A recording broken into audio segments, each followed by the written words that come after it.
Now, from the George McCoy at Warren Allen Sports Desk, a Sports Center update on 1080 The Fan. Jeff Rust with your Sports Center update. First on The Fan, the NBA playoffs' 8th seeds will be decided tomorrow night. We'll have coverage right here on The Fan at 4 o'clock following an abbreviated primetime. First up is the Eastern Conference. The Hawks hosting the Heat. That's a 4 o'clock tip on TNT. Atlanta, a 1-point favorite. Then in the West, the Mavericks, 6.5-point dogs at the Grizzlies. That tips at 6:30 on ESPN. ESPN Shams Charania reporting Bucks guard Damian Lillard cleared of his deep vein thrombosis and is no longer on blood thinners. He is, though, still out for Saturday's Game 1 against the Pacers. A signature event this week in the PGA, RBC Heritage Classic from Harbortown at Hilton Head. And Justin Thomas tying a course record with a 10 under 61. He is 3 strokes clear of Russell Henley and Scotty Scheffler, who are also in the clubhouse. They've got rounds of 7 under 64. Matt Kuchar, Keegan Bradley, Jordan Spieth, and Wyndham Clark all at 4 under par. Jason Day 3 under. Justin Rose 2 under, and then Sepp Straka, Tom Hoagie, Tony Finau, and Maverick McNeely all at 1 under par. The Mariners and Reds in a rubber match this morning at Great American Ballpark in Cincinnati, and it is currently the top of the 8th. The Mariners hanging on to a 4-3 lead. Luke Raley with a 2-run shot for the M's in the top of the 4th. More sports scores and stories in 30 minutes. I'm Jeff Rust from the George McCoy at Warren Allen Sports Desk. Hurt and missing work, insurance companies acting like jerks. Don't call your mom. Call George McCoy at warrenallen.com. More, please. Golf in the Northwest with Jason Swigart is back. Saturdays at 8 a.m. before the Sinner and the Saint on Portland's sports leader, 1080 The Fan. This is Danny and Dusty. Meringatang is going to be a thing. You're not coining anything new. With Danny Meringue and Dusty, the Fan Man Hera. I'll throw some monkey sounds in there and call it go. The old Danny Meringue pie? Danny and Dusty on the Odyssey app and 1080. Yeah, this is going to be awesome. The Fan. Good afternoon! Hey, welcome in. Happy Thursday, Danny and Dusty. No, that's quick. That it's Thursday? Yeah. It's weird. I expected everything to just come to a screeching halt without having to do something damn near every other night. They've had to do science on why some weeks seem like they're going longer and others don't. And it's the sun. It's not. Oh, you think this one has gone fast because of the sun? Yeah, I bet that has a lot to do with it. I bet it's a little bit is weather related, but it's not always, for me at least, it's not always the fact that like you're stressed throughout the course of a week. I feel like sometimes the weeks where I'm the most stressed are the ones that go by the fastest, just because like you've got a lot of stuff going on or your mind is racing so often.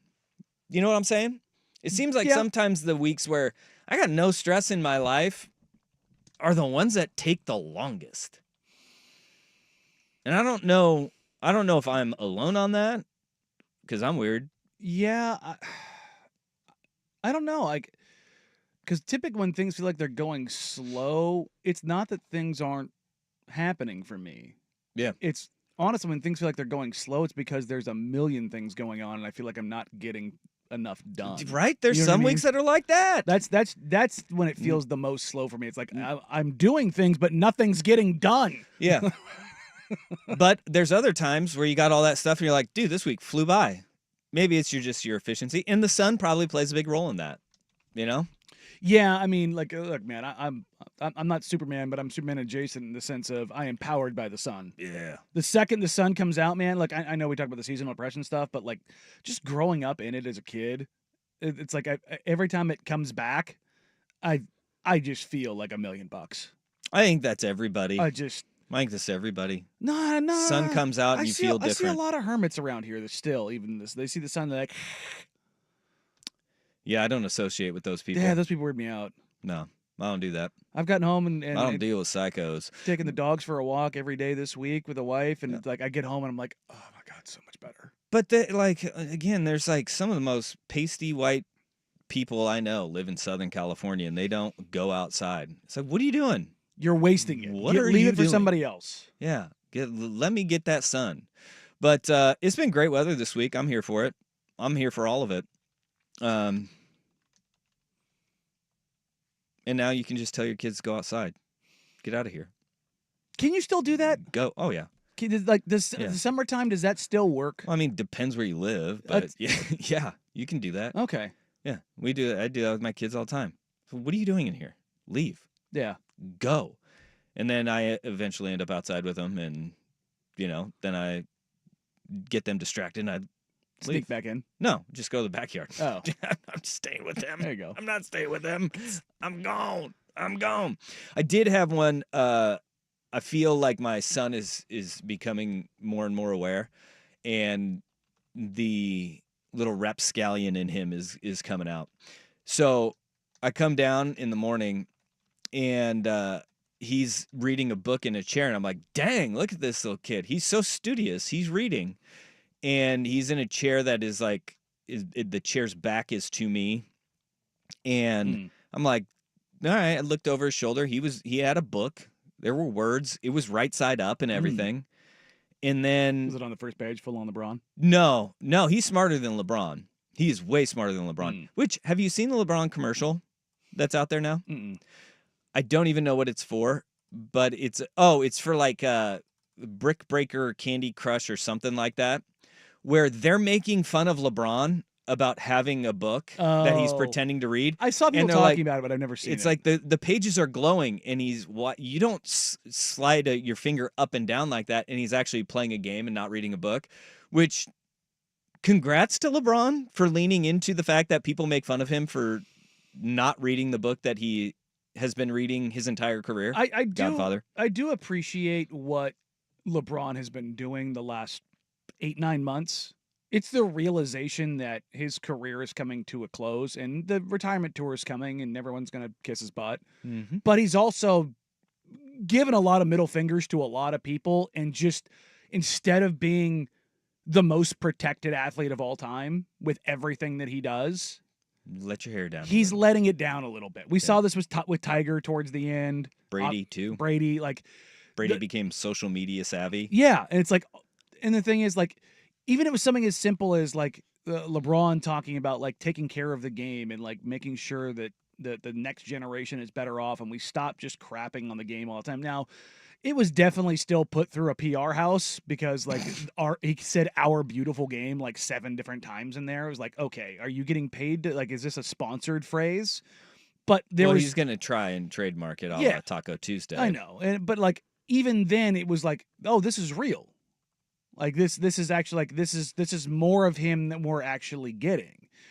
And I think you started to see it with like the Team USA doc, where like the behind the scenes stuff, you saw him be normal. Like when he looked at Ant Edwards talking to Barack Obama and was like, oh no.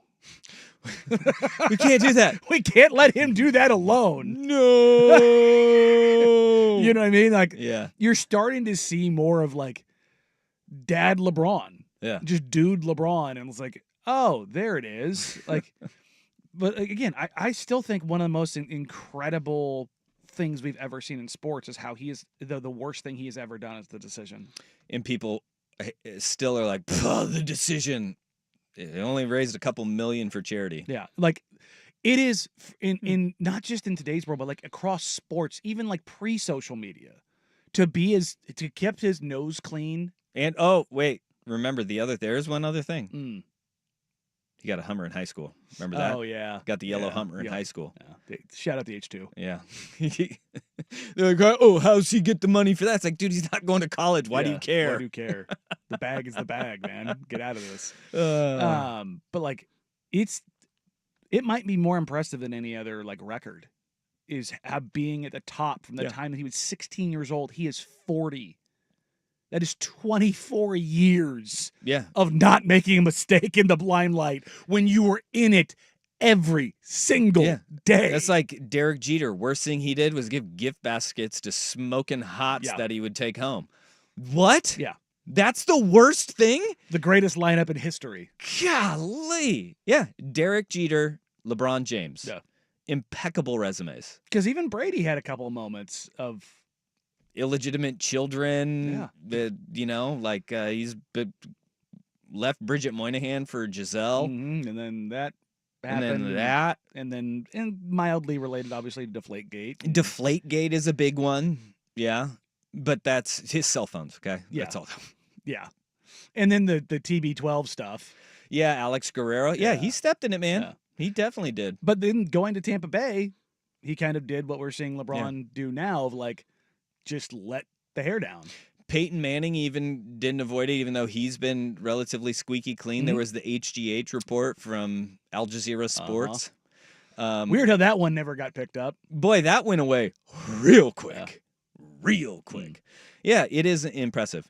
Yeah, LeBron. Oh, wait, back to my kid. So he's reading this book, and I'm sitting over there. I'm doing something else. My wife comes down and is like, dude, what are you doing?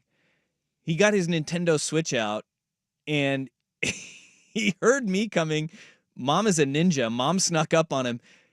Right when I walked away, he was playing his Nintendo Switch. So he heard me walking down, and he went, nope, reading a book. Oh.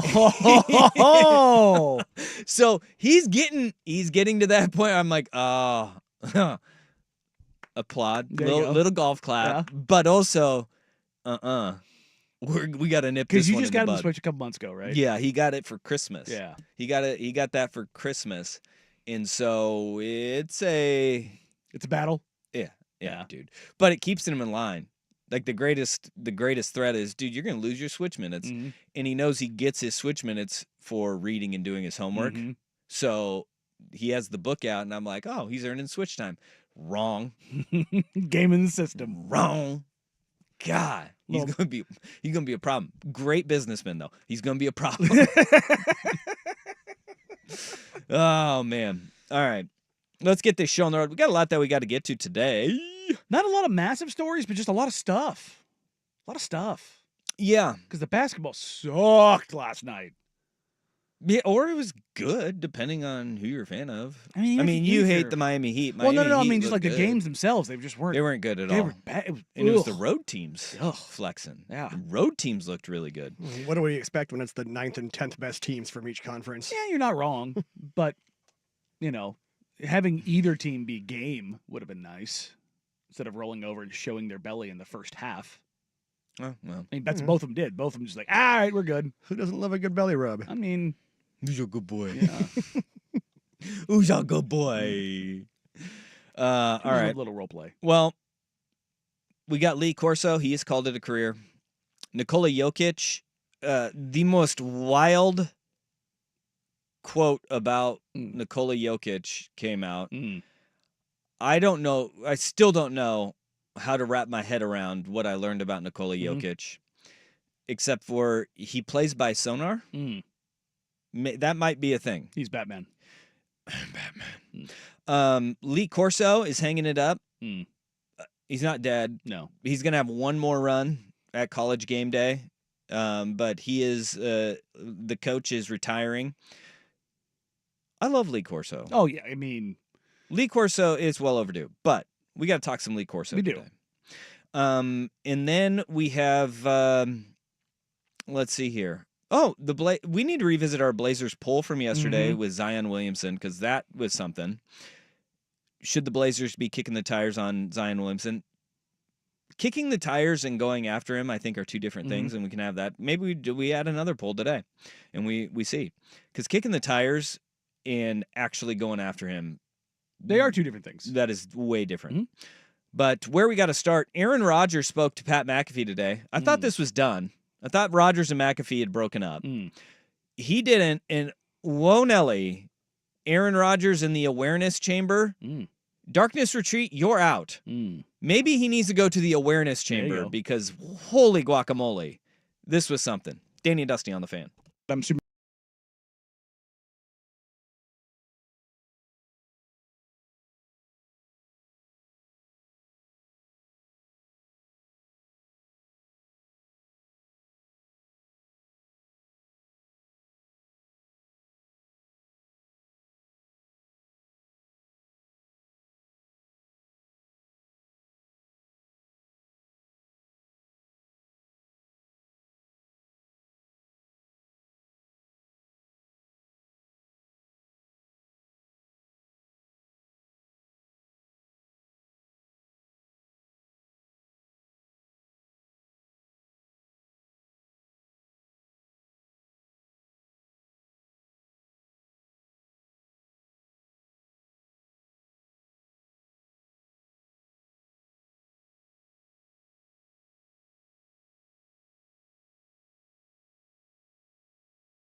Aaron Rodgers went on the Pat McAfee show today, and he was not all, relax.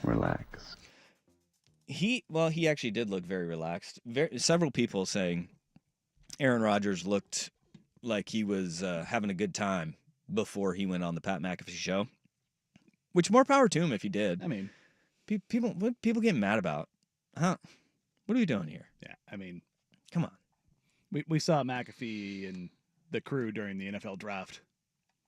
Y'all want to buy some drugs? I mean, they were all baked out of their minds. But he went on the McAfee show, blasted the Jets. Yeah. Blasted Aaron Glenn for moving on from him and like, you don't know me. Went in on the organization about his 2 years that were there. And he did say that Christopher Johnson was good to work with.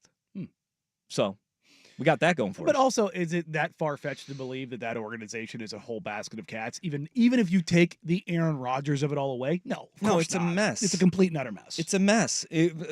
See the players' survey, which gave ownership an F, and then the owner coming out and saying the survey's rigged. Fake news. Yeah. No, it was we don't even know the methodology. No, the methodology's spelled out for you there, Bubba. Like what? What are we doing here? Come on, brah. But what people really want to know about, Aaron Rodgers did address, and it was his free agency, where he's going to play next year, what his situation is. And whoa, Nelly, we've got a 1 minute and 20-second clip here. Brett Favre the hell out of this thing. There is a lot to unpack from it. Here is Rodgers on the Pat McAfee show talking about his future. To make a commitment to a team is a big thing, whether you're a first-year player or a 20-year vet. And I had a lot of great conversations with a lot of teams. Not one of those was the Jets, because that wasn't a great conversation. We heard. So that was an accurate report. Okay, got it. Okay.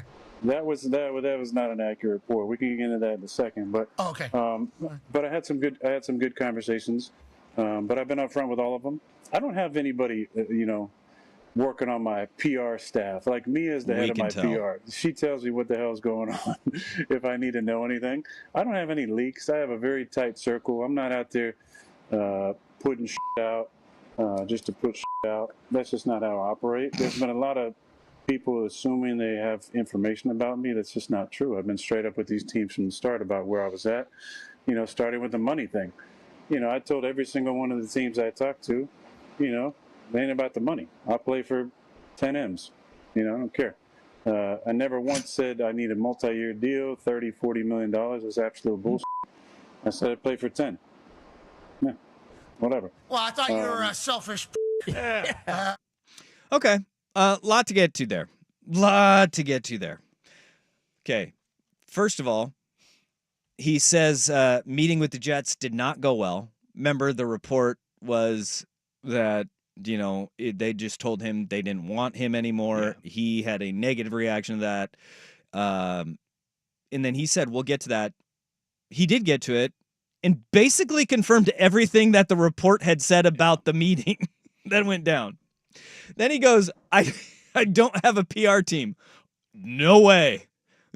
Every step of the way, dude. It's all you. We have noticed you don't have a PR team, and whoever Mia is, not doing a great job there, Bubs. Still doing better than Maz PR, but only slightly. Then he says, it's basically just me, and I'm not putting S out there just to put S out there. You literally went on the Pat McAfee show every week and put S out there for the sake of putting S out there during the season. I will say, counterpoint. This period, he hasn't. No. He this is the first time we've heard from him in a while now. Yep. Other than Aaron's a weird dude, man. Like, he's obviously not the guy that I knew when I was a kid.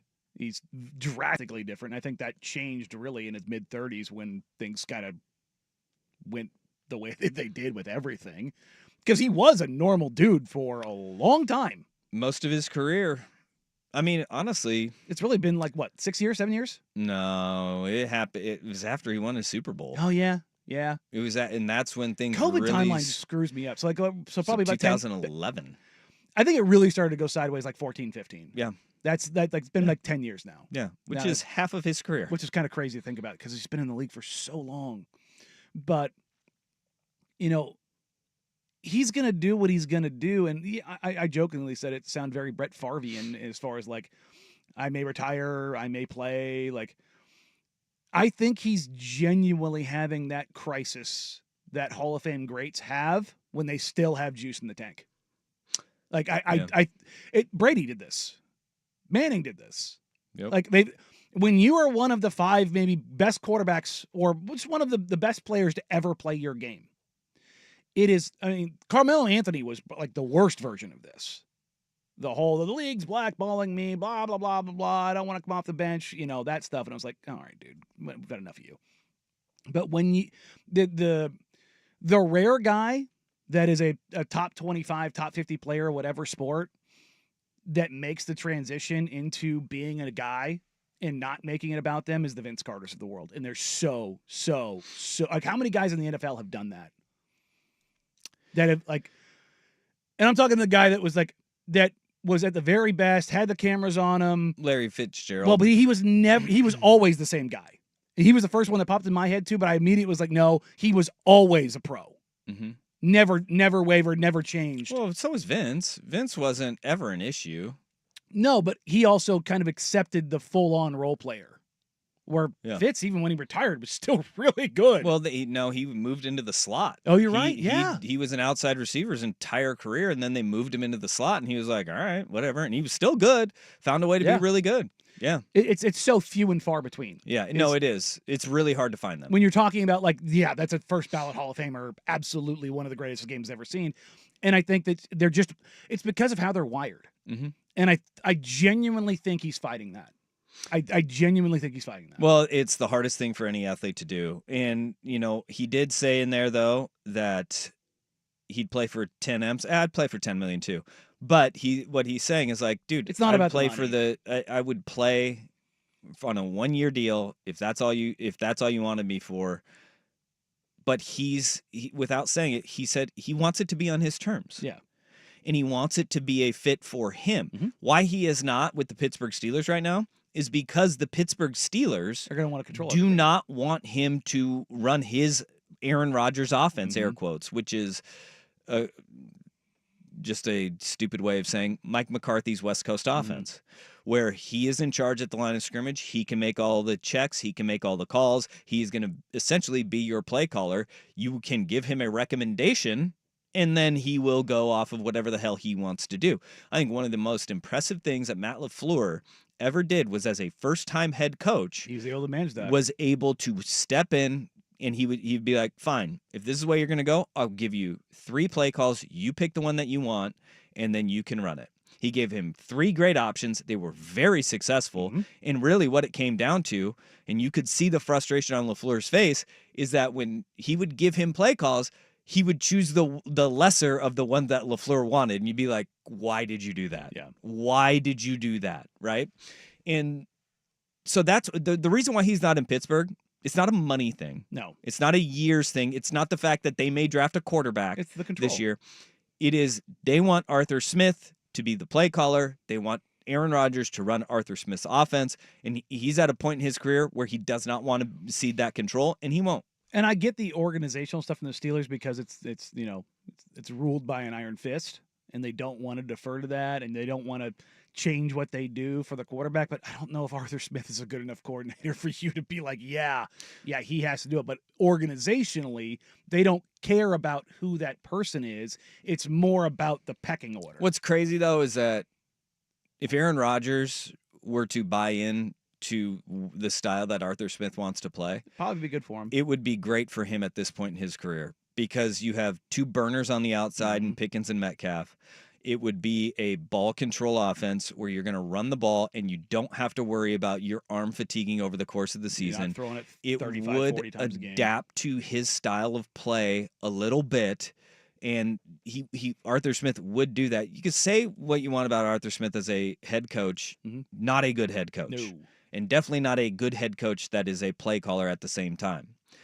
But his offenses were really effective and efficient. With a quarterback who was limited in Tennessee, and they ran the ball, they took the shots downfield, and Rodgers would be so damn good at that because he's always one step ahead. Like, and that's the thing, is that he always wants to have that control of the chess pieces. Yeah. And Because he is, like, for all people out there, Aaron is a dummy. Aaron's a brilliant dude. Aaron is a brilliant dude. No, he's eccentric and weird. Yeah, but he's smart. Incredibly smart. And he may like crystals.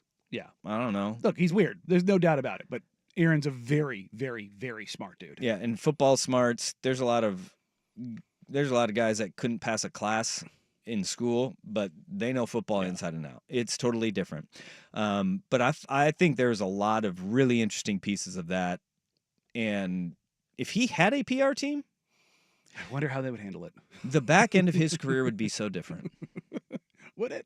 And as this texter says, like, after his brother was on The Bachelorette and outed him as a D to his family, it all went south.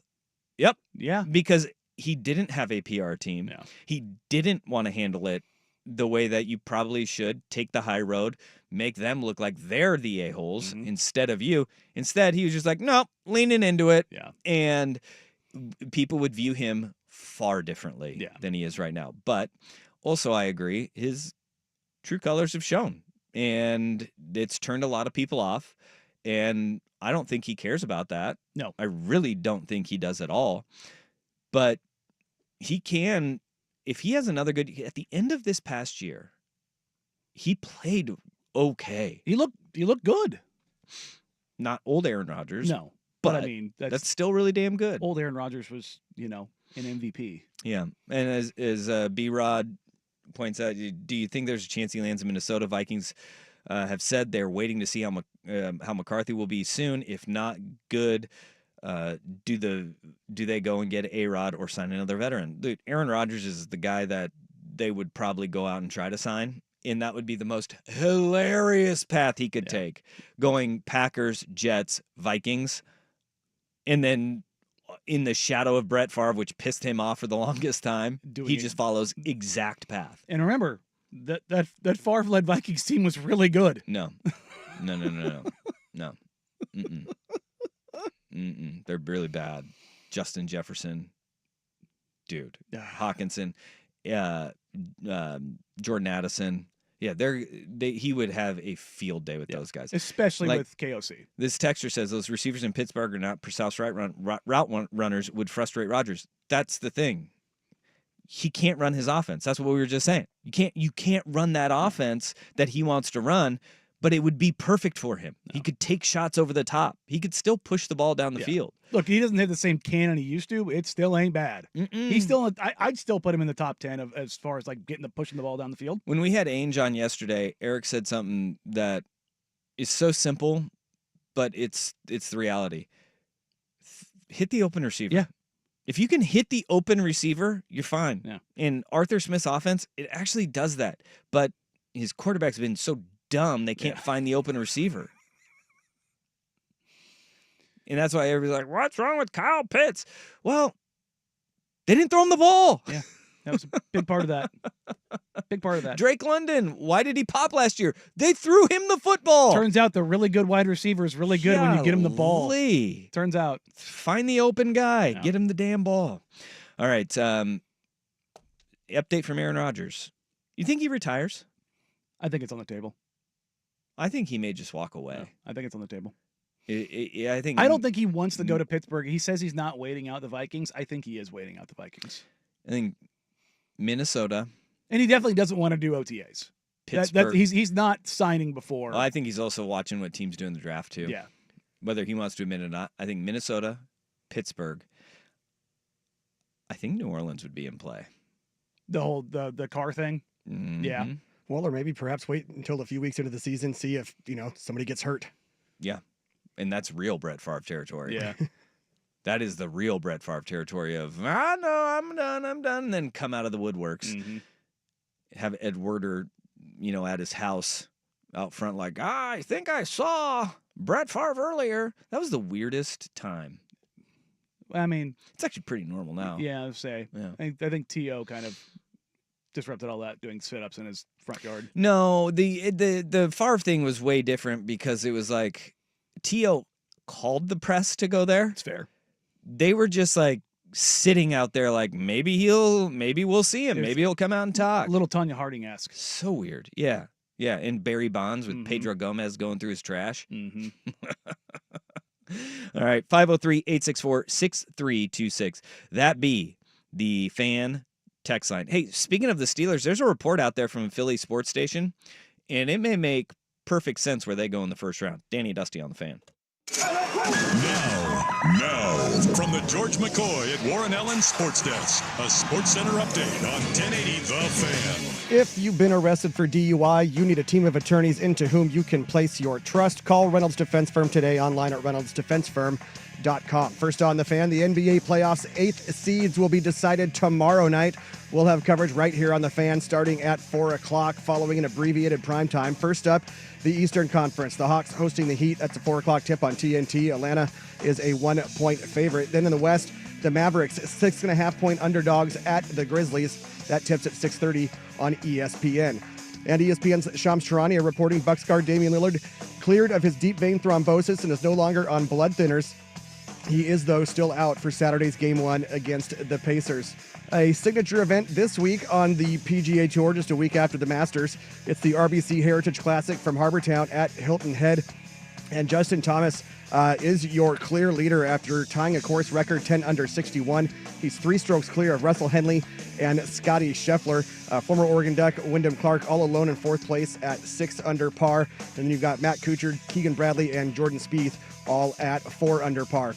Over in Major League Baseball, the Mariners and Reds in a rubber match this morning at Great American Ballpark in Cincinnati. And the Mariners now, well, their last gasp, they have tied it up now in the top of the 9th.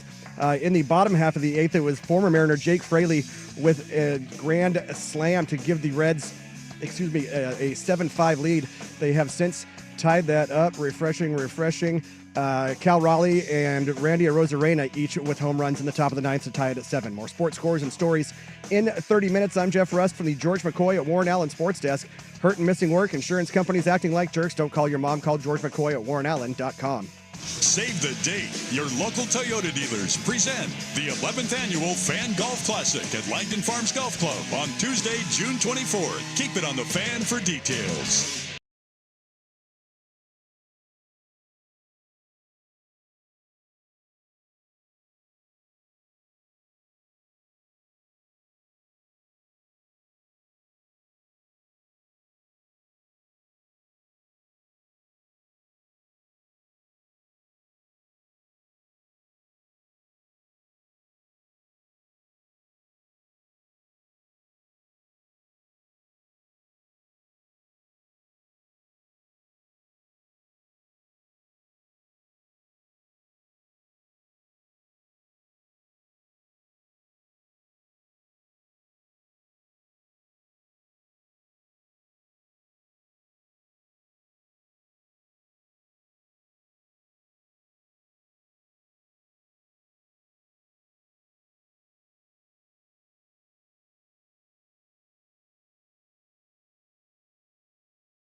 All right, Aaron Rodgers might not be heading to Pittsburgh, but it's looking more and more like if he's available, an Oregon Duck might be flapping his wings to Pittsburgh.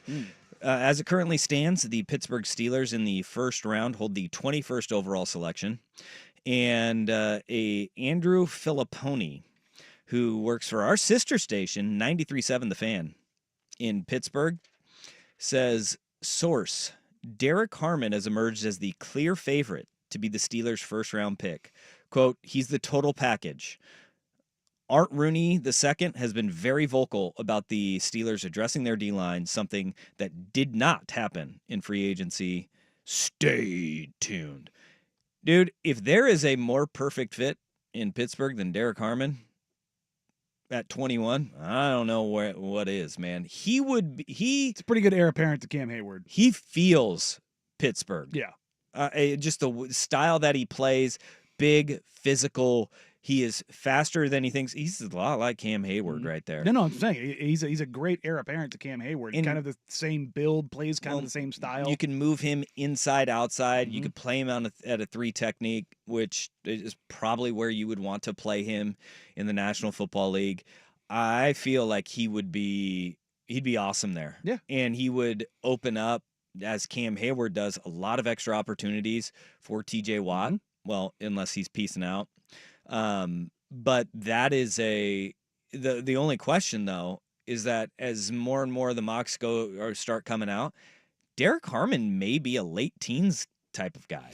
It's like this draft, we can call it what it is. It's a quote unquote down draft in the sense of the shiny, that guy's going to be an all-pro. Down on guy. the top end. Yeah. But there's a ton of depth, particularly in the trenches. Yep. And particularly at D tackle. It's one of the deeper D tackle drafts we've had, in interior defensive lineman drafts we've had in a long time. Now, I'm not saying that Harmon can't be great. I'm just saying he's looked at as really good, not great. I think his evaluations have come back really damn good. Oh, yeah, no. And the only thing is that people don't recognize, because he was second team all Big Ten, because Kenneth Grant and Mason Graham were holdover first team all conference guys, and they were the guys that got the first team all conference nods. And then you look at the Ohio State defensive line that has the show and panache of the Ohio State run. Yeah, and those guys, look, none of those guys are getting first round grades. No, but that's what I'm saying. I think that's probably why Harmon was overlooked. But I mean, if you're talking hand in glove fits, it makes sense. Like when you look at organizations, you look at the players that they go after. Like if you see a 5'11" great route running white wide receiver, you're like, oh, that's a Patriot. Yep, there he goes. You know what I mean? Like you just talk about like style. Like it's so funny, these organizations, no matter who's in charge, no matter who the general manager is, no matter who the coach is, no matter who the owner is, there's just players that you see fitting, stylists. Like no matter how much teams change, they stay the same. Absolutely. Like especially Pittsburgh. Pittsburgh's never going to change. No, their identity is their identity, and you can take a look at Green Bay and hell, even a bad team like the Raiders. Like what they're gonna be. They're gonna invest on the defensive side of the ball. They're gonna want to be one of the faster teams in the league. Like Miami is always going to be a team that's going to rely on speed and being in the open because they play in Miami half the year. Like finesse. No matter, exactly. I mean, you look around. Like, do you ever envision the Tennessee Titans not being a physical team? Well, having watched them the last couple of years, pretty easy to vision it. But you know what I mean. Yeah, like, yeah. It doesn't matter. They should be like that. That's kind of who they are. Yeah. Like you look at the Seahawks. Are they going to be a team that's going to be predicated on offense ever? No, even removed from the Legion of Boom. And so when you look at those like hand in glove fits, I look at Harmon as like, yeah, I can picture him in black and yellow and white. Like it's not even like a remotely a stretch. And then there's some guys when you're like, if you take like a big time finesse pass rusher, God, who was the absolute freak that ended up going to the Dolphins that just did not work out? totally blanking on him. When? Like when? What year are we looking like at? 10, here? 15 years ago. Are you talking about Deion Johnson? Yeah. Yeah. You picture him like in Pittsburgh. Hell no. Hell no. No. Like you just don't see that. Like, but with Harmon, absolutely. And it kind of fits what they want to do. And God, it would suck if he got there and TJ Watt left. Boy, wouldn't it? Wouldn't that suck? That would be brutal. There's no way they can let him go, right? There's just no way. If he wants out, he's going to get out. God, that's just. Yeah. That'd be like James Harrison leaving in his prime. You know what I mean? Like he just fits. Yep. I think they're gonna find a way to make that contract extension with him, and they're gonna make him happy. Yeah. It was a weird social media post that we still haven't heard anything about from TJ Watt or the Steelers. It's bizarre. Maybe it just was him saying, "I look good. My arms look good in this. We'll put it up." A little vanity photo. Yeah, absolutely. All right, last night we had NBA playing games. Boy, they were something. The road teams roll. Danny and Dusty on the Fan.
They had playing games last night. I watched very little of it. I tried to watch both of them in their entireties. I just couldn't do it. I had to keep coming back to them because, boy, Chicago rolled over so fast in that game. As I'm saying, man, they just rolled over and showed their bellies. It was not what I expected because it was a Mickey Mouse March run, but that first quarter, they almost give up a 40-piece, and then it doesn't help when Tyler Hero's playing like he was last night.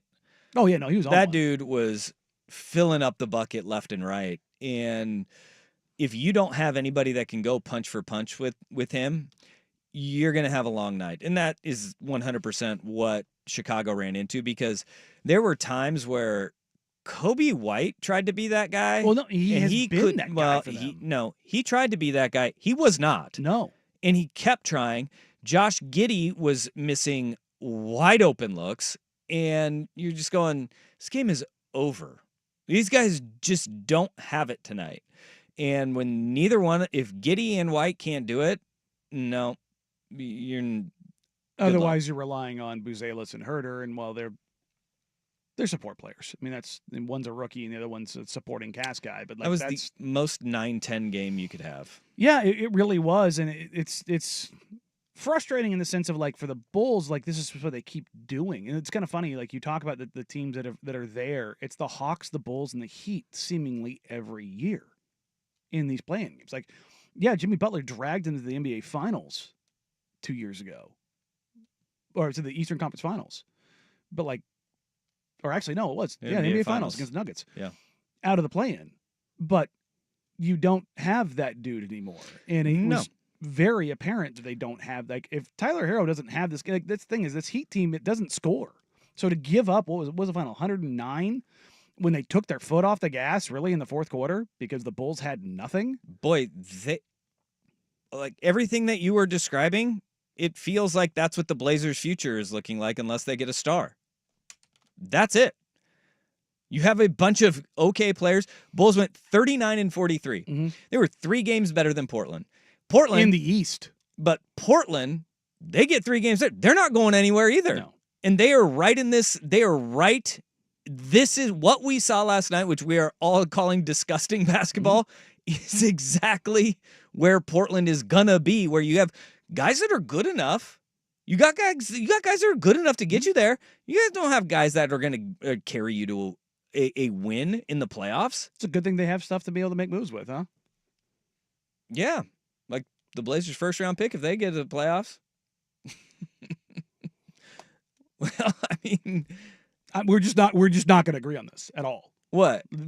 This whole idea, this is where the Blazers are. It's I'm talking from the roster. That's where they are. Yeah. But you don't look at them as the same way you look at the Bulls, because the Bulls have been doing this for 10 years, 12 years. The Blazers have been doing it half as long. And I know you're going to say it's only been my eyes are going to roll out of the side of my head. Well, I know, but they've tanked the end of the last 5 years. 2 years. Okay. But this is, I mean, the Blazers are in the midst of their worst 4-year run since the organization started. Yeah, no doubt about that. But you look at the roster in the way that it is, everything that we were just talking about, that's what it does feel like. It feels like, you're talking about what the assets the Bulls have moving forward to make a move. Until the Blazers do that, which 100%. You got to be hopeful that they will. That's where they are. It's where they are. Sure. But, but you haven't been stuck in it for a decade. Yeah. So we can pause this conversation for 6 more years. Yeah.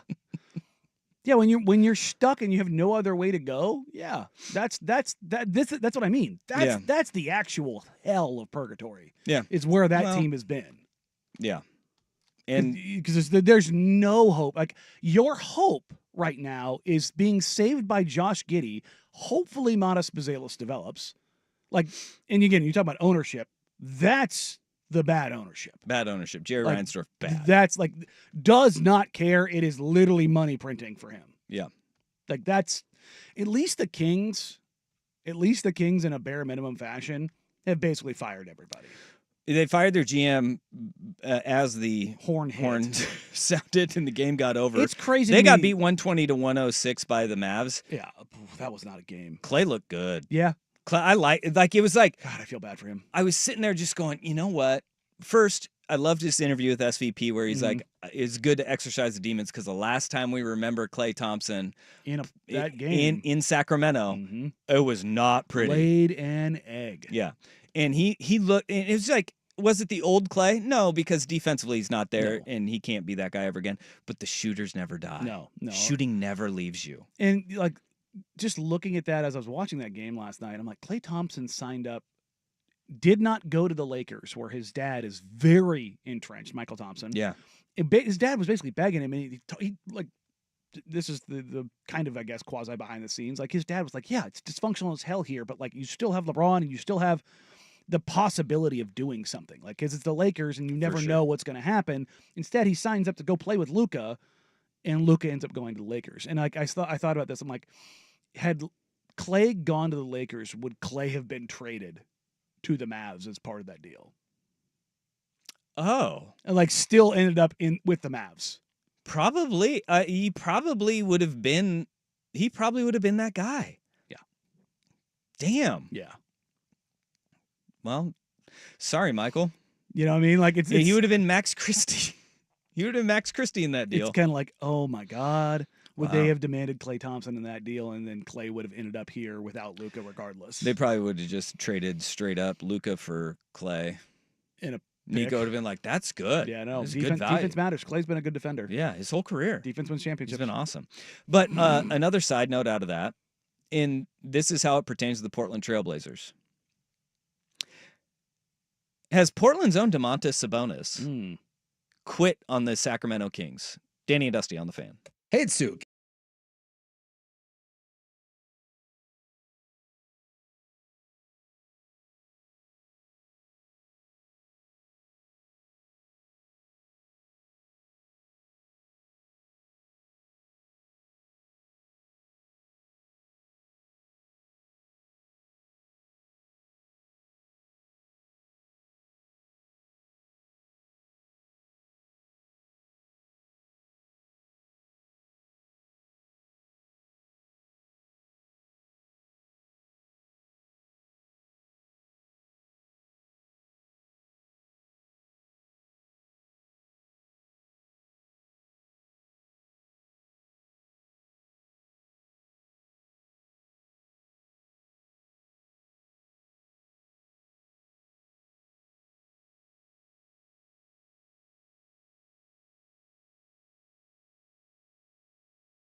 George McCoy at Warren Allen Sports Desk. A Sports Center update on 1080 The Fan. First on The Fan, the NBA playoffs 8th seeds are on the line tomorrow night. We'll have coverage right here on The Fan starting at 4 o'clock following an abbreviated primetime. First up, the Eastern Conference, the Hawks hosting the Heat. 4 o'clock tip on TNT. Atlanta is a 1-point favorite. Then it'll be the West. The Mavericks, 6.5-point underdogs at the Grizzlies. That tips at 6:30 on ESPN. ESPN's Shams Charania reporting Bucks guard Damian Lillard has been cleared of his deep vein thrombosis and is no longer on blood thinners, but he is still out for Saturday's Game 1 against the Pacers. Got a signature event this week in the PGA, the week after the Masters. RBC Heritage Classic from Harbortown at Hilton Head. And at the top of the leaderboard, you've got Justin Thomas after a course record tying 10 under 61. He is 3 strokes clear of Russell Henley and Scotty Scheffler. Former Oregon Duck Wyndham Clark, 4 off the pace at 6 under par. And an over in Major League Baseball rubber match for the Mariners and Reds. And we've got free baseball headed to the bottom of the 11th. The Mariners just put up 4 in the top half of the inning, thanks in part to a Randy Arozarena 2-run double. More sports scores and stories in 30 minutes. I'm Jeff Rust from the George McCoy at Warren Allen Sports Desk. Hurt and missing work, insurance companies acting like jerks. Don't call your mom. Call George McCoy at warrenallen.com. This is your home for year-round NFL coverage. The Odyssey app and Portland's sports leader, 1080 The Fan. This is Danny and Dusty. What in God's name is going on in here? What was that ruckus? With Danny Meringue and Dusty, the Fan Man Hera. What ruckus? I was just in my office and I heard a ruckus. Danny and Dusty on the Odyssey app. Did you describe the ruckus, sir? And 1080. Don't mess with the bull, young man. You'll get the horns. The Fan. Hour number 2, Danny and Dusty with you on this Thursday afternoon. Thanks for being a part of our day, letting us be a part of yours. 1080 AM, 99.5 HD2, the Odyssey app, twitch.tv/1080am, the Fan, and the party people on YouTube, youtube.com/1080am, the Fan. What's up, party people? All right, last night, the Dallas Mavericks hammered the Sacramento Kings in Sacktown, both road teams winning, and the home teams have had a distinct advantage in play-in tournament history, albeit a short one. Yes. But the Mavericks, as the 10 seed, took it to Sacktown, 120-106. Domantas Sabonis looked disengaged and disinterested. This might be Scott Perry is close to being named the general manager for the Kings after Monty McNair was fired after the game last night, which, like, if you're going to fire him on the basis of whether he wins in a play-in or not, just fire him already. Like, that should, like, if your job hinges on what you do in the last game, yeah, you're not going forward with that guy. That's where, like, the whole getting rid of Calvin Booth thing in Denver, I at least agree with it in that sense. Is it a little bit weird? It's a lot of bit weird. It's a lot of bit weird. But, like, if you're done with a guy, just be done with a guy.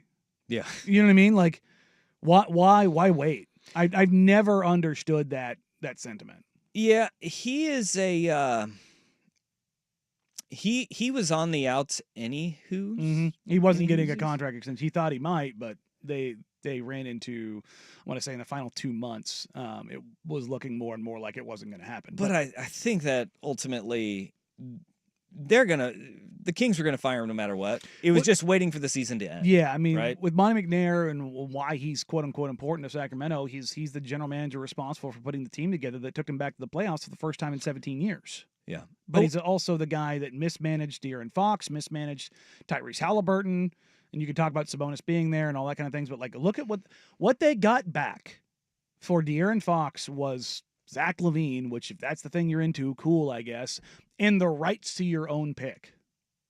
Yeah. Got your pick back, though. Like, that's just... I think anytime a GM calls takebacks on trading your own pick away and you get that thing back, the writing's on the wall, you're getting canned, right? Scott Perry is an interesting one because what a turn of events this has been for the Detroit Pistons Joe Dumars front office. Mm-hmm. He was the second in command under Joe Dumars. Joe Dumars just hired in New Orleans. Now Scott Perry going to get promoted in Sacramento? I'm sure Party like it's 2000, baby. I'm sure Joe made a few phone calls on Scott Perry's behalf. How is he getting so much power again? I mean, look, he was in the league office for the last 10 years. Bad franchise going to bad franchise, though? I mean, this is the whole thing of, when Blazers fans are like, we need new owners. And I'm like, the Maloofs were bad owners for the Kings, but the new ownership group has not exactly covered themselves in glory either. Vivek Ranadive. You've got his daughter having hands in things, and Jeremy. Oh, yeah, no. So Wait a minute. Oh, yeah. Phrasing. Jeremy Lamb, yes, that former NBA player that bounced around forever and played in the league for seemingly 20 years somehow, is dating her. Oh. And through that, he's kind of been like shadow GMing. Oh. Oh, yeah. Former UConn Husky Jeremy Lamb. Brother, there's some weird stuff going on down in Sacramento. Well, I mean, they did have an edict go down to their G League team to run a cherry-picking offense because Vivek Ranadive's kid in like 12U AAU was running it, and it was successful. And he also believed Buddy Hield was the next Steph Curry. Now, Buddy Hield ended up being one of the best three-point shooters of the era. He wasn't totally wrong on that. He's shooting. But not Steph Curry. Is there a pathway, and it does look like Domantas Sabonis does not want to be in Sacramento anymore. Are we looking at him opening up on the trade market? I mean, and this is going to be a conversation that we have across the NBA because we've talked about this a lot, and you've said this.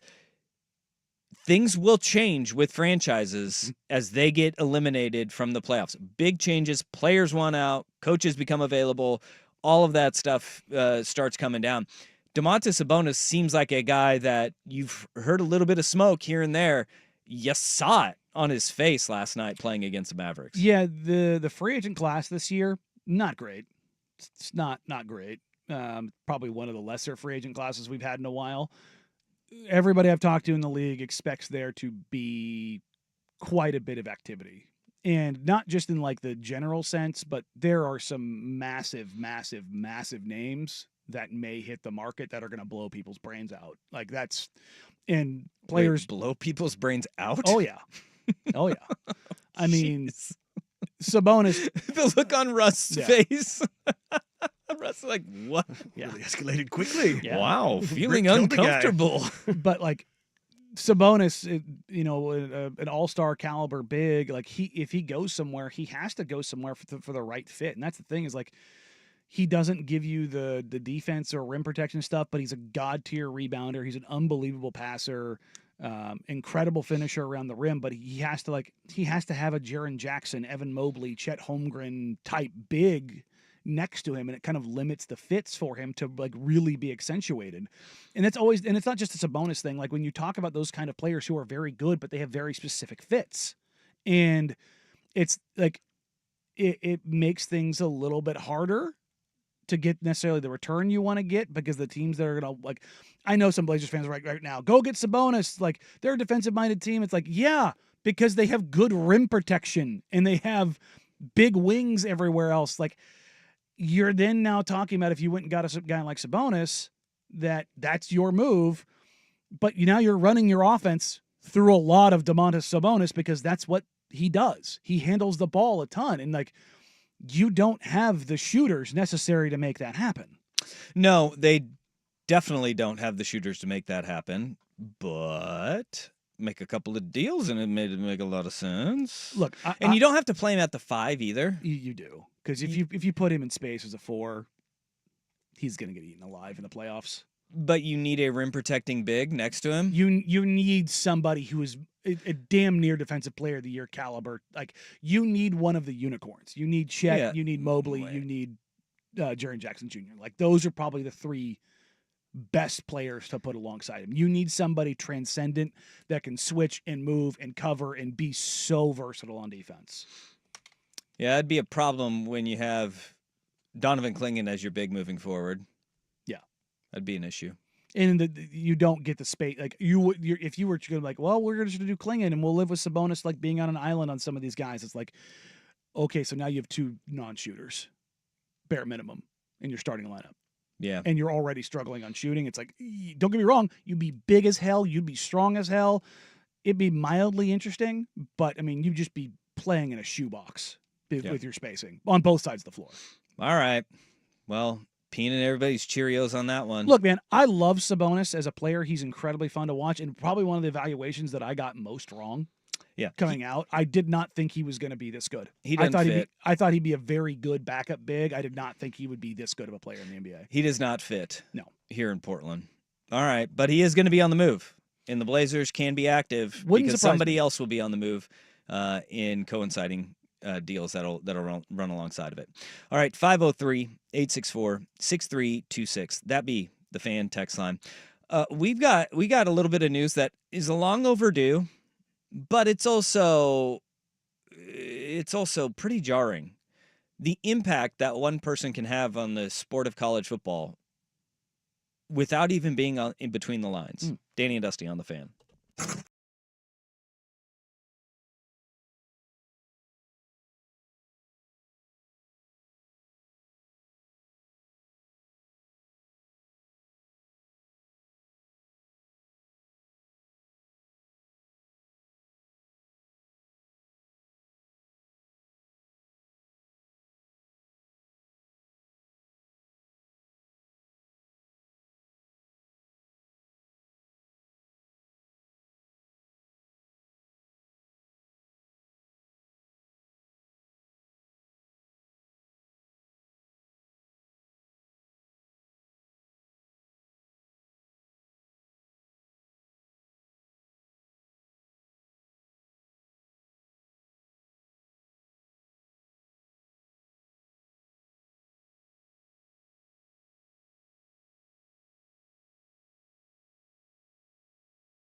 Not so fast. Today, ESPN announced Lee Corso will retire from College Game Day in August after 38 seasons doing the show. He turns 90 August 7th. He will have one farewell show on August 30th to say goodbye in the first College Game Day of the season. Lee Corso, stepping aside, man.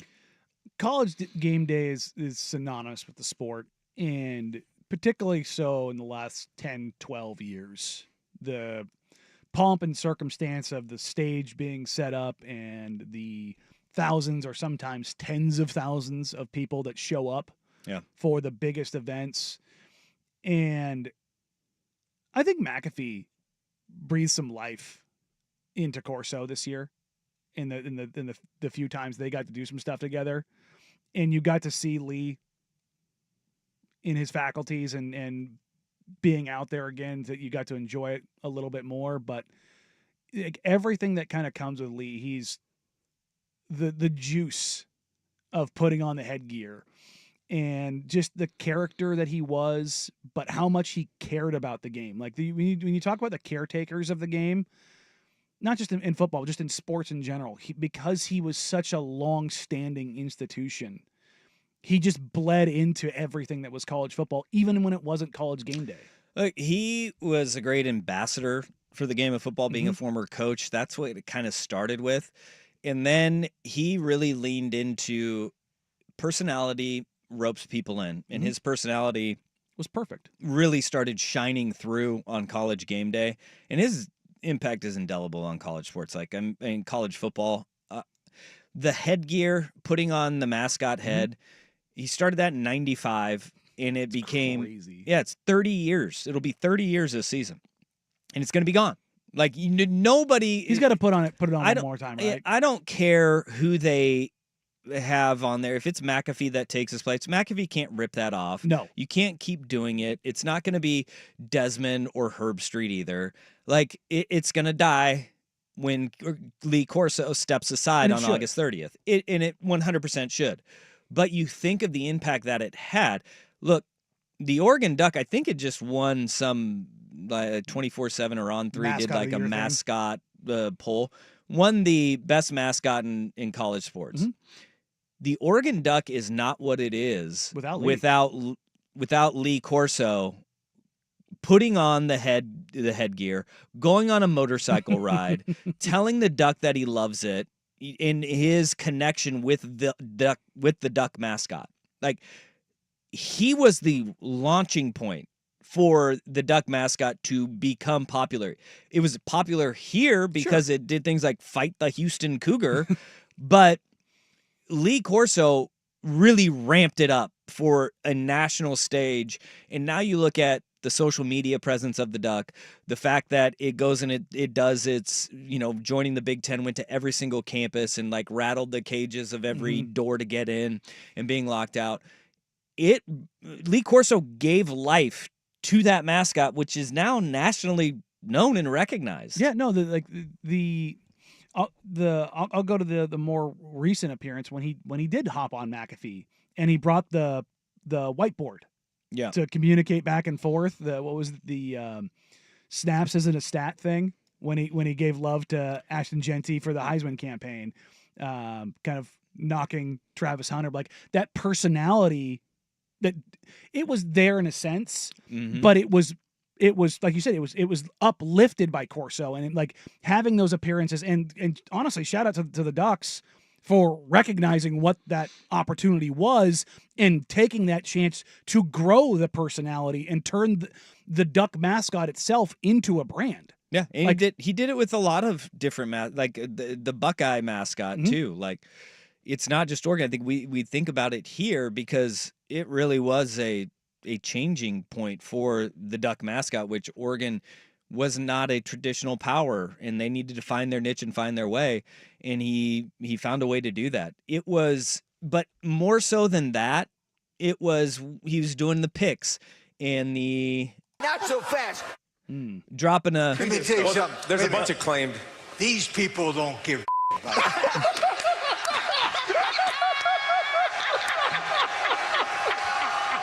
You did it again. You did it again.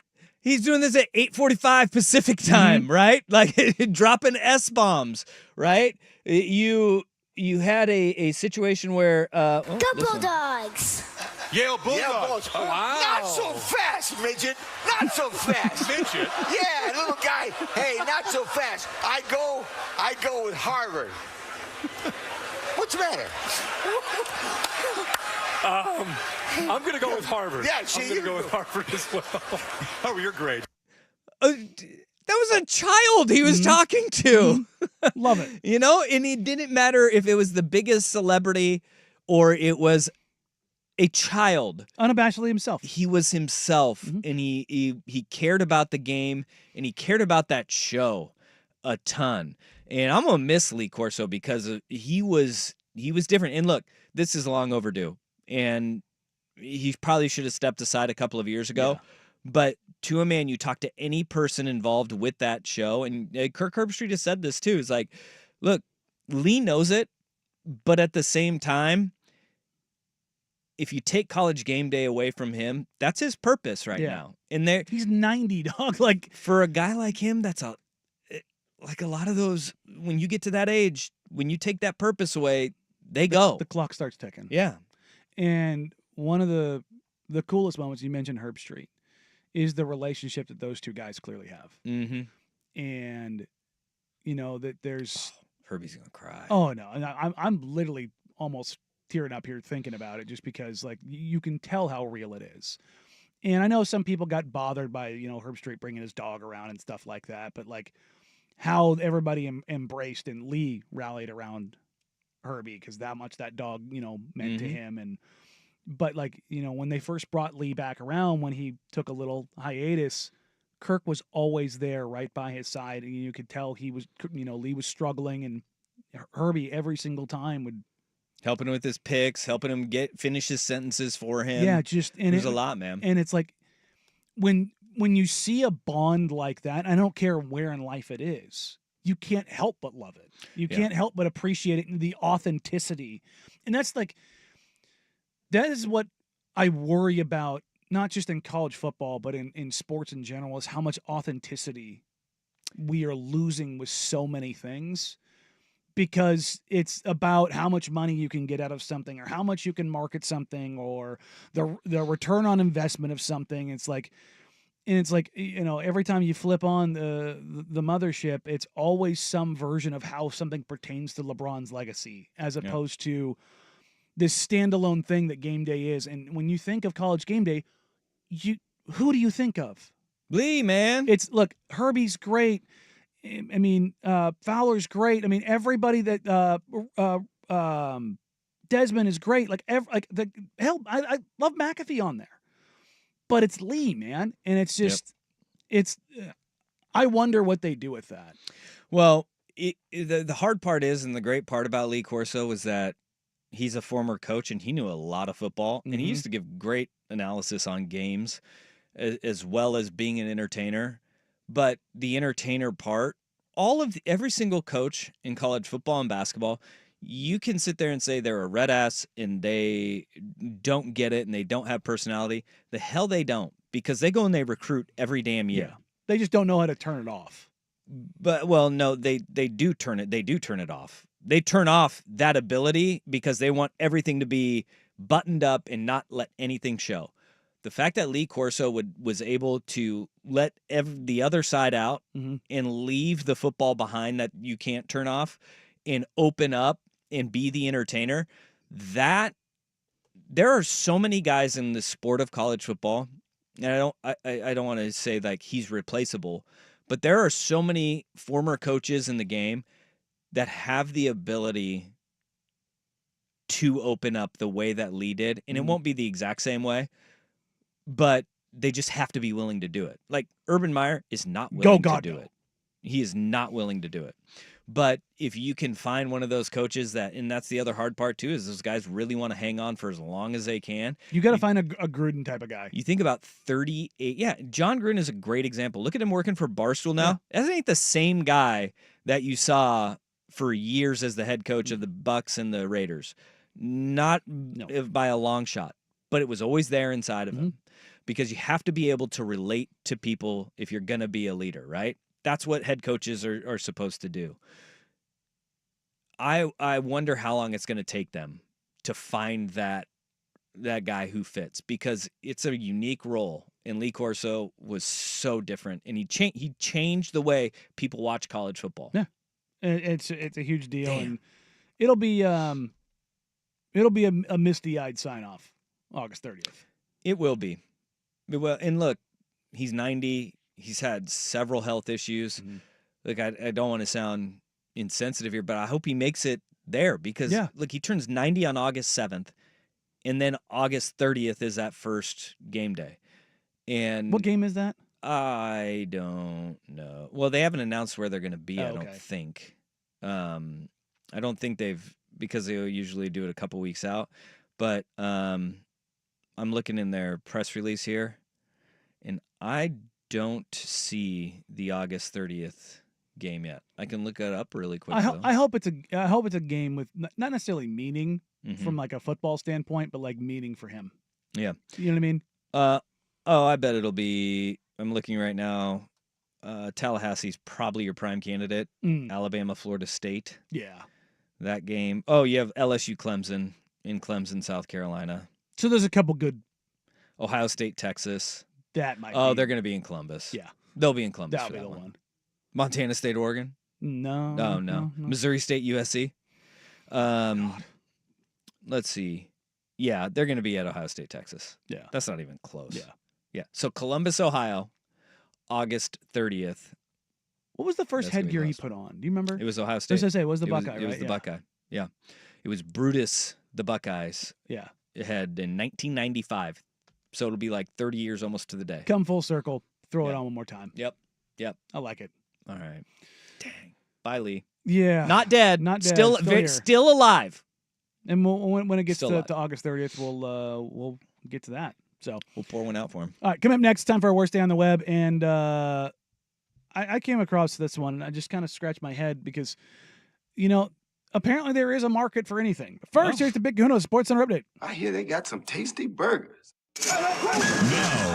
Now, from the George McCoy at Warren Allen Sports Desk, a Sports Center update on 1080 The Fan. First on The Fan, the NBA playoffs 8th seeds will be handed out tomorrow night. We will have coverage right here on The Fan following an abbreviated primetime. First up in the East, the Hawks hosting the Heat. That's a 4 o'clock tip on TNT. Atlanta, a 1-point home dog. Then in the West, the Mavericks are 6.5-point underdogs at the Grizzlies. That tips at 6:30 on ESPN. ESPN's Shams Charania reporting Bucks guard Damian Lillard has been cleared of his deep vein thrombosis and is no longer on blood thinners. He is, though, still out for Saturday's Game 1 against the Pacers.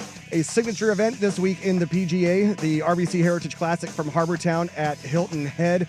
And Justin Thomas, a course record tying 10 under 61, leaves him 3 strokes clear of the field. Russell Henley and Scotty Scheffler are both at 7 under par. Meanwhile, former Oregon Duck Wyndham Clark and Brian Harmon are at 6 under. That's 4 strokes off the pace. Matt Kuchar, Keegan Bradley, Jordan Spieth, all at 4 under par.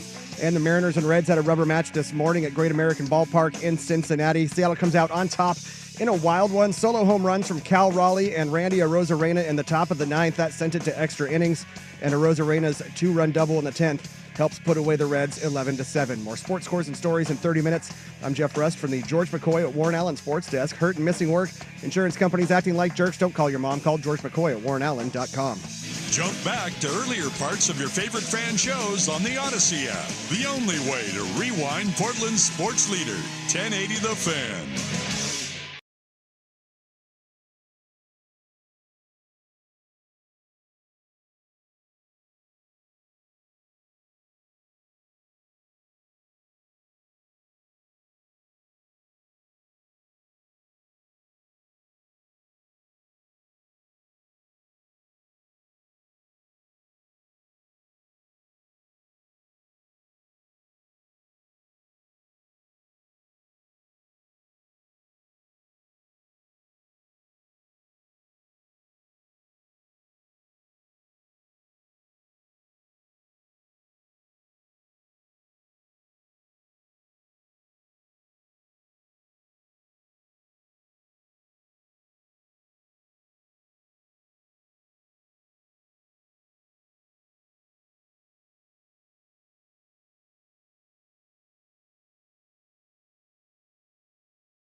It's time for today's worst day on the web. With Danny and Dusty on Odyssey and 1080 The Fan. Oh, really?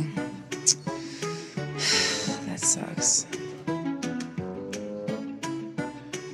Apparently there's a market for anything and everything.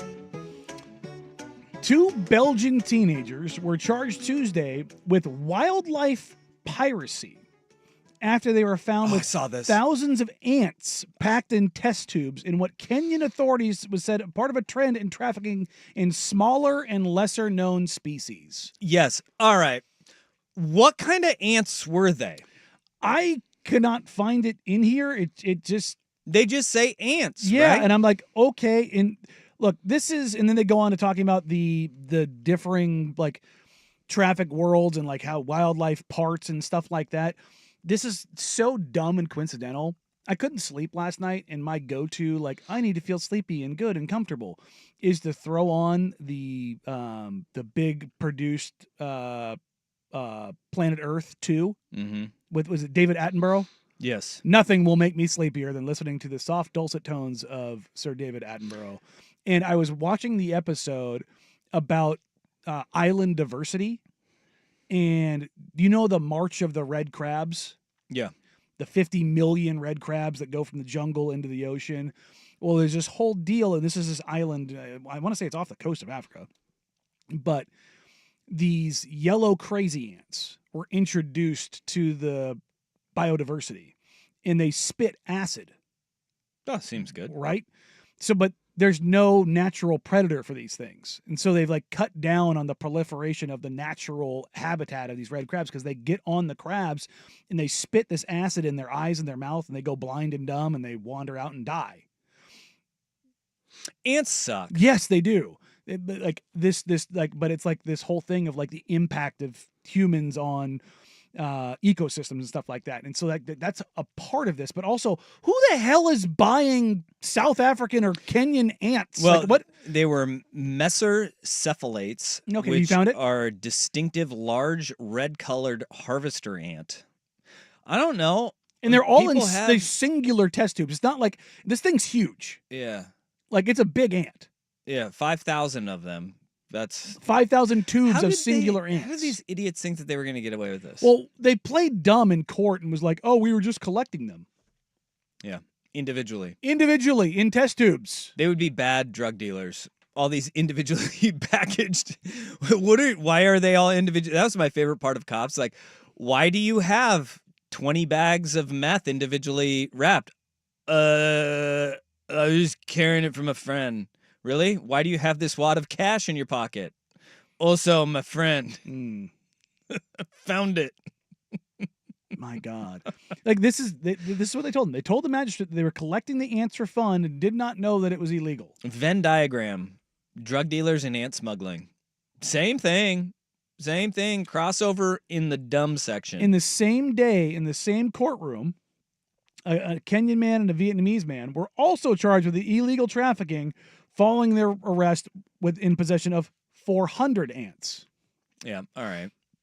So apparently there quite literally is a market for anything. Ant farms, right? That used to be a thing, kind of is a thing. People like to watch the ants kind of dig around. I hate ants. We got an ant problem right now at our house. I'm out. I had my internet go out and I had to go to the box where the new internet company put this like provider box instead of just the standard cable. Is the cable that comes out of a box. And I want to say 2 weeks ago, I had an ant problem. And I was like, where the hell did these things... It was after the rain. You know what happens is your yard gets flooded and they go into the house. That's naturally kind of what happens. It happens every year. But it was a lot of them. Well, I opened up that box after I had put some traps down a week ago, and I found like 1,000 dead ants. And I was like, oh my God! They didn't seal the box on the other side, and it was terrible. Well, we had a pest control guy come out and spray, and he was like, for some reason, they're like in our bedroom. He's like, "What, do you eat in here?" I'm like, no. What are they? And they're just like tracking around somewhere, going somewhere. He came a week ago. They were already back. Furious. Woke up in the middle of the night. Did you put the pest shield up? My wife was gone, not in the bed. I'm like, See her this morning. Where did you go? She's like, well, I went and slept on the couch, found ants. I'm like, so you just left me? You're just leaving me there? Leaving you to be carried away by the ants? Golly, they're gonna. She's like, oh yeah, you were sleeping, you were fine. There's no way I was gonna sleep in there. I hate ants so bad. Not as much as I hate flies. Flies are disgusting. I hate ants more. Flies are gross. I hate flies more than I hate ants. Like especially the ones that we have up here. When you kill them, they have that scent, Smell, yeah. and it draws more of them. Do you know not everyone can smell that? Really? Yeah. It's pungent. I read that. It's kind of like a sweet. It's kind of it almost smells like Windex. Yeah. Yeah. It almost hits your nose like an ammonia smell. Yeah. But I that's read how somewhere not everybody can do that. Really? That's how they track. Like when they find food, they leave a scent trail for them all. That's why you always see them that's why those traps work, is they take the trap nastiness back to the nest and it kills them all. All of them. Man. Hey, how about this? Can you imagine that conversation in the prison yard? What are you in for? Ant smuggling. Here's one of the Give people me a fruit cocktail. They gave the government gave their case on this. There's a shift in trafficking trends from iconic large mammals to lesser known yet ecologically critical species. They said the illegal export of ants not only undermines Kenya's sovereign rights over its biodiversity, oh my God, but also deprives local communities and research institutions of potential ecological and economic benefits. What, so they can sell the ants? Huh? This feels a little high and mighty. It's ants, dog. Well, I for one don't think that you should be introducing very large ants to Belgium. I'm just gonna go throw that one out there. That's how murder hornets took over here, right? Yeah, they had them on the coast or whatever it was. Somebody being stupid with them up in Washington. Yeah. Well, no, I think they just found their way over. Cargo something. Yeah. But Washington had to eradicate murder hornets. Murder hornets are terrifying. Oh, they'll destroy an entire ecosystem. Yeah. You remember how they did it? They tied a tracer. Tracker. Yeah. Like it's big enough to where you can put a lasso on it. Well, I mean, murder hornet is an apt name for that. Yeah. Have you ever actually seen one? Yeah. Not in real life. It sounds like sounds like a bird. Don't want to. It like the way it flies, it's so big. You're like, oh God. In case you're wondering, the value of those ants, those 5,000 ants, what do we got? $7,700. Not worth it, guys. No. Or otherwise known as in the Kenyan market, 1 million shillings. Well, damn, I'll be damned though. You get over $100 per ant? No, it's 5,000 ants, so it's like $1. Oh, $1 per ant. Oh yeah. That was never mind. 5,000 of them? Yes, about $1.50 per ant. Not worth it, dude. $1.55. Not worth it. No. Now Honestly, you're going to Kenyan prison for that? Honestly, $1.55 per ant is probably more than I expected it to be. Yeah. Right? It would be. Yeah. I'm not doing it. I'm not doing it for $1.50. It seems like a lot of work for ants. It sure is. I don't know. Yeah. I'm out. Yeah, no, again, but there's a market for everything, apparently. There is. So there is. All right, coming up next, Caleb Williams thinks the NFL's a little too friendly. We'll get to that next here on Danny and Dusty, 1080 Fan.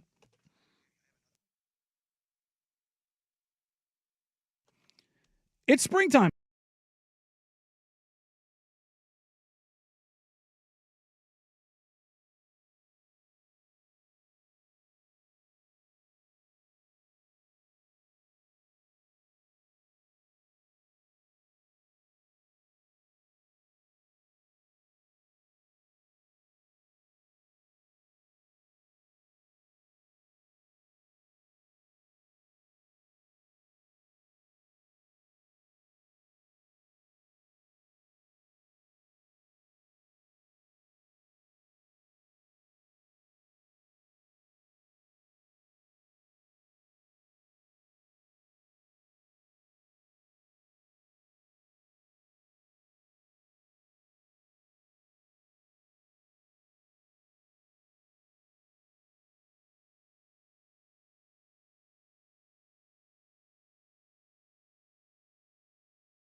Look, Caleb Williams played for the school that I love very much, and I love Caleb Williams, and I think he's going to be great. But he said something that I think I have said since day one, since I hopped on the radio with you.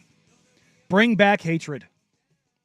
Bring back hatred in sports. Yeah, he's saying the NFL is too friendly. Too buddy-buddy. He says, the NFL game has become very friendly. I don't want to be friends because I want to keep that competitive advantage. There ain't gonna be no buddy-buddy stuff. Somebody got to go. I think there's this weird fine line where I don't think the NFL is anywhere close to where the NBA is and was.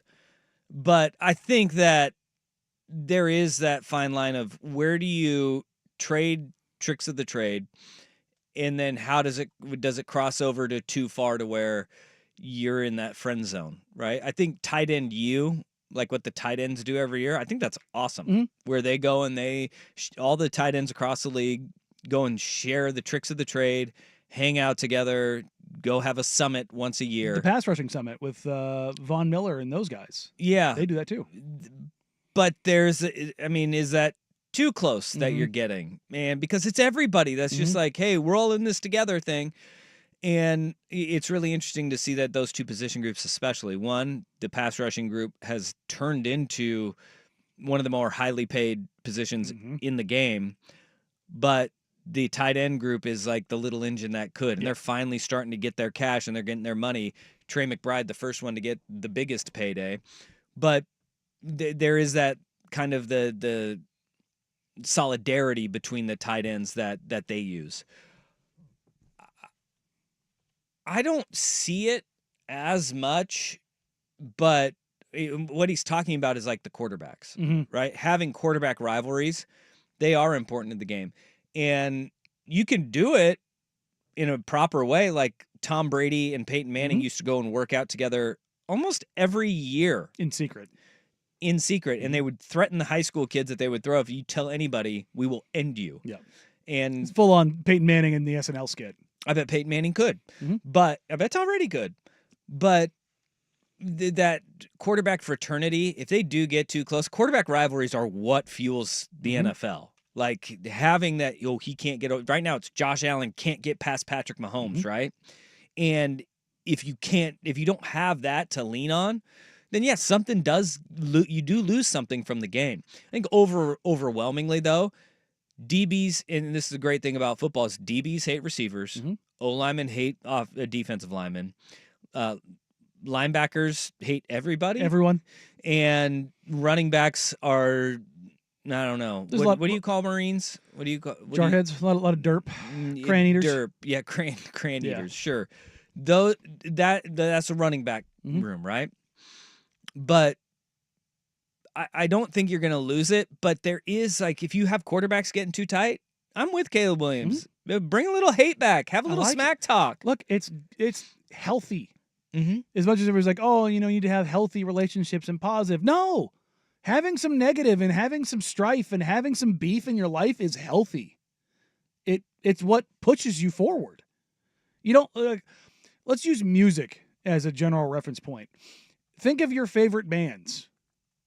Did they write their best music when early in their career, when they were fighting and scrapping or clawing and probably on a list of drugs and going through the hardest times of their life? Or was it later in life when they had all the money and comfort? Well, if you like Morgan Wallen, he's never written his music. Yeah. So you have some of those folks that are out there too. But like, look, the one I always go to here is, Metallica. Yeah, man. Their best music was when they were all alcoholics and things were tough and they were fighting amongst each other, and when they're normal people. Yeah. That's where a lot of that comes from. Finding that edge, create that edge any way that you can. And in the sports world, it is, Michael Jordan making it up. Yeah. On a nightly basis. But also Michael Jordan hated everyone. Played golf in the off season with Chuck and Larry. And he had the ability to still be friendly enough, but no, I still hate you. I mean, the bleep you with him and Bird. Yeah. Like, yeah, it's still there. Look, we all have friends that are fueled by hate. I mean, Like some of my friendships. best friends I talk the most to. Yes. And because in competition, you do it. And I think you can do that. And maybe Caleb Williams can't do that. He has to like put them in a box. Yeah, he just has to always be in hate mode. I don't know, but I'm here for what Caleb Williams said. I like that. Yeah, no, it is a fine line though of that. It's like with the girl, right? Get in the friend zone. You don't want to get in the friend zone. You don't want to get so close that you're in that friend zone. You got to treat them so terrible that they love you. That's not it either. Oh, is that not either? That's not it either. I mean, for some, you know, I've seen a lot of those relationships. Not me personally, just watch them. What is that? What do they call that? Nagging? Yeah. Yeah. When you that's how you land a girl. I'm sure that's a relationship just absolutely heading for glorious pastures. Wasn't that it was a book that they turned into a show, Pickup Artist? You remember that? No. He was a guy that I've seen a guy on TikTok that drops one-liners on bombshells that they land or they bomb horribly. Dude, entertaining. I had a buddy in college that, I mean, you want to talk about no shame? Mm-hmm. He would just go up and just be like, he'd throw everything in the kitchen sink. Oh yeah, and he's like, yeah, I mean, it's a numbers game, boys. I was like, boy, you're below the Mendoza line right now, my friend. I had a buddy in the You're Air batting like Force. 100, but we used to call him Chum. Chum the waters? Because look, this is gonna sound weird. The man was gorgeous. Oh, like just one of the most attractive humans you've ever seen in your entire life. And we would send him to the bar on the other side of the bar. Like we'd be sitting on one side of the bar, he'd be on the other, purposefully, like trolling.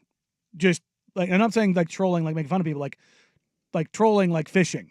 No. And we just reel him back in, and you could just see the women just flock to him, and it was hilarious. And he was, to that point, shameless. Oh, every line in the book. I mean, but it was hilarious. It worked every single time. Every single time. It doesn't work every single time. Eventually, you find somebody, right? Oh, no. 60% of the time it works. No. With him, it worked every single time. It was. And again, I'm not saying on every single person, but I'm saying he would always every night, because it becomes the numbers game. Yeah. You're just casting such a wide net. Somebody's gonna be desperate enough. It was like dumping a blood bucket in the ocean. Like you just a feeding frenzy every single time he did it. It was so dumb. It just but it is what it is. All right, coming up next, we're going to reset here in hour number 3 with the hometown team. We talked about the Zion Williamson, would you kick the tires? We'll go a little bit further than that. Would you actually go to do the deal? Also take a look at how the national media views the Portland Trailblazers. Next on Danny and Dusty, 10 The Fan.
Sports Center update on 1080 The Fan. Jeff Rust here with your Sports Center update. First on The Fan, the NBA playoffs 8th seeds will be decided tomorrow night. We'll have coverage right here on The Fan starting at 4 o'clock. That's following an abbreviated primetime. First up, the Eastern Conference. The Hawks hosting the Heat. That 4 o'clock tip is on TNT.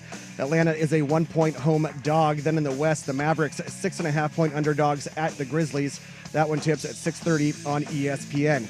Shams Charania reporting Bucks guard Damian Lillard has been cleared of his deep vein thrombosis and is no longer on blood thinners. He's still out for Saturday's Game 1 against the Pacers. A signature event this week in the PGA Tour.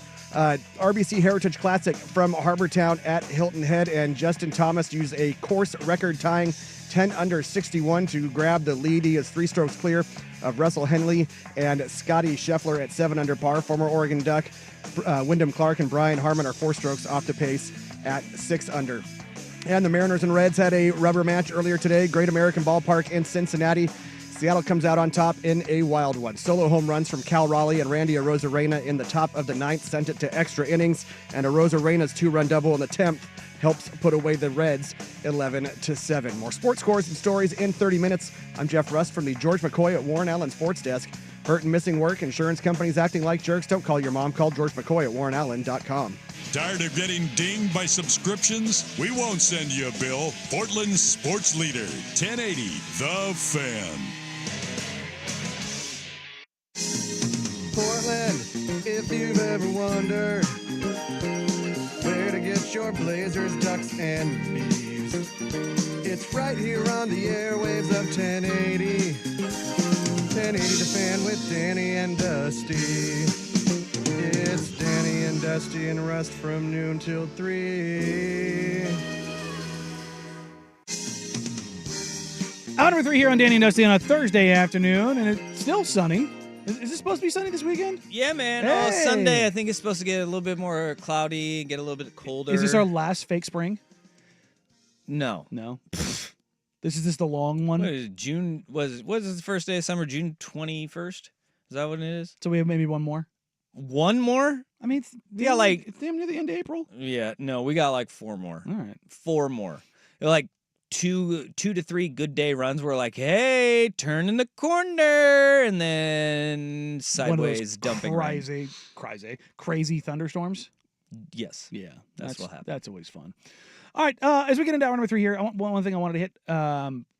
So much we talk about the local view, and when you, I'm speaking for me personally here. When you cover one team, and I'm a sicko, and when I'm not covering Blazers games, I'm watching NBA games endlessly.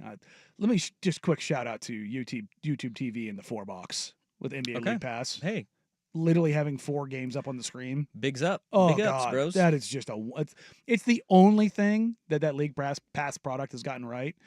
Also, on that note, maybe breaking some news here, don't be surprised if you see League Pass thoroughly disrupted and improved this summer. Oh, really? With the move to Amazon and NBC happening, the NBA does not want that product, League Pass product, to suck going into that. Yeah, all right. So it might finally happen. It was going to happen next summer, regardless.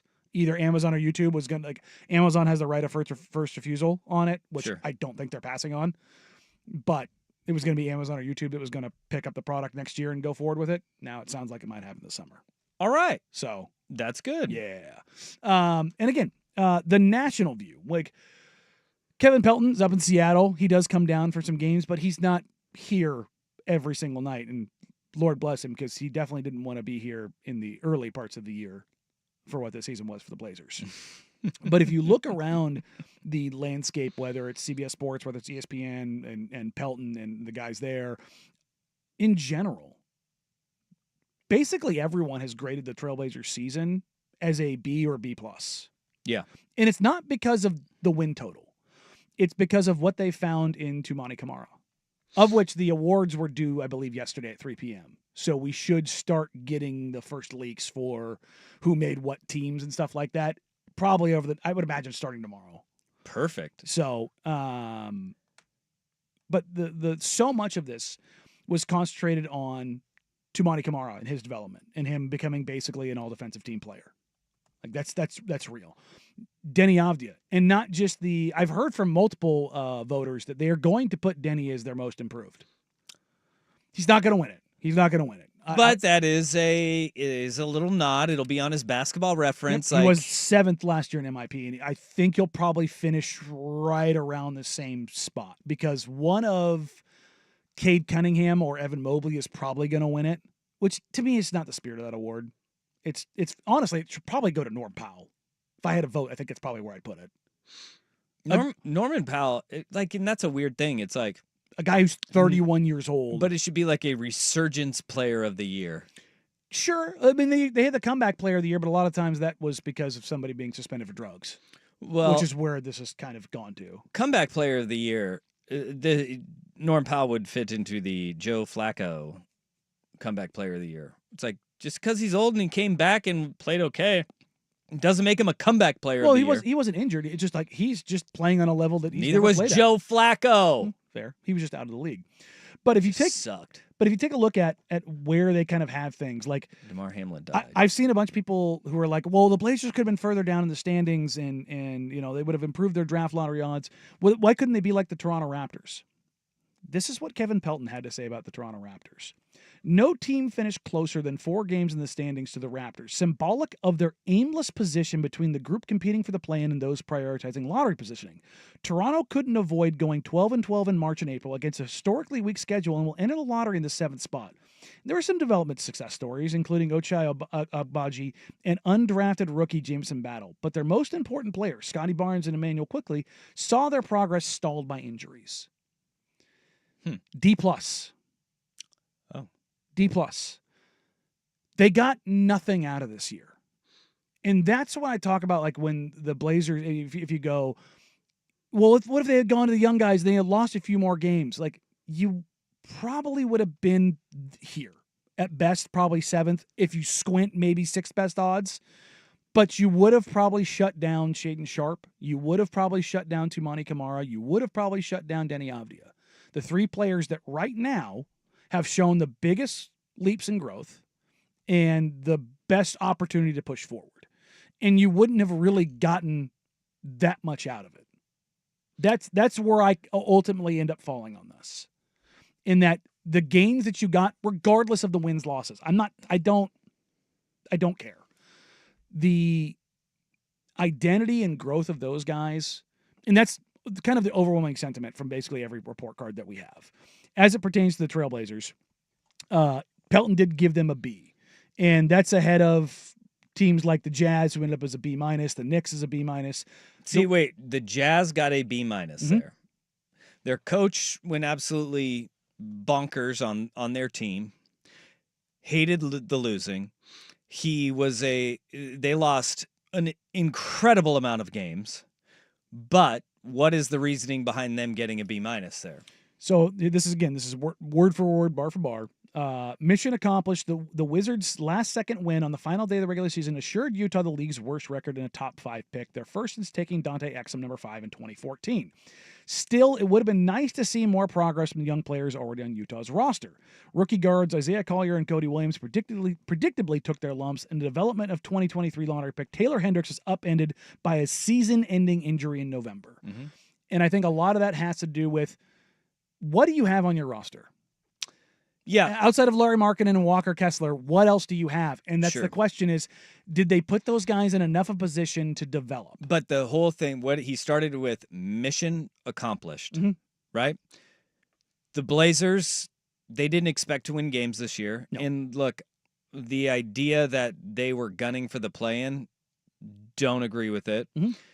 But if your mission is to get your odds better to land the transcendent player, you can accomplish that mission and still see some growth from guys. Like, you can do it. That's the thing, is they didn't. But you can do it by pulling the ripcord and saying enough is enough. It's probably one of the things I want to do this summer is take a look at that and look at the tanking. And again, this isn't just for the Blazers, just in general.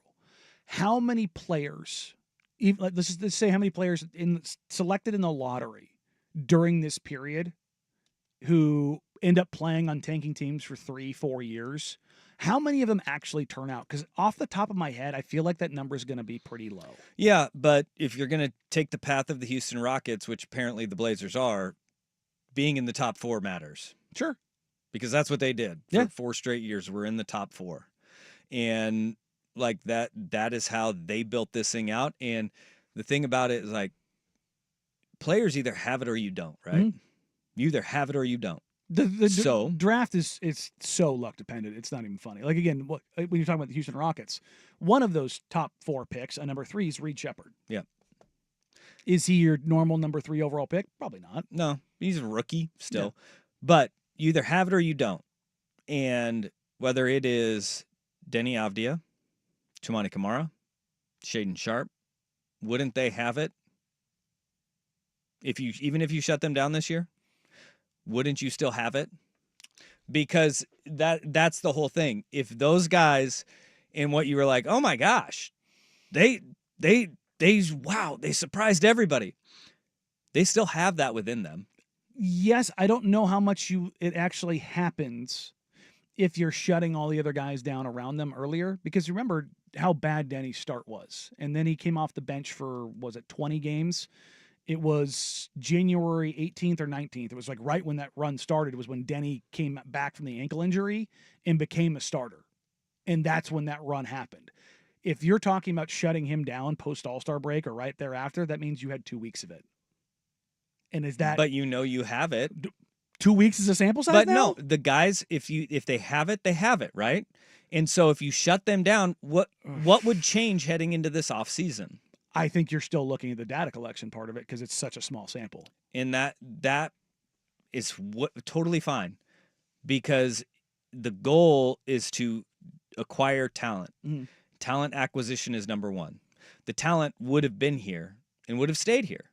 And I think that's kind of where a lot of the Blazer fans sit is that, look, those guys were still going to be on the roster and you exponentially help your odds to get that transcendent star. Well, I've read to you all the other teams. This is what KP had to say with the Blazers. The Blazers managed to go from the bottom of the West standings to an unlikely play-in push by virtue of their internal development. Forwards Denny Avdia and Chumani Kamara emerged as building blocks, while Scoot Henderson showed important progress. One concern: the defensive improvement that helped earn Coach Chauncey Billups and GM Joe Cronin contract extension was built in part on poor opponent three-point shooting. That's three-point variance, and that is very true. I mentioned this. It was either in the postgame or in one of my articles in late February. Trailblazers opponents could not hit a corner 3 to save their life. It was something like 31%. It was over a long stretch. And they played a lot of really bad offensive teams in the back half of the season. However, Portland also forced more difficult shots and ranked 3rd in forcing turnovers over the final 41 games. All right. So basically, Thanks to Denny. Yeah, KP. What he's saying is the defensive identity is real. How much of it though is based on opponent 3-point variance. Now you're going to have ebbs and flows of it through a season. Like that just happens. You get teams that are hot. You get teams that are cold. The only thing you can really influence is where shots come from.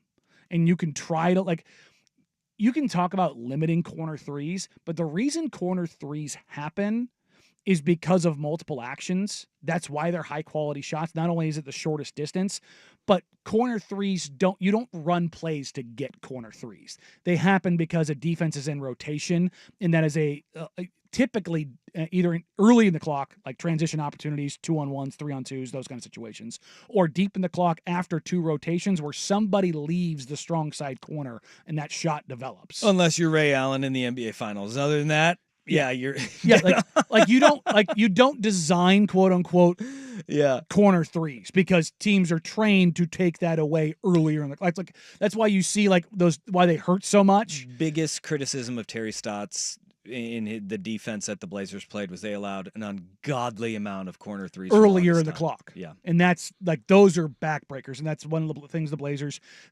despite Chauncey Billups being this, quote unquote hooper, he does pay attention and believe in analytics.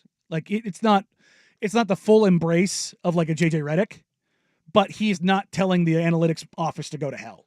And don't get me wrong, there are coaches in the NBA that do not believe in them at most all. of them are former players. That is actually a feather in the cap of Chauncey Billups right there. Again, we've talked about the Blazers offense and how if you gave them a league average field goal percentage from where they shoot, they would have the most efficient offense in the NBA because of where they generate shots from. They are threes, they are corner threes, and shots at the rim. And again, analytical profile. Shots at the rim, shots from three, particularly in the corners. And those are the things that they generate. They just don't finish them.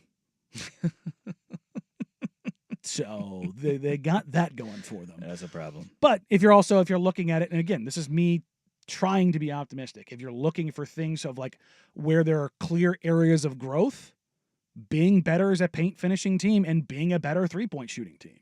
Yep. Those are two very clear areas of growth where if they are able to accentuate that, if they are able to grow that, that's how they improve. So one way they could also improve, carrying on from yesterday, we asked, would you kick the tires on Zion Williamson? Now, would you actually pull the trigger, and what would it look like? What would you have to give up to make that happen? Coming up next here on Danny and Dusty, 1080 The Fan.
We dove into this yesterday because this is what the Trailblazers are going to be over the next couple of months. What will they do? What can they do? What opportunities are out there? And the first one that everybody is talking about is the potential for Zion Williamson to be traded by the New Orleans Pelicans. All the reporting around the Pelicans is that Zion Williamson will indeed be on the market. And again, I mentioned this yesterday, he's been on the market for 2 years. Like, that's not been a secret. What they've been trying to do is recoup some value. Like, that has been the part, because his availability is such a massive question. Well, one of the biggest issues that in trading Zion Williamson is that, one, you have a depressed asset in Zion who cannot stay healthy. And two, now you have an edict coming down to your new general manager that he must trade him.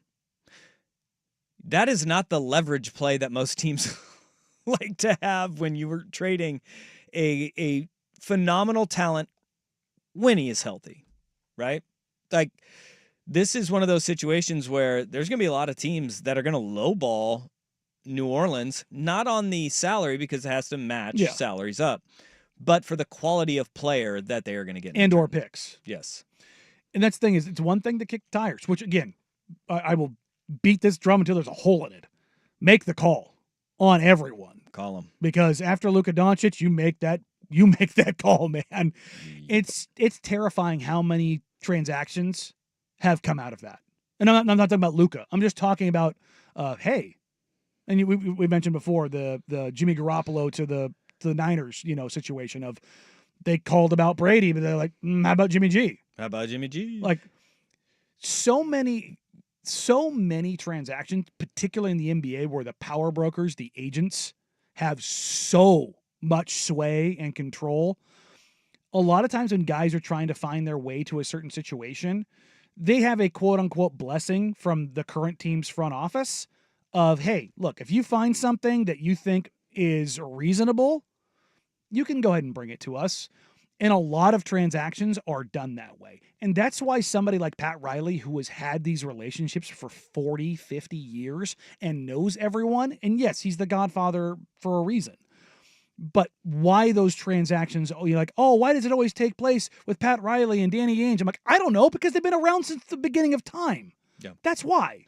They know everybody. They have a history in, like, whether people like it or not, because Danny Ainge is always accused of fleecing whoever he's in a deal with. Mm-hmm. He gives a package that is enticing to whomever he is dealing with. Even that Brooklyn Nets deal where they got everybody, they got their big three, but all washed. It was like, that's what Brooklyn was like, yes. They gave up that's the thing, is you have to have the thing that somebody wants, but also the Celtics in that process gave up their ticket sales. Mm-hmm. That's what they did. Like, and that is a difficult thing, no matter what ownership group you were talking about. Yep. Because that's like, everybody always wants it to be basketball. It's like, well, if the revenue's not there, the basketball don't matter. Yeah. I'm just being honest, guys. That's the reality of this for every owner. And I'd say sans Mark Cuban when he was an owner, but even him, like, there were times when he made moves of like, yeah, no, we need to merchandise and we need to generate buzz. Like, that's a part of all this stuff that you have to factor in. Like, look, man, the Blazers and the position they're in, like, financially from a recognition standpoint, went out the window with Damian Lillard. They went from having a guy that had the second or third amount of endorsements in the entire NBA behind LeBron and Steph. If you don't think that impacted them financially, you're out of your freaking mind. It didn't cripple them, but it hit them very hard. Yeah. And so that also feeds into, why would a team be interested in Zion Williamson? Because we talked about this off air yesterday. You aren't going to a Pelicans game to watch anyone else. You're going to go watch Zion. That's why you want to go. Well, now, he may not be available. Weren't yeah. because he wasn't there. But the idea of him, like, that's why you're interested. But it comes down to the freight that you're going to have to give up in order to get him. What's the most you would give up from the Portland Trailblazers as currently constructed to get Zion Williamson? Player-wise? Whatever package. Whatever, like, when, like, obviously, I mean, people that are texting in on the fan text line, no, you can't give away the things that you don't want and say, gimme, gimme, gimme. Because that's not how this works. It's not how it works. I will say, well, Jeremy Grant obviously would be one because of the fact that positionally that one makes sense to have that one happen. Scoot, and the money has to match. Then it really depends on where you land on May 12th, and that's going to change a ton, right? When the lottery is settled, then you go and look. Jeremy Grant's comments after at the end of the season did not seem like a guy who's going to be here very long. I'll just say it. Jeremy wants to find a new home. Yeah, like it's not state secrets. New Orleans could be that. So I'd go JG. I would, and then the second player, which it would take a second player in order to make this happen. It's got to be one of the young guys. It's wholly dependent on where you land in the draft and who you think is going to be available there. I mean, and then pick wise, look, you're in a really weird situation with the stipulations on some of the picks moving forward, and because as a result of the Bulls Dame pick change that goes out, and 2028, you really can't trade your pick until 2028. Thanks, Neil. But at that point, you're probably going to have to send out one of the picks that you get from someone else. A swap or one of the picks. Yeah. And that's kind of brutal too. The Blazers can get in a bidding war for Zion, and I don't think it's going to go crazy. I just don't. I don't think the haul for Zion is going to they've recouped some of the value with him getting in shape and his contract having so many stipulations and protections. That is a thing that matters, by the way. Like when an owner is looking at approving a deal for Zion Williamson, I'm not just talking in Portland, I'm saying in general, there is a lot. There is more protection on Zion Williamson's deal for an owner and a team than any other deal in the league. So here, if you missed it yesterday, we went down all of his stipulations. He has to hit his weigh-ins over the year where he has to be under 295 pounds. 6 different times. And that is 20% of his contract. If he plays in 41 or more games, there is 40% of his contract. An additional 20% is guaranteed after he plays in 51 games, and then an additional 20% if he plays in 61 or more games. That would give you 100% of his deal. So weight is 20. 40% for 41 games, 20% for 51 games, 20% for 61 games. And then there's also a stipulation that they can get out of jail free if he injures his right foot again. There's injury protection on his right foot. And also each year, I believe it's July 15th, if I remember right, his contract is not guaranteed. Yes. And so you have the ability to go, nope, I'm out. So say this year, what we know of this year, at least 80% of his contract will not be guaranteed next year.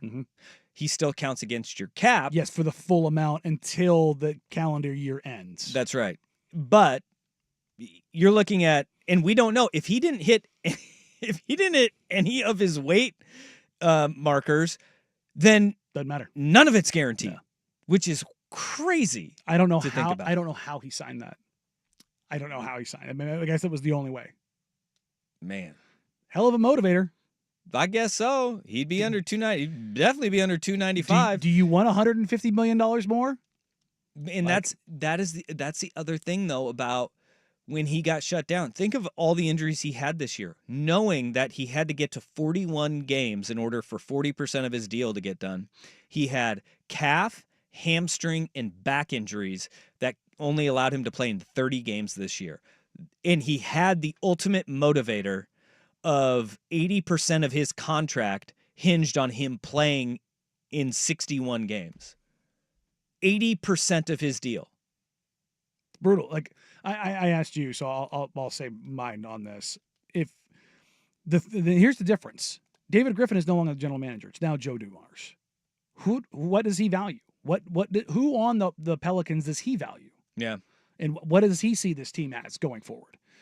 Like, I think that matters. Like, would he want a Scoot Henderson? Would he want a Shaedon Sharp? Would he want a Tumani Kamara? Like, up and down the board, like, what is the thing that they have or that they want going forward? I would imagine that the guys that they have that they are, locked in with are Trey Murphy or Herb Jones and Yves Missy as kind of like the future. I don't know where they sit with DeJounte because he's coming off an Achilles tear.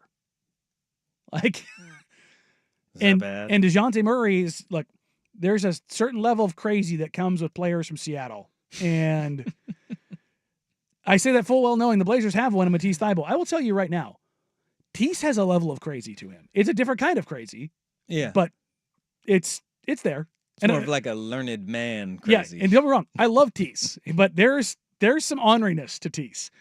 But if I'm looking at this, a package of DeAndre Ayton, Scoot Henderson, and something, I think is probably the way the Blazers would probably try to view this. Yeah. Because that's what the Pelicans were searching for last time, was Scoot Henderson.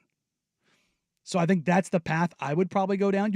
If you're making this move, you're going to have to give up one of the young guys. No doubt. Like that's part of this. The interesting thing is, if you talk about the draft lottery, if you end up 9th and you see it that way and you're like, okay, if we're going to do this, now we've got, 2 Zion, Denny, Klingon kind of a situation. Well, now you probably need to find some shooting, and you're looking at things like Kasparas Yakashionis in the draft. Mm-hmm. Big guard, can shoot it, can play make, can play off of a guy like Zion, because Zion kind of becomes your de facto ball handler a lot of the time. Tell you what, that's a lot of beef. It is a lot of beef. Zion, Denny, and Klingon. That's a lot of big boys. I mean, and 2 ain't tiny. No, he's not. Like, honest, that's kind of crazy when you think about that. So, but that's ultimately where I am on that. Up on the Twitters right now at Danny and Dusty. No poll this time. It's a question. What's the most you'd be willing to give up? All right, coming up next, I want to have a little bit of fun with audio because Joe Mazzulla likes to do absolutely crazy things. And I've just got to play this for you. I don't know if you've heard it yet, Dusty, but Joe Mazzulla has a new favorite movie. Oh, yeah. And we'll get into that next. But first, here's the Big Kahuna with Sports Center Update. That's that Hawaiian burger joint. Now, from the George McCoy at Warren Allen Sports Desk, a Sports Center update on 1080 The Fan. First on The Fan, the NBA playoffs 8th seeds will be decided tomorrow night. We'll have coverage right here on The Fan at 4 o'clock, following an abbreviated primetime. First up is the Eastern Conference. The Hawks hosting the Heat, 4 o'clock tip on TNT. Atlanta a 1-point home dog. And then in the West, the Mavericks are 6.5-point dogs at the Grizzlies. That tips at 6:30 on ESPN. Shams Charania reporting Bucks guard Damian Lillard has been cleared of his deep vein thrombosis and is no longer on blood thinners. He is, though, still out for Saturday's Game 1 against the Pacers. Got a signature event this week in the PGA. It's the RBC Heritage Classic from Harbour Town at Hilton Head. And Justin Thomas, the course at record-tying 10 under 61.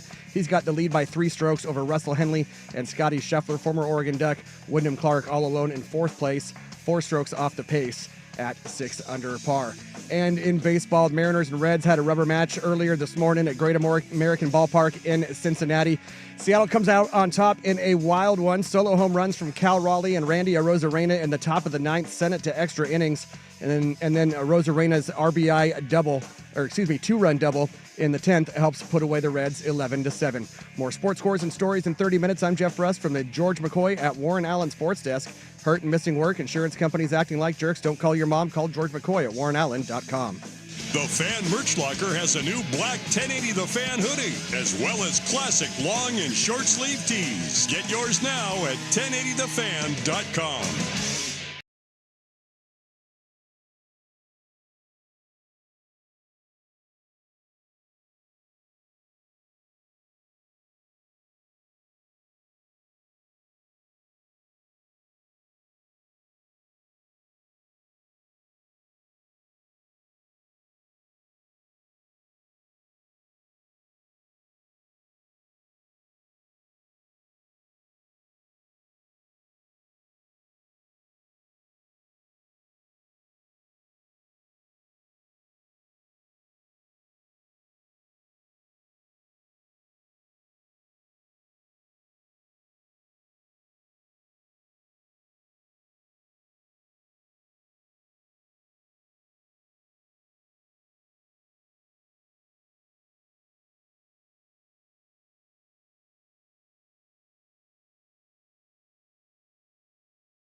I'm ready.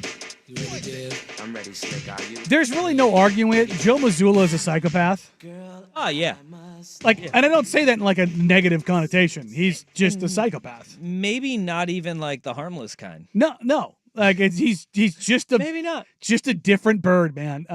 He's wired differently, and I don't even think the stuff that he talks about and does, I don't think it's fake.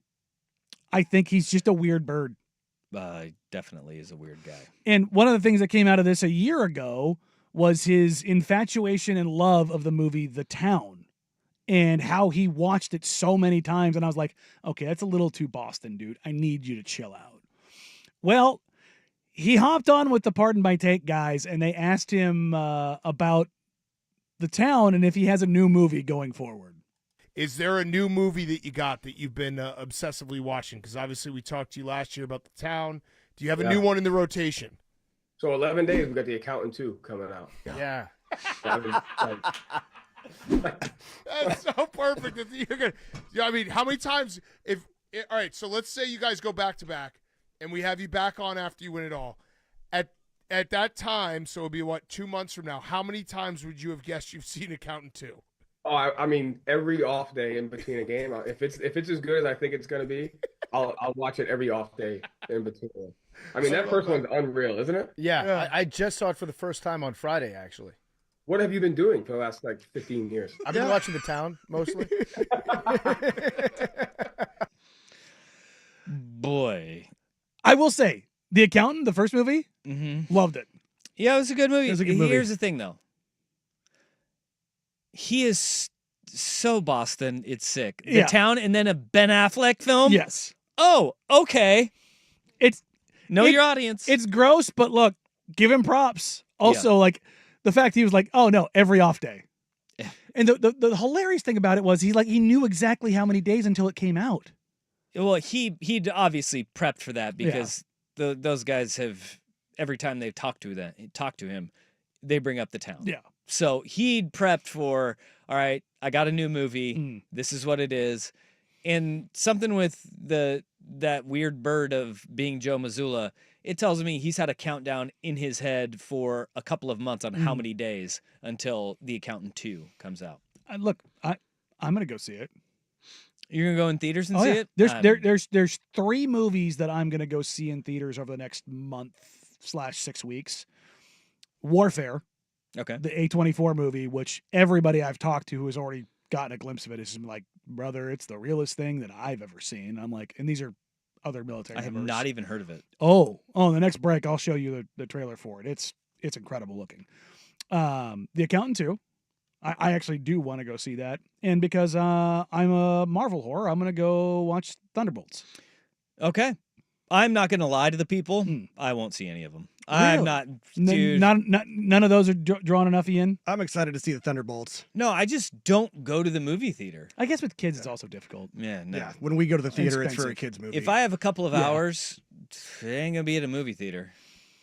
See the sunshine out there? I'm trying to get to a golf course. Yeah, look, Let's go, baby. I'm picking Sun's up out what you're late. putting down. I will tell you this though, my new movie hack is going to the early morning movie, like the 9:30 or 10 o'clock showtime when they're number 1 cheap and number 2 nobody's in there.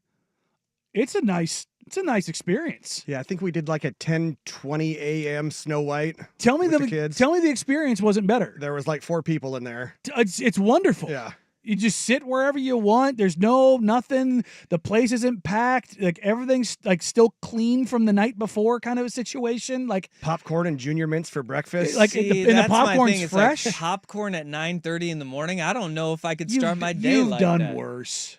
Well, I've done worse, but I've enjoyed the taste. I will say this. It just would seem a little weird. Popcorn that early. Popcorn and sports adjacent. There was a clip I saw on social media this morning of DeAndre Jordan at the movie theater and him having to call his nutritionist to ask if he could eat popcorn.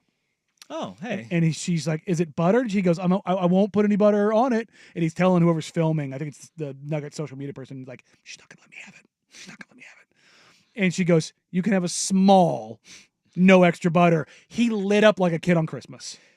Well, I don't know if she's seen what a small popcorn is at a movie theater these days. Yeah. Well, I'm sure she's probably thinking that's 1,000 calories. Yeah. She's counting. Yeah. She's counting for him. But it was funny to watch, 36, 37-year-old DeAndre Jordan basically have to ask mom for permission. See, that's what Zion Williamson needs to learn right there. It matters. It does. Well, speaking of things that matters, some good news for the former hometown king. Damian Lillard was announced earlier today. We'll get to that next as we wrap up today's show on Danny and Dusty, 1080 The Fan.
Talked about this earlier this week. Might have been earlier this week or Friday last week.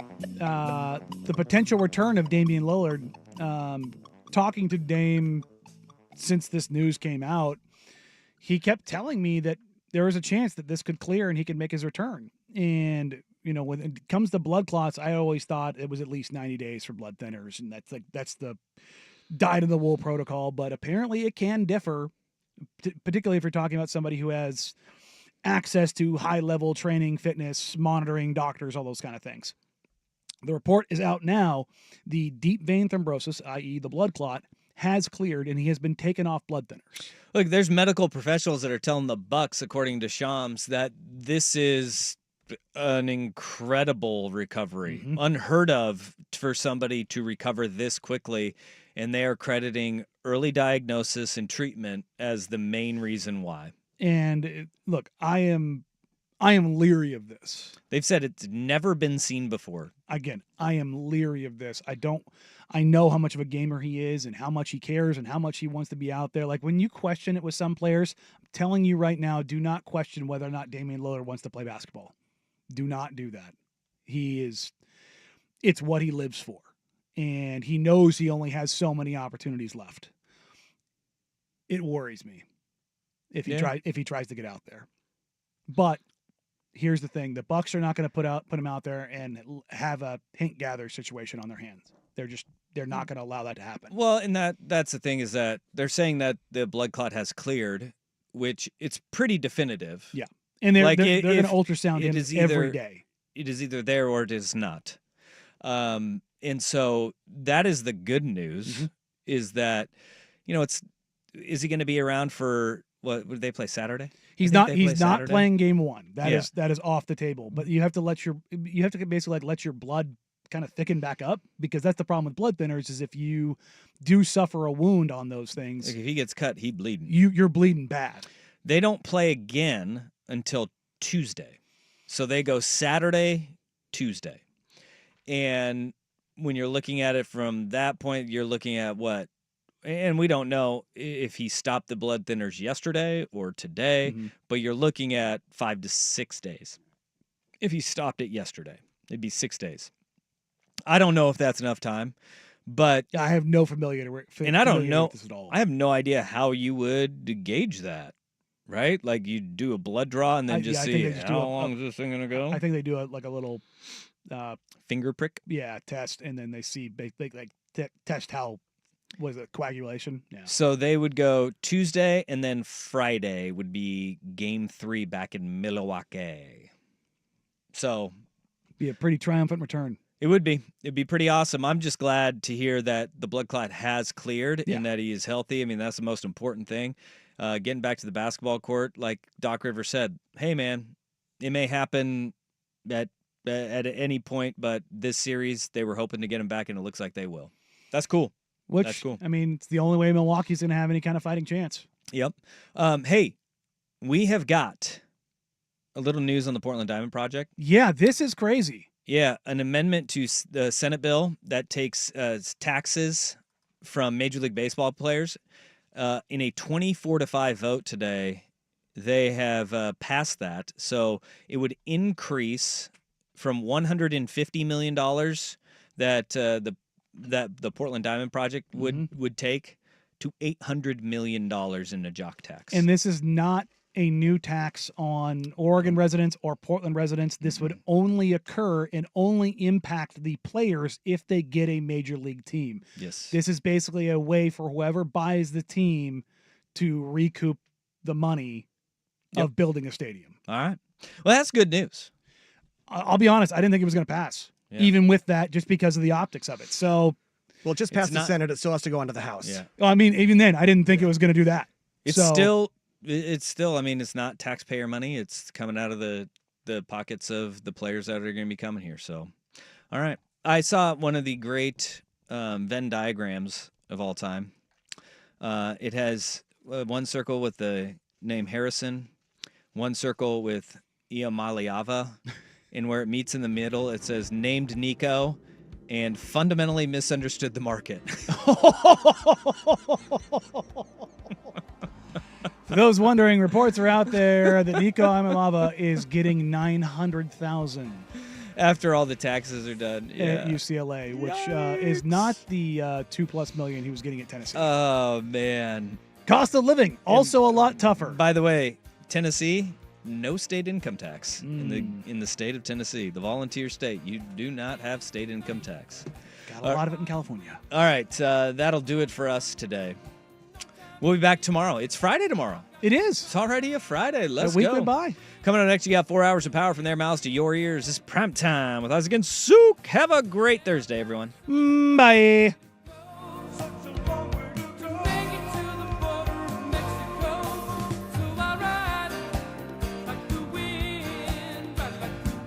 I'm Superman and Jason. This is the story of the one who, as a maintenance specialist for a historic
Now, from the George McCoy at Warren Allen Sports Desk, a Sports Center update on 1080 The Fan.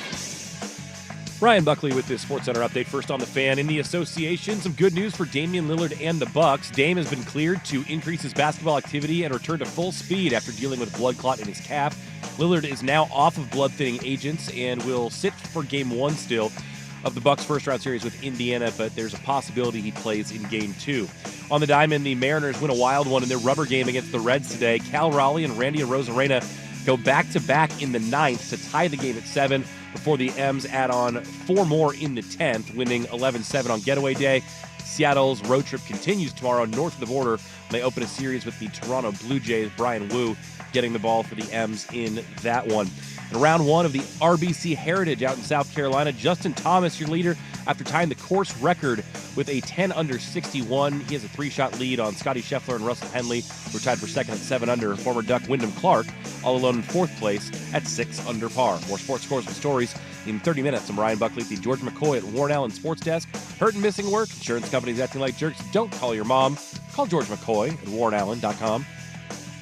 Save the date. Your local Toyota dealers present the 11th annual Fan Golf Classic at Langdon Farms Golf Club on Tuesday, June 24th. Keep it on the Fan for details.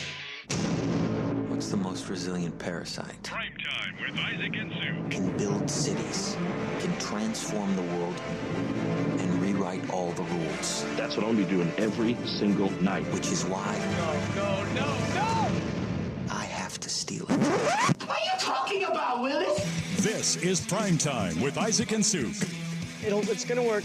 It's passable, okay? This isn't terrible. The best in local, regional, and national sports. With no hidden agenda. Prime Time with Isaac and Sue on 1080 The Fan. Hey, what it do? Ahoy, friends. What's up? Oh, you know. What's up, you guys? Sunny day? Great day. Don't you just feel better when it's sunny? Yeah, something has occupied a bit of my head today. Is it the Mariners? No, but I did ask you, are the Mariners good? You ask that every year. I think it's a valid question. One, I can't figure out the Giants. They confound. They rule. They shouldn't be good. Why is your team good? And yet they are. No idea. No It's one fun. knows. I've asked several Giants fans. No one can give me an answer. Well, they're just hot. And then the Mariners, but no. Today, they'll cool off.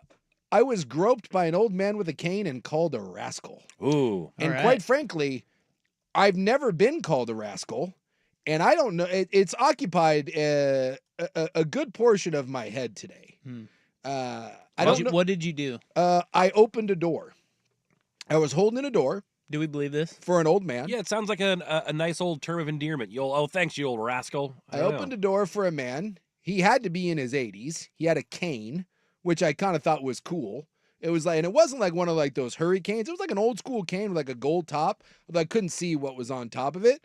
And then as he walked by me, I don't know any way to say it. The man groped me, reached out, full handful. Frontal? He's the rascal. Yeah, full handful. And then he kind of chuckled and went, "You're a rascal." And then just kept walking. And I don't know what to make. So you were sexually harassed? I believe I was sexually harassed and called a rascal. Why would he do that to I you? don't know, which is why I can't process what happened. Now you know how women feel. Yeah. This went down at, about 9:45 this morning? I've thought about it at least 7 times an hour since then. I don't know what to do with it. Well, don't know how to process Shove it way deep down in there. Yeah. And should be fine. And carry on, you old rascal. I don't understand why the rascal, and why was I the rascal? I didn't He was the rascal. But he called me. I know. The Well, rascal. that's probably what he probably felt what you had going on, and it was categorized as rascal. That's rascal? He's projecting. I don't even know what that means. Well, I don't he probably does. Again, never had it happen to me before. Walking into the barber shop, open a door, old man grope, "You're a rascal," and then keeps going. Where was this? Outside the barber shop, right by my house. Okay. Yeah. How did his hair look? Actually, it looked pretty good. For an old man, he was doing the sweep over, but he had better hair than I did. So, I give him credit. He was keeping it high and tight, and he had the pants pulled up real high. Kind of had a nice little hunch over going for himself. If you picture a standard 80-year-old man with a cane, that's him. There was nothing extraordinary about him. Until he got a handful of souk. And Not many believe people me, get that. it was not a it was not like a like I'm falling down, so I'm leaning on you. That was a purpose pitch. That was a hand out, hand on the chest. That's a full grab. Believe me, I'm well aware of the difference between a hand on and a handful. I think every guy knows the difference. And let me tell you. Yeah, because we toe that line. Absolutely. That's a handful. Buck? We toe that line. Yeah. Sure. When you're laying on the couch and you're watching a movie with the missus, we all know the difference between like a cuddle hand around where it just, it's just there versus, purpose pitch, we're getting a handful. And I'll tell you what, that old man, he got a handful. Well, when you're 80, you can do that. Right? Nobody really calls you on it. No. Do you remember when George H? Yeah, he was pinching bottoms. Yeah, like right on TV. Yeah, he didn't care. Wasn't he like throwing out from his wheelchair? He was like throwing out the first pitch at the Astros game or something, and he just grabbed the butt. I don't remember who it was, but he just, I'm old and I'm in a wheelchair, so he just grabbed her butt. Yeah. It's funny when you're 80. Do you think that he just goes around? Do you think he gropes everybody? Well, yeah. Well, I don't know. The Male, Dalai Lama female? got in trouble for kissing a kid not too long ago. Remember that? No. Yeah. Ew. Like in front of people, but it was like an inappropriate kiss between the Dalai Lama and a boy. Oh, yeah. Yeah. It was like an 8-year-old. Or something like that. Yeah. Yeah. Some people said he was making out with him. It's a little weird. It's one when Tom Brady does it to his kid, but, the Dalai Lama and it wasn't his kid. It's a little strange. Well, we need to start the hashtag Souk2. Well, I mean, forget me too, Souk2. Look, I'm not going to say that I didn't enjoy it. I'm just saying it was perplexing. You going to hold doors forever now for everybody in hopes that you get groped? Hopes of being called a rascal once more. I don't know which is weirder, the groping or being called a rascal The for groping. being groped. I don't even know what rascal means. I did look that up for you. A mischievous or cheeky person, especially a child or man, typically used in an affectionate way, i.e. a lovable rascal. He's coming on to you. You rascal. You're a rascal. Do I smell a date? I don't know. You think he's got some money? I should have stuck around to see like what kind of car he was getting into. Yeah, you could probably got some of that scratch. Get a better look at that cane. Maybe he was heading over to... Maybe get a feel for the cane, if you know what I'm saying. I should have. You want some pull? I should have asked more questions, but I to be honest with you, I was in a bit of a daze. I didn't know how to respond, and I didn't. There was no verbal anything. I just was kind of in shock, and then I went in and went about my business. Went in and got a trim, and they're on my day. So, do you think he knew who you were, and he's just sitting back right now, listening and laughing? If that was, then that man is a genius. Yeah, because if you run into Souk, you can often make the opening segment. Yeah. Just do something weird. Well, I mean, he'll talk about it. Let me ask you this: if you got groped and called a rascal, trust me, nothing else in my day happened that is remotely interesting. Well, hello there. Other than that. That's number one. If I go home and the BTJ is like, what happened today? Number one on my list, groped and called a rascal. I've been trying to get groped for years. Well, nobody will do it. Well, not even my wife. Old men, apparently. That's the thing. Somebody said it's something to look forward to. And you turn 80, 85, 90. The playbook opens up a little bit. Well, yeah, because people they just don't. Yeah. What are they going to do to you? And old men know it. Yeah. Yeah, it's a valid point. So harmless. Do whatever. Yeah. That is seriously, George W. Bush probably is the best example of that. And it was the old guy, like was the Family Feud guy. Dude, that dude like made out with people on Richard TV. Dawson? Yeah, Richard Dawson. He didn't care. Well, of course, that was a different time. Well, we all know this guy. I mean, my dad was a butt pincher. The late great Bob Brown. A pincher of the butt? Yeah, he was a butt pincher. Oh God, yeah. He would. So weird. He would pinch a tuchus. Can I just ask what even the pinch? I don't know. What it'd be one thing to you use the term grope, but let's just like if you're getting a feel for the rear end. No, he was a why pinch it? Don't know. What does that do? He's been dead for a decade now. How does that make you feel? Like, what is that? Don't know. But he was a pincher, and he called everyone cute little girls. Oh, God, Bob. Gross. You'd be like dating someone, and he'd be like, "Oh, she's a cute little girl," and you didn't know how to respond to it. And then I had to warn whoever, like, if you brought someone home, you're like, just so you know. I tell you. Just, try not to turn the backside to my old man. Why? I'm like, there's a chance he might give you a little pinch. Is it better to be groped or pinched? What if he pinched you? I don't know. Well, that would have been a T-twister, and that would have been problematic. Or what if he pinched you on your little butt? I think that would have been less evasive than the chest grope. I don't know. It's weird. I wouldn't have wanted the I can't, the nipple twist. That would have been that may have crossed a line. That probably would have gotten a reaction out of me. The groping just kind of was like, whoa. But if you pinch and turn, yeah, you're not going to push him down. He's 80 years old with a damn cane, but I'm probably going to say something. And that's his power. He knows that. You're probably going to say something along the lines of, excuse me. And he probably always does it right in doorways because he knows there are cameras on doors. Yeah. What are you going to do? It's all going to be on camera right there, pal. What are you going to shove me there? And then he probably just does, though, I was old. Shove me, rascal. I needed you for stability. But the rascal part was certainly So you've said that twice. Do you think he was walking? I was going in and I saw him coming out. It's a glass door. So I opened the door. Okay. Because you see an old man with a cane, it's appropriate to open the door. He's coming out. So you think it's possible that he groped you because he needed something to hold on to? No, I don't believe And that. he saw something so substantial down there? I don't. I think that was a purpose pitch. Because it was almost an instantaneous grab, squeeze, laugh, you rascal, and then leave. I don't believe there was instability. So, you open the door, and then as you open the door, you kind of do the, you do like the turn to the side. You know what I mean? Like you open the door You're outside? Yeah, I'm outside. Yeah, I see what you mean. So now you're a doorman. You open it and he you turn. comes out. Which hand is his cane in? That'd be the right hand. And you're on his right.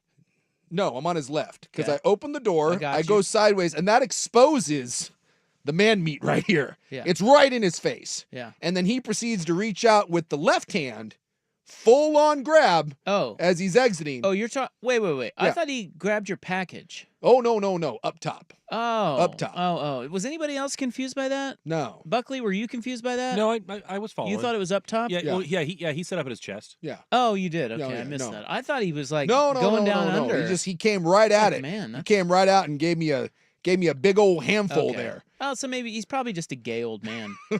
Don't you think? I mean, Oh. thought you were hot. Well, because thank you are. The YouTube chat says that he must have heard yesterday's segment about dogs. Wow. It took 7 minutes For that us to come back? to bring that back up? Yeah. By the way, don't go back and listen to the 11 hour. Oh, I think you should. It was great. It might be the Public most service. It might be the most regretful, 15 minutes of radio we've done since the Dolphin story. But yeah, so that's how that went down. Open the door, sidestep, boom, grab, rascal, gone. A lot of people were confused. We thought he. No. Well, that's not a grope. That's a grope. That's a fondle. When I think of No. Well, when you said grope, But you could also grope down there. I don't. That's a fondle. Grope is up top. This is an interesting question. That's grope versus fondle. Overhand grope, underhand fondle. So grope is more of a for the females. Yes. Yeah, you grope a female.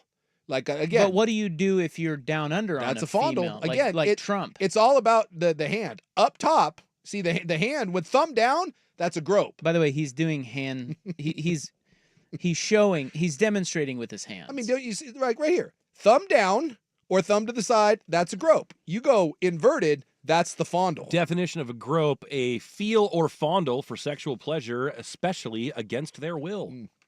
Okay. Well, I was groped. But yes, above so the up equator. top. So that's not so bad, is it?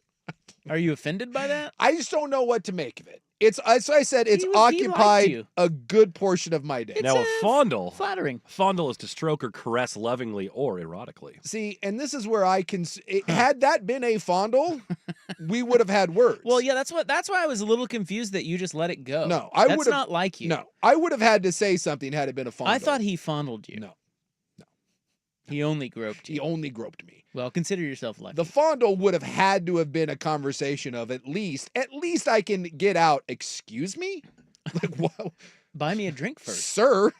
It is right by Otto's Pub. Hey, why don't we go over and, although it's early in the morning, I don't know, doesn't matter to him. Maybe a Bloody Mary. I don't know. We head on over. I'm just, just saying, old man. Now I think I got to be on the lookout for him. Because he probably was going over to New Seasons. He was probably on the old person show. He's going to be on the lookout for you, little rascal. He'll be thinking about you. The other thing is, and is anyone else with me? I now want to start calling people rascals.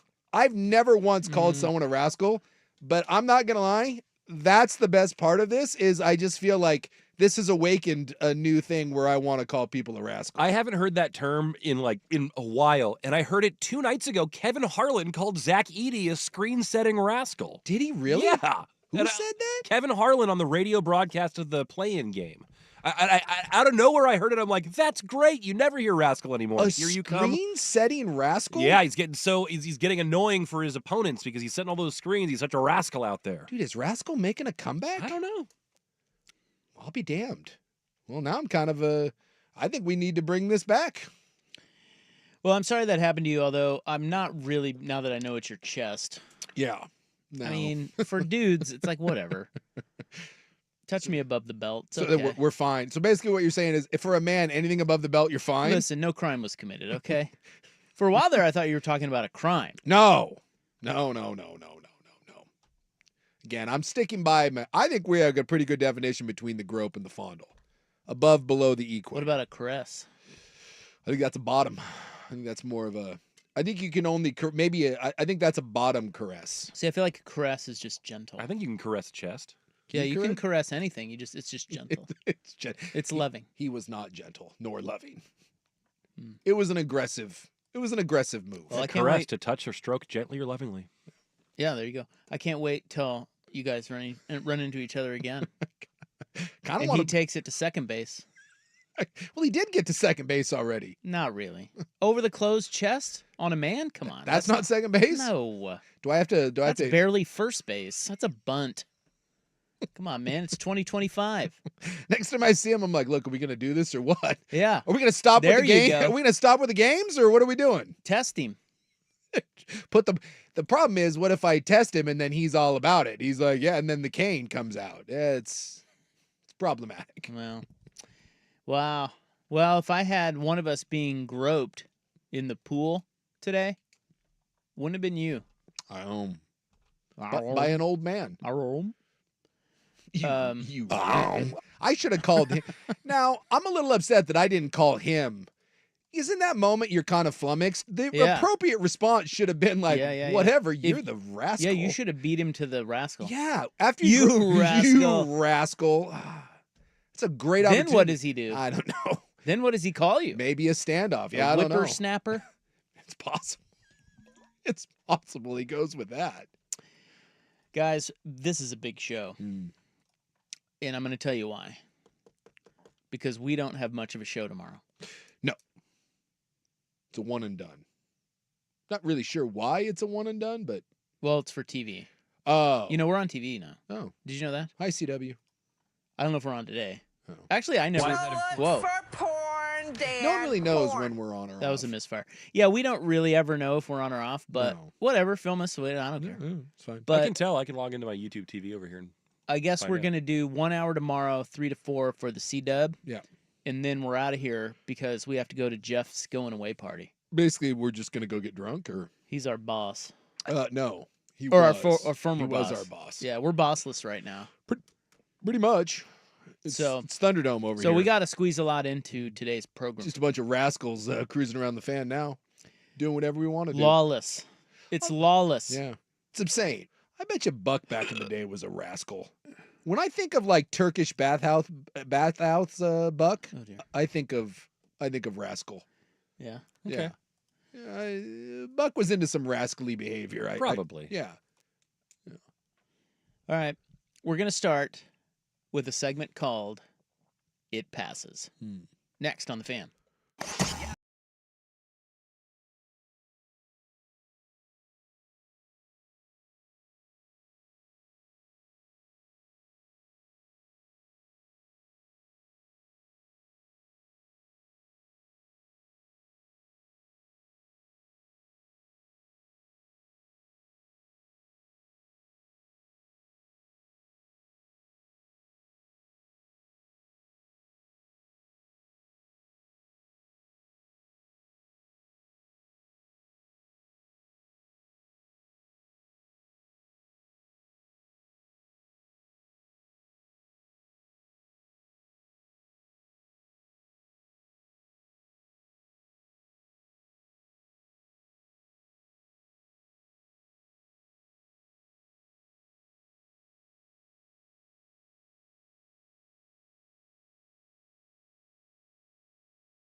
run. Prime time with Isaac and Suk on 1080 The Fan. All right. Let's get to some sports content. Shall we? We shall. We're going to figure out why the Giants are suddenly good. What are we doing? They're losing right now, though. Suck it. To the Phillies. Right, Buck? Yeah, that's correct. They're losing right now. I don't know why I dislike Giant fans, but I do. We know the reason. It's dirt, isn't it? Dirt. I don't want to put it all on Dirt, but I do feel that Dirt's trolled him during the Giants run. Because I grew up liking Will Clark. He's my favorite player. And I do think Dirt might be solely... Dirt's weird. He's a terrible troll when his teams are good. And I do think that may have poisoned me against the Giants. Is it possible that Bay Area fan is kind of a donkey? I mean, it's possible. It's possible. But they don't have that reputation. They also hadn't really won much of anything until 2010. And it's my Warriors. It's my favorite. That's what I'm saying. But Warriors' first championship came in 2014. Yeah, but Warriors and Giants... they had a drought from 89 to 2010 of winning nothing, so they had nothing to be happy about. Yeah, I don't. And I said, there's no reason it shouldn't be. I love their ballpark is amazing. It might be my favorite ballpark I've ever been to. It's not an unlikable team. They weren't you don't even even unlikable know the people on their team, really. Yeah, and name 3 Giants. That's a good question. Me or Suk? Like right now? I'm telling you, Suk. Yeah, current San Francisco Giants. Well, they got Yastrzemski. Yeah, Mike Yastrzemski. They've got that, their first, is it Flores? The guy you see? Yeah, Wilmer Flores. Wilmer Flores. Dude, that dude's like crushing it. Yeah. Who else you got floating around out there? They got Matt Chapman from across the bay. Is he still there? Yep. Well, I guess he went up to Toronto first, didn't he? But now he's now with San Francisco. He signed an extension with them. Don't you have Robbie Ray, or is he gone? We have Robbie Ray. Robbie Ray's tight pants are there? Logan Webb, one of the better starters in the NL. Yeah. But it shouldn't be. And then Jung you got Hoo Lee. Oh, the grandson of the wind. Your second. I was looking it up the other day. Your second baseman, whose name escapes me, is killing it right now. I don't know. I was looking at the other day. I was looking up leaders, and the Giants have in all these statistical categories, they got 4 guys. Oh, Tyler Fitzgerald. Tyler Fitzgerald. Yeah, he just hit a home run a second ago. Dude's killing it. He's kind of supposed to be their next big thing at shortstop, but he's been playing second base and he's been really good. They'll fade. Of course they will. They'll fade. They're in the same division as the Dodgers. So Dodgers and the Padres look pretty good too. Padres look good too. That division. Yeah. Poor Rockies. Early season baseball is fun because you don't know if what you're watching is real or not. So there's a lot of why are you good? And then a month later we'll be like, oh, you're not. But right. Right now the Giants are my team that I look at and I'm like, why are you this good? It's puzzling. The answer is they're not. They're not. It's the Buster Posey aura. He's back. Yeah, is he their GM now? He's their president of baseball ops, I think. Yeah. Is that the same? I think technically there's someone else whose role is the general manager, but he's kind of the shot caller for all things baseball. Well, we got a little baseball news here in Portland, which we don't often get. No, good news too. Yeah, good news. This one had to happen, and it did. At least so far, it's happening, and it is that the Oregon Senate passed that funding bill for the Portland Diamond Project. It is moving on to the House, which was. It wasn't new. It was old. It was just updated to keep up with modern times. Yeah, they passed it way back when. It was $150 million. Now they wanted $800 million because inflation. Yeah, and they passed it 24-5 in favor. And of course, it is no new tax. The tax only the bonds. They're bonds, is what they are. They only kick in if Oregon gets a team, and then they pay the bonds back with the salaries of the players and the employees and teams that use the facility. Yeah, that's the new model now. Like the Washington, I almost said Redskins. The Commanders just agreed to a deal, where a $3 billion deal to build a new stadium, and Texas did this where. The way they raise the money is by taxing the people that are going to use it. Yeah. They either tax the hotels, they tax the tickets. So it's that way of saying, yes, we want public money, but will only come from people that are going to enjoy the product. Yeah. So they shove the bonds to the Portland Diamond Project or whoever. They build the stadium, and then they pay the bonds back with taxes on the players and the teams that use it. and then everything after that goes to the city. It's a great deal. Yeah. And so I think the only thing that the Portland Diamond Project needed to make sure of here is that all of those people down in Salem, in the Senate and the House, knew exactly what this was. Yeah, because when it first came out, of course, everyone started freaking out again and be like, here it goes. You're asking for money and $800 million. And they were trying to like, whoa. This was already done years ago. It's just an updated version. And no, it's not going to cost you anything. So just I think down. What's happened is they've done a good job, the Portland Diamond Project. I've always said that is a good group, man. Yeah. They know what they're doing, and they have money behind them. They have done a good job with their lobby or whomever, with the relationships of getting the Senate, at least, to understand what this is. And they're like, yeah, sure, there were 5 dissenters, but whatever, passed overwhelmingly. And now it goes to the House. This has to look. This doesn't mean they're getting a team by any means. It's just a hurdle that had to be cleared. They had to get this. Yes. This has to be approved in order for them to continue. They're dumping in so much money. I mean, this is by the time you get done paying the expansion fee and the time you start digging shovels and buying the property. I mean, you're into this thing for $3.5 billion. You need this money. So it does feel like this is just going to come down. Does Major League Baseball give it to you? I have Portland and Salt Lake. Yes, I have no doubt that of the Diamond Project's ability, and despite what people are going to say, there is an owner. There is an owner with ample money. This group has money. They're ready to go. They have a site now. The agreements are in place. They got this passed. It just comes down to whether Major League Baseball says yes or no. And that, who knows, right? Salt Hard to Lake say. versus us. I mean, I don't know if it's a coin flip. I still think Salt Lake probably has a bit of a leg up, but why do you think that? I just think Salt Lake I think there is more belief in Salt Lake's ability to get things done. I still think that I think it will be a harder ball to push up the hill for Portland to convince Major League Baseball that everything is copacetic in Portland, especially after one of the reasons why this got delayed was, well, we fell on a really bad stretch. And Salt Lake doesn't have that. If I was Salt Lake, that is certainly what I would put out there. If I was making the pitch and I was Salt Lake versus Portland, I would say, where in our 20-year history of Salt Lake have we had a problem with anything involving our city? Certainly a problem getting anything done. We get pro sports teams here. We support them. We've had the Olympics, all of our construction and public works projects. We get things done and we support it. Whereas Portland, we don't have that.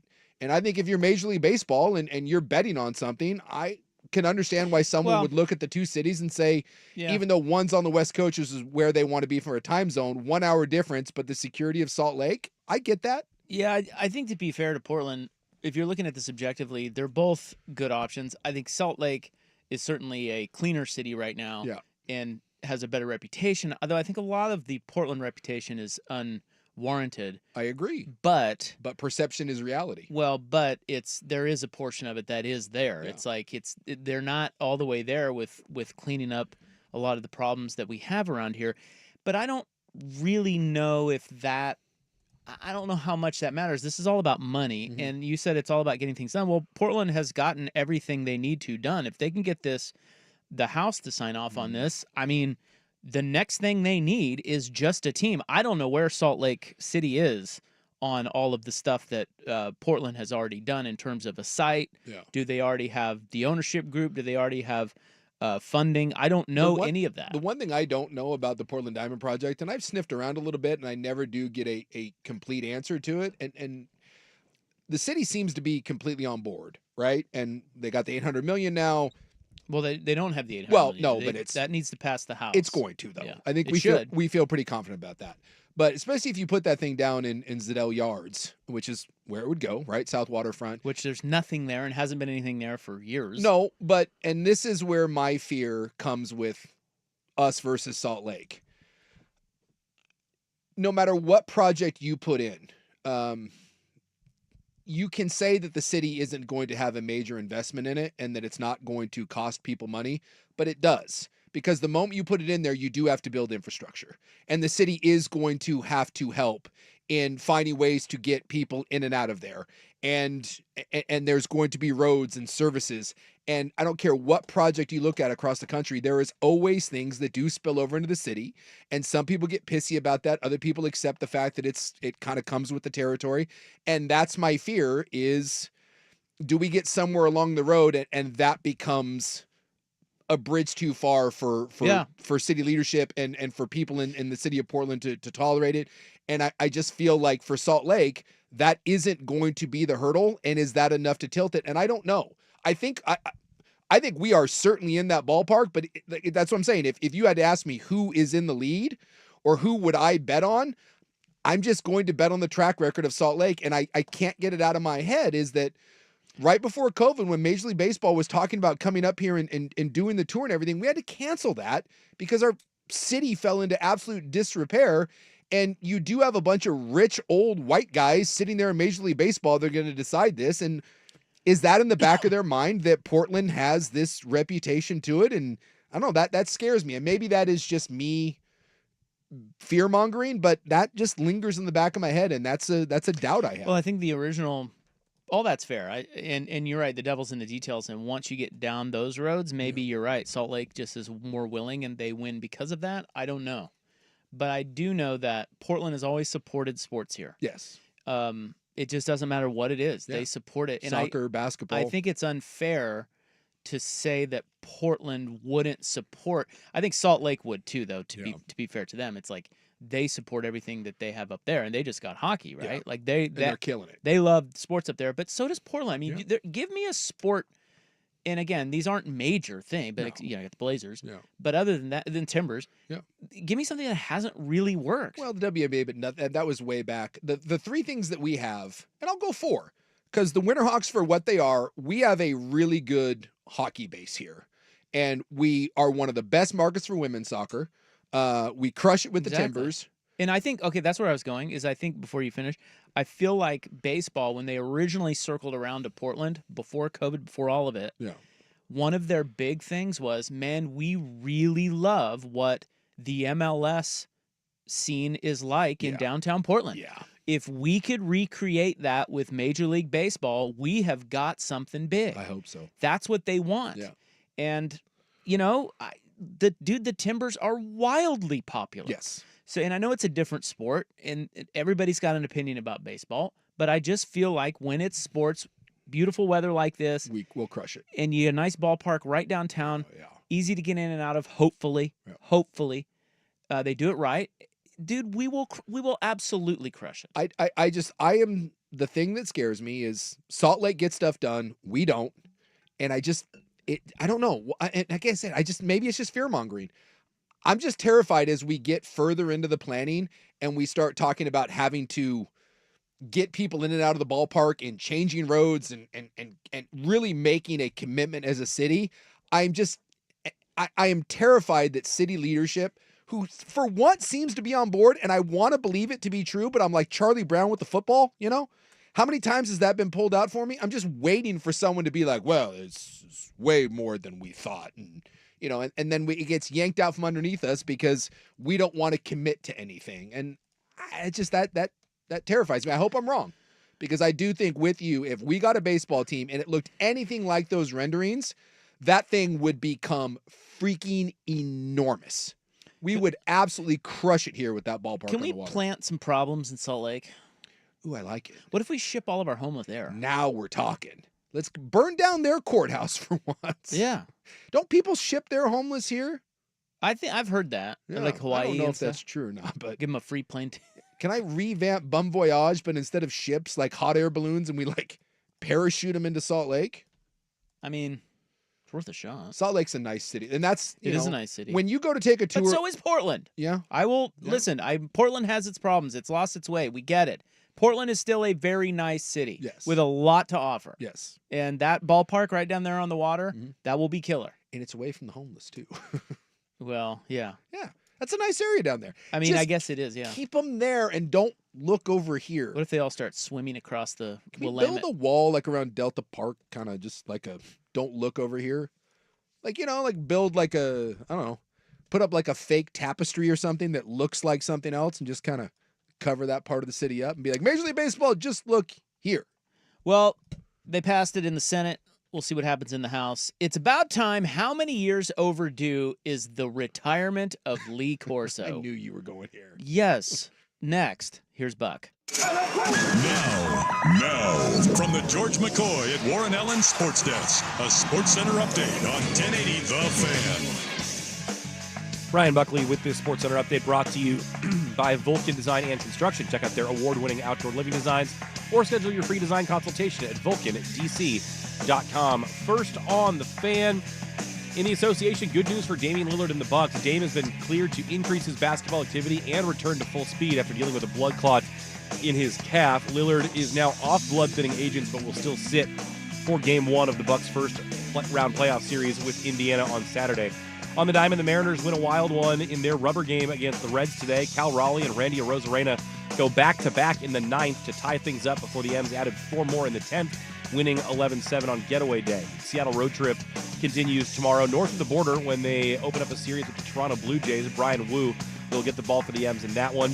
And at round 1 of the RBC Heritage out in South Carolina, Justin Thomas, your leader after tying the course record with a 10 under 61. He has a 3-shot lead on Scotty Scheffler and Russell Henley, who are at 7 under. Meanwhile, former Oregon Duck Wyndham Clark alone in 4th at 6 under par. More sports scores and stories in 30 minutes. I'm Ryan Buckley, the George McCoy at Warren Allen Sports Desk. Hurt and missing work, insurance companies acting like jerks. Don't call your mom. Call George McCoy at warrenallen.com. It's The Fan on FM. Go to 99.5 FM HD2 and enjoy high def.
on 1080 The Fan. Well, the day has finally arrived, guys. Thank God. No kidding. You're gonna be such a jerk about this, aren't you? No, we love the man. I think we he's love the great. man dearly. It is just long since Dude, been time for this. How many years have we been bitching about get Lee Corso off of game day? I'm gonna say it's been the better part of a decade. I don't know about that long. Well, I mean, he turns 90, and I would say that once he turned 80, and then he had the stroke. When did he have his stroke? I'll take a look. Because I think I was griping about this before the stroke. It's possible. It's been rough for 6 or 7 years. It's been bad. It's terrible. Yeah. It's like mean. Yeah. It makes it's like when they rolled out Ted Williams at the All-Star game and he didn't know where he was, and everyone keeps saying, "Well, he loves it. He just loves it so Corso much." had a stroke okay, in great. 2009. It's not good. Oh my God, 2009. Yeah, it's a while. Has this been? Have I been championing this since we were together? 2005. You've been championing it for a while. Like I said, it's been a decade. Look, and he was great on there when he was when he had his faculties. Yep. But it is finally over. Lee Corso is retiring from College game day. Thank God. So the first week one, they haven't announced where it's going to be, but the two games, I think Texas and Ohio State play, and then there's, I think, LSU Clemson in week one. Well, what if I offer a third game for you? What do you got? Because they should go to Texas, Ohio State. Come on, it's in Columbus. That's the biggest game of the year. And did you also know that so they're doing one final game day, which will be a tribute to Lee. He'll be on week one, Yes. August 30th or whatever. Yes. Yeah, you said, did I also know? Oh, fun fact, so this will be the last time, and then it'll be a whole celebration of Lee Corso. And the very first headpiece that he put on was Brutus the Buckeye. So wouldn't it make sense? Well, I have something that makes more sense. To have the Brutus head be the final one that he And I don't know that they would do this, but he's a Florida State guy. I thought he coached in Indiana. He's a Florida State guy. Oh. Went to Florida State. Burt Reynolds, remember? Oh, he played. He was right. Didn't he play? He was the Sunshine Scooter. I think he coached in Indiana, though. They are hosting Alabama. And I wonder if, in honor of Dr. Corso, they show up in Tallahassee. I could see that. No, he's not a doctor. I just was being cheeky. Yeah. Oh, yeah, right. You got Alabama, Florida State, that week one. And then LSU, Clemson, and then they should go to Texas, Ohio State, but I could see them, for him, going to Alabama, Florida State. I just thought maybe that'd be a nice capstone. You started with Brutus the Buckeye. You end with Brutus the Buckeye. He picked Brutus more than any other team. Did you know that? Well, I think Ohio State's been pretty good for all those years. Yeah, he picked them 45 times over the years. He picked Oregon 21 times, which is top 5. Yeah. Well, he's got a good relationship with the Duck. Yeah, he loves the Duck. He and the Duck had quite the bromance for a while. Yeah. And get this, he went 17-0 picking USC. Really? Wow. Yeah. Well, I'll be damned. USC never let him down, huh? Never let him down. When he picked them, they won. Headgear segment started in 1995. His overall record 286 and 144. Now, rest in peace. He's 90. They never did College game day, but Corso and those guys used to do some Thursday night football, and I did get interviewed. Like when they came, I don't remember if we were playing. Might have been we were playing Virginia or someone. I don't remember. But yeah, they came and they did one of our games, and they do the media interviews. And I remember sitting down and getting to talk to Herbie and Corso and those guys. And they do the, game plan, talk to the coaches and players. But that would have been right around the time that game day started, but it was not game day. That wasn't, game day was never in Provo. Well, he's been on there 38 years. Yeah. And he's leaving. Well, and thank God. Yeah. Have I said thank God yet? You said thank God. But can we, now that it's being put to pasture, let's not focus on the awkward 10 years. Let's focus on... No, you're right. He was great. He was great. He's very entertaining. Well, and he's fun. He was an ambassador of, I would make the claim what Dick Vitale was to college basketball, Lee Corso was to college football. Yeah, that's fair. Because it's not the most important voice. It wasn't the most educated voice, but it was the most passionate. Well, and he was just different. He was different. And I That's don't so know. fast. Yeah, I just like a little fun with my sports. You know me. I like Barkley. I like those guys on Inside the. It's like we're so stuffy in sports. Corso is one of those guys that wasn't that way. He had fun with it, and I appreciate that. He was an old rascal, wasn't he? He was an old rascal, that guy. I'm learning now that he was offered $5,000 out of high school to sign with the Brooklyn Dodgers as a shortstop. Really? How about that? Yeah. And when he was at Florida State, he played quarterback and cornerback. Well, that was back in the day. Well, yeah, he's he walked so Travis Hunter could run. Hell yeah. By the way, Hunter should I call don't him. know what they listed him at, but I do remember meeting Lee Corso and standing up to. He's tiny. He is a little man. I have no idea what they list him at, but I just remember walking into the room and like him standing up and shaking hands and because Herb Street's bigger than you think, but dude, Lee Corso, he might be like 5'4", dude. Internet lists him as 5'6", so 5'4" is entirely possible. Yeah, it just and maybe he shrunk, but Don't you think Herbie is going to be relieved to not have to prop his ass up anymore? I think so. Yeah, I mean, I guarantee you Herbie cries. Well, 100%. Yeah, 100%. Herbie's a little softy. Yeah. Well, and I mean that's like a dad to him, I'm sure. And I'm. You ever have that like where you meet your you go over to your buddy's house and like the dog comes out from the back and you're like, oh, he's still alive, and then you have to pretend that like it's pretend it's still good. You're like, oh yeah, the dog. Yeah. No. You've never had that? Like we've go over to someone's house and the dog's like 1,000 years still old. Good because it's alive. Like, hey. So Corso's a dog? I think for Herb Street, it's a little bit like that. And the old dog? Yeah, just the relief of not having to, yes, it will be a relief. It'll be a sad day, but it will be a relief. It'll be a much better show. And there'll be tears. And McAfee has done McAfee and Alabama Jones have done a great job of. Well, they've made us forget about Corso. Yes. Corso's just a sideshow now. Yeah. But for a while, he was the main part of that thing. But they finally realized they needed to spice that show up. Yeah. You think if Travis Hunter called him, I mean, I don't even know why he would call him for advice. He can't speak.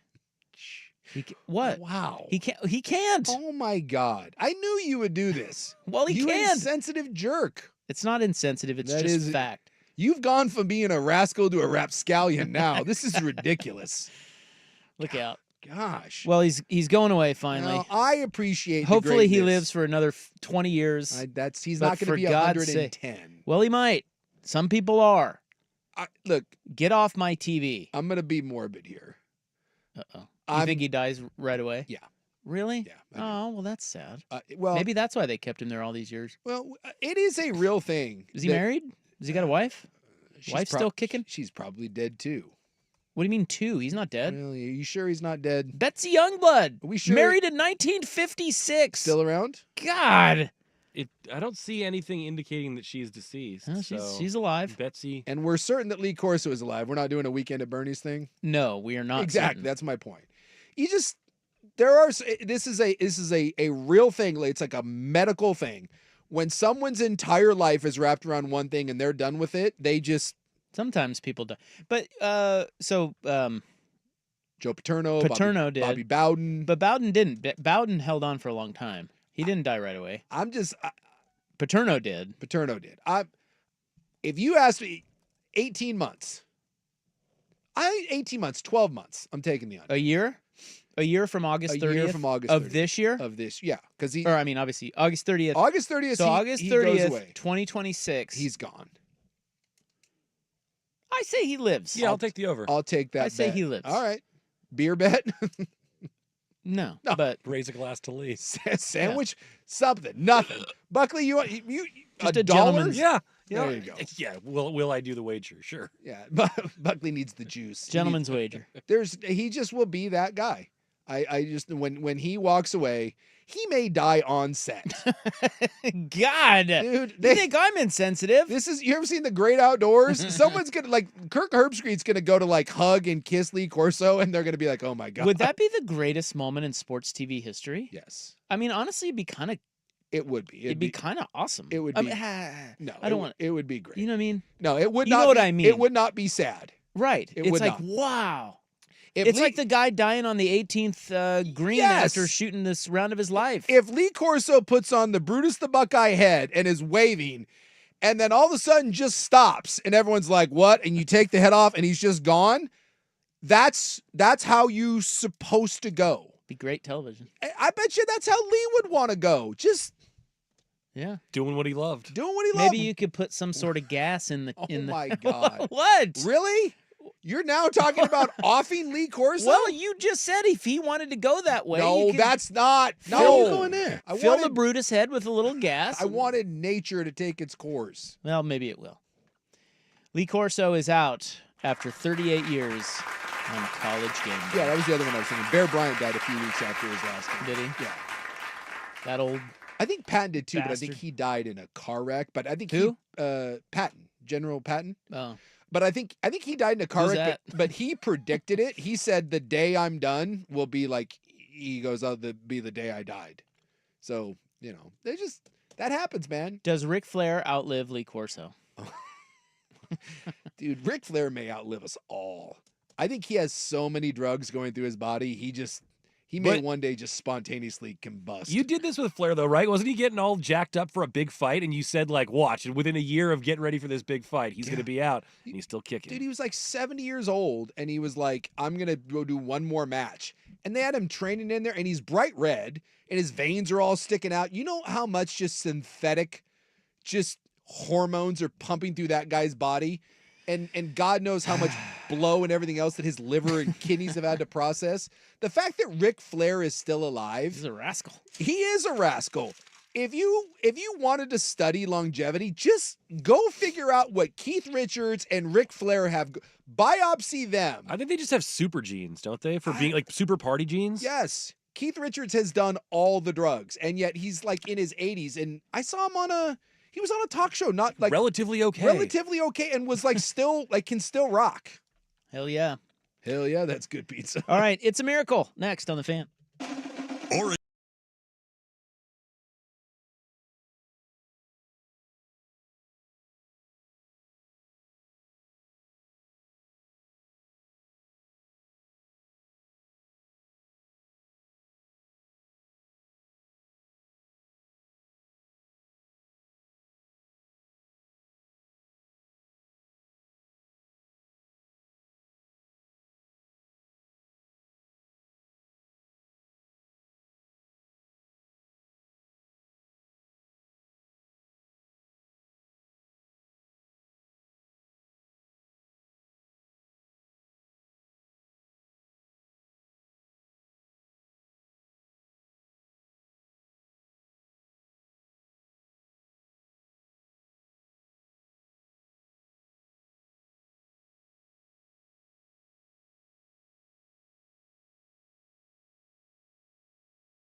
Fans to do once a season is trade one player that they hate.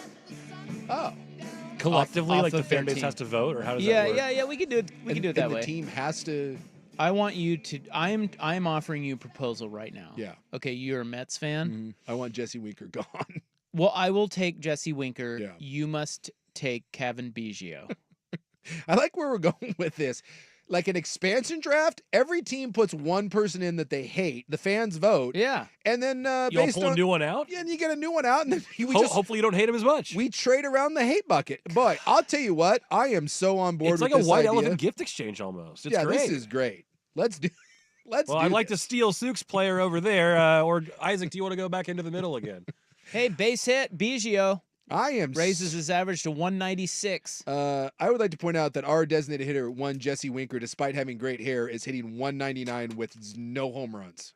Well, Biggio was just now. He just got a base hit, but he was hitting 179 with no home runs. So this would be a lot of fun. Yeah, it would. It really would be. And I also offer, it would be between him and Tyrone Taylor, who is hitting 163, who I also hate. What's he play? He's in the outfield.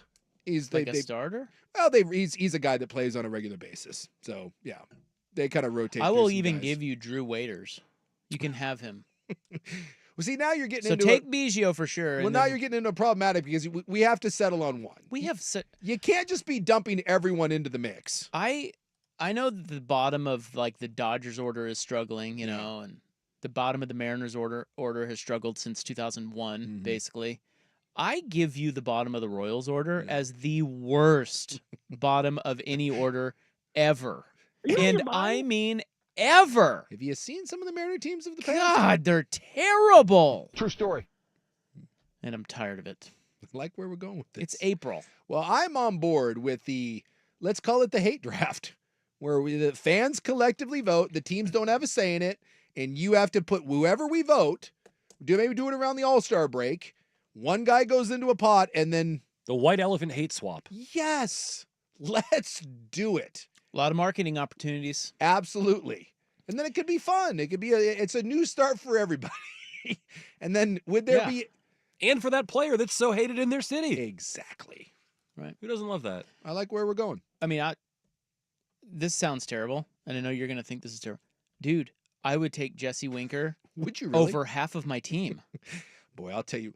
I'm not even kidding. I would also like to point out, not only do you get Jesse Winker and his 198 average, but you also get Jesse Winker, and he's just a douche of all douches. Yeah, I know. That hurts. Yeah, he's a mega douche. His hair's looking good this year, though. It's really on point. And it's the best thing he has going for him. And once in a blue moon, he'll do something, and you'll be like, do I really hate him? And then, like, the next day, you'll be like, oh, yeah, I hate him. All right, well, here's what's coming up next hour. We got to talk about Aaron Rodgers. He has spoken, and we are more confused than ever. Waited a long time to say nothing. But up next, it is a miracle. Damian Lillard is close to returning on the Fan.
Now, from the George McCoy at Warren Allen Sports Desk, a Sports Center update on 1080 The Fan. Brian Buckley with this Sports Center update. First on The Fan. In the association, good news for Damian Lillard and the Bucks. Damian has been cleared to increase his basketball activity level and return to full speed after dealing with a blood clot issue in his calf.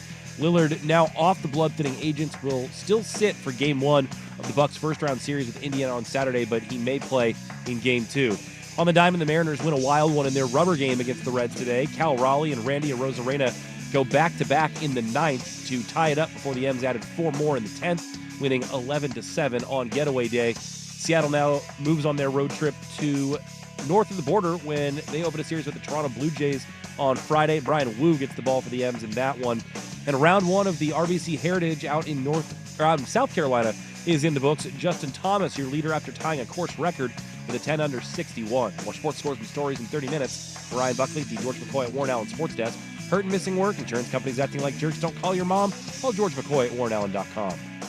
More, please. Golf in the Northwest with Jason Swigart is back. Saturdays at 8 a.m. before the Sinner and the Saint on Portland's sports leader, 1080 The Fan. Hear this, right now. Welcome. Prime Time with Isaac and Suk. What is going on up here? I never know, man. Unbiased. Shut your mouth. Uncompromised sports talk without the sugarcoating. I hope you're happy. You wasted everyone's life for 30 seconds. Isaac Rupp and Jason Sukanik. Now shut up and let me do my job. The best in sports coverage. This is gonna be great. This is Prime Time with Isaac and Suk on 1080 The Fan. Oh, the dog. All right, welcome back. It's our radio show here on The Fan Thursday. Sports. Beautiful day. It is a beautiful Like day. 75 degrees out there. Know. Sunny, blue sky, marijuana. Perfect. What? What? Perfect drinking weather. You know, it really is. Yeah. Let's find more sun. As a matter of fact, I was just thinking that I'm going to go home tonight and have a drink out back. I was doing some yard work today, and I thought about it because I have the beer fridge is in the garage, and so I had the mower out and was doing some trimming and stuff, and it was like one of those. Yeah. It's like it's the middle of the day, and Yeah, I never like to do that you know I had to go because to. I'm professional. Well, exactly. But there's not a day goes by I don't think about that. It was On nice days. It was close. Yeah. But I was gonna go work out afterwards, and so it didn't quite. I felt like is there a worse time to drink than when you're going to work out, or is that the best No. time? Well, the worst time to drink is when you're going to work. Oh, well, that's true. I mean, I had some time in between. a workout Yeah. I could get through and then just drink again. Yeah. Or keep drinking. Yeah. But work, I mean, why even drink if you're getting ready to go to work? It's a valid point. That makes no sense. Yeah. I did stare at some Rainiers though in the fridge for a brief moment and thought about it. And I was like, you're fine. Wait till tonight. That's right. Give you something to look forward to. Yeah. Well, the Bucks have cleared Damian Lillard. I know. That's kind of amazing. Deep vein thrombosis. There ain't gonna be no buddy stuff. So he's off blood thinners, and they are not saying, but he's going to ramp up his activity, and he could be back in time for Game 2. Yeah, the Bucks medical staff said they've never seen anything like it. Yeah, they said that doctors have told Bucks officials that the speed of Lillard's recovery has never been seen before, but it occurred because of early treatment, detection, and specialists working on him before the formal diagnosis. I mean, that's kind of crazy. Yeah, I mean, when you get blood clots, I mean, you're down for a while, and for some guys, like, well, isn't that Wemby? Yeah, Wemby's got it, and Christian Barrymore had it for the Patriots. Their big defensive lineman didn't play all year, and there were some people that were questioning, like, what does that do going into next year? I mean, blood clots can end careers. So Damian Lillard, I feel like this has been like a month and a half, maybe. It wasn't that long ago that Lillard got diagnosed with this.